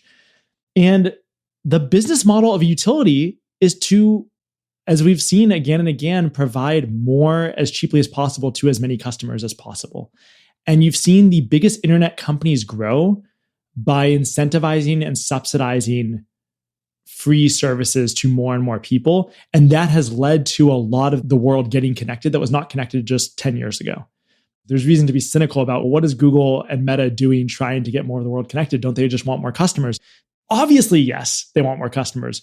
But in doing so, a lot more of the world has access to the internet than ever before, and information and knowledge. And I think that's where I fall on the side of optimism, that there's nothing more that OpenAI wants than more people having access to OpenAI. Now, that to me goes to the individual human level, very different than how a nation state or the government in control of a nation state might feel about it. But I lean on the like individual human in a global context and what powers I want them to have and I want their children to have in the decades to come. And that's where I get a source of optimism. I mean, it's true. 66+% of the world's population is now connected to the internet, and that number is increasing. I like the optimism. I wonder if the nature of this technology, particularly AI compute power, functions differently than access to the internet, access to electricity, and access to other similar infrastructures. Having that controlled by private equity and public companies that have very specific incentive structures. I think there's a big thing that you just hit on for me, which is my optimism doesn't really account for the hosting government of hyperscalers. And so it's not just that these are companies, but they're American companies. If they're American companies, they a little bit exist at the pleasure of the American government. And that means that another country's access to them exists at the pleasure of the American government. And that, I think, gets to a more complex nuance. And to me, just drives value to the idea of more global models and more global competition, even if it's not hosted within a given country, so that it's not just one or two governments that have control over these technologies. More models trained on different languages. Of course. And different speech patterns. And so how this unregulated utility, as we're talking about, this new digital utility, this new critical infrastructure that society will increasingly depend on, will continue to be seen as a public good and delivered to more and more people as that. You know, they say hindsight is 20/20, but there's something even more interesting about creating a historical narrative to something like data centers. And it's the marvel of the narrative process, this story that starts to make so much sense of how one thing came after another. And so you start off with IBM and Watson's journey and the introduction of the punch card that is storing data, and then the machines that start to compute off that storage. And that kind of grows and evolves. And you've got the Cold War introducing the need for connecting networks. And suddenly you've got compute and storage power and network connections. Bring that together. And that continues to evolve. And then you get the explosion of the 90s. And in this time, first slightly accidental and then more purposeful infrastructure starts to get built in very important nodes, and the fiber boom happens. I think I'll now always associate the late 90s with the overbuild of fiber and this notion that by the time the dot-com bust happened, we only used 3% of the fiber that we built. It's wild. And yet that was exactly what we needed to go through the run-up of the 2000s and the growth of consumer and enterprise internet and mobile and streaming, and then eventually the cloud. And then you had crypto creating this market for the AI chips before we had the models. Cycles of building ahead of the curve, there being some bust, but then there being this new utilization of those fundamental building blocks. Absolutely. And these brilliant people located in very important companies that took the lead to build what is now foundational infrastructure of the world. And then there's another dance that's happening in where storage and compute lives for the average consumer or average business, where you go from, it was all on the mainframe, then it moves eventually to the PC, and you feel like you're so powerful with your PC, but you have no collaboration, no backup, no redundancy. Then it moves back to the server room. Then in the mobile era, your connection is really slow. Early days, right? You think about the first iPhone, it was like a really slow edge connection. So your phone actually had to do most of the stuff on the phone. But then now we live in this world where the connection's back fat and happy. And so like we do everything now on the server except for, rendering the UI on the phone. And so this dance of where both compute and storage happens, mediated by the communication bandwidth, this really interesting dance that I see played out in the story. That dance drove then the cloud boom of the 2010s and the maturing of enterprise cloud and the infrastructure, where now you're able to do everything you want at higher utilization in the cloud. And all of that build out and that fine tuning and optimization allowed us to enter March of 2020, the dark days of the beginning of the pandemic, and switch over from in-person to online. From the perspective of the internet, largely without much of a hiccup. Yeah. Going to slightly lower resolution Netflix videos for a month, I think we handled it pretty well from a technology infrastructure perspective. Correct. And how that just so happened to juice the infrastructure even more to lay the foundation for GPUs to finally be utilized for what was growing in the background around machine learning and large language model training. And then November of 2022, putting a chat box on top of a model, and the AI boom and the infrastructure that was laid to capture that moment, and the cash coffers of the hyperscalers that were ready to meet that moment, that are now propelling the greatest technological infrastructure build out in human history. What a story. Yeah. Do you think it's an overbuild? There are things that I worry about in this world, as we noted from the geopolitical situation. But once I strap in, the optimist in me takes over. So I am fully convinced that we will utilize every photon, electron, and square footage.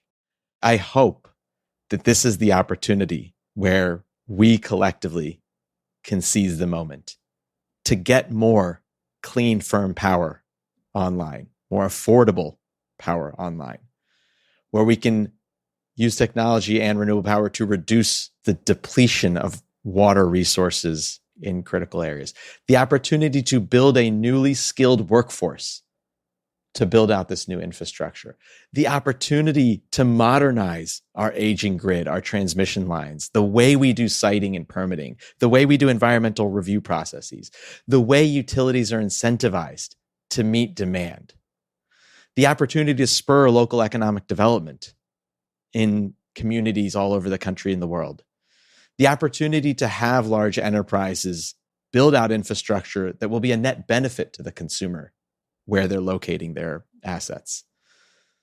And I think it's really important for us to be mindful of the cost of moving so quickly and not thinking through the implications of water, power, climate, communities, and global equity. And my real hope is when you have this much capital and this much demand coming on to reshape a foundational technological infrastructure, that we come out the other end with an ability to, as one of our new friends that we interviewed said, to build these assets as ecologically invisible as possible. I think we have the opportunity to do that. And when we come out the other end having done that, I think our children's generation will look more kindly on us. I think so. Yeah, my big takeaway is that I think of all the things we might study on this show, this one feels like the major piece of infrastructure that we're living in the middle of the step change, right? We are in the sharp part of the curve that's going up. This level of capital investment and build out is what it looked like if you were to put yourself back into the initial build out of the electricity grid or the railroad system, but further compressed. And I think what's so interesting about that is you get to experience personally how quickly you adapt to amazing infrastructure and power.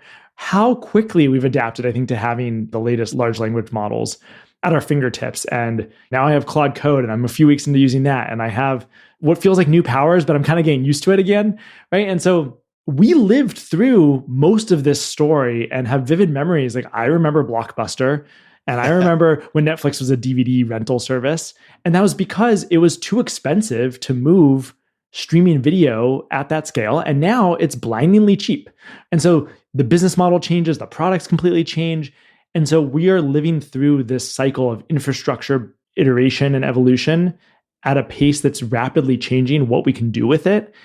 And so I don't know, again, when we get to the upper step of that curve, but we are living in the steps change. And I'm just trying to relish that experience. The rocket ship is in takeoff. Feeling some G-forces. That's right. But you get used to it, don't you? Very quickly, shockingly fast. I mean, even since we launched the fund 2 years ago to now, our workflows have changed dramatically. That's right. Despite the fact that you and I continue to look at each other 12 hours a day in the same screen. Yeah, the normalization of humans is astounding. And then you start thinking about our kids and how they're growing up in this moment. Speaking to ChatGPT Santa Claus if they want, or making a game. I mean, my 4-year-old programmed a game that runs in JavaScript by telling Claude what he wanted. Amazing. It is wild, wild times. We are living through a step change moment.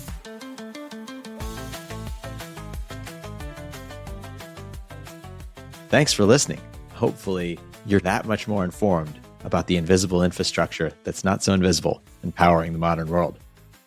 You know how you got this podcast into your ears. It's amazing. That's right. If you enjoyed this and have friends or colleagues that you think may find the story of data centers valuable, please send it their way. And please make sure you're subscribed to Step Change in your podcast player of choice so you get to find out when our next episode comes out, which at this current pace will be at least once more this year, I hope. And sign up for emails from us at stepchange.show. Podcast ratings make a huge difference to help people discover this, so we always appreciate it. And we love hearing from listeners. Shoot us an email anytime. It'll bounce from your data centers to ours over at hi@stepchange.show. At StepChange, we invest in early-stage companies accelerating energy abundance and building critical infrastructure.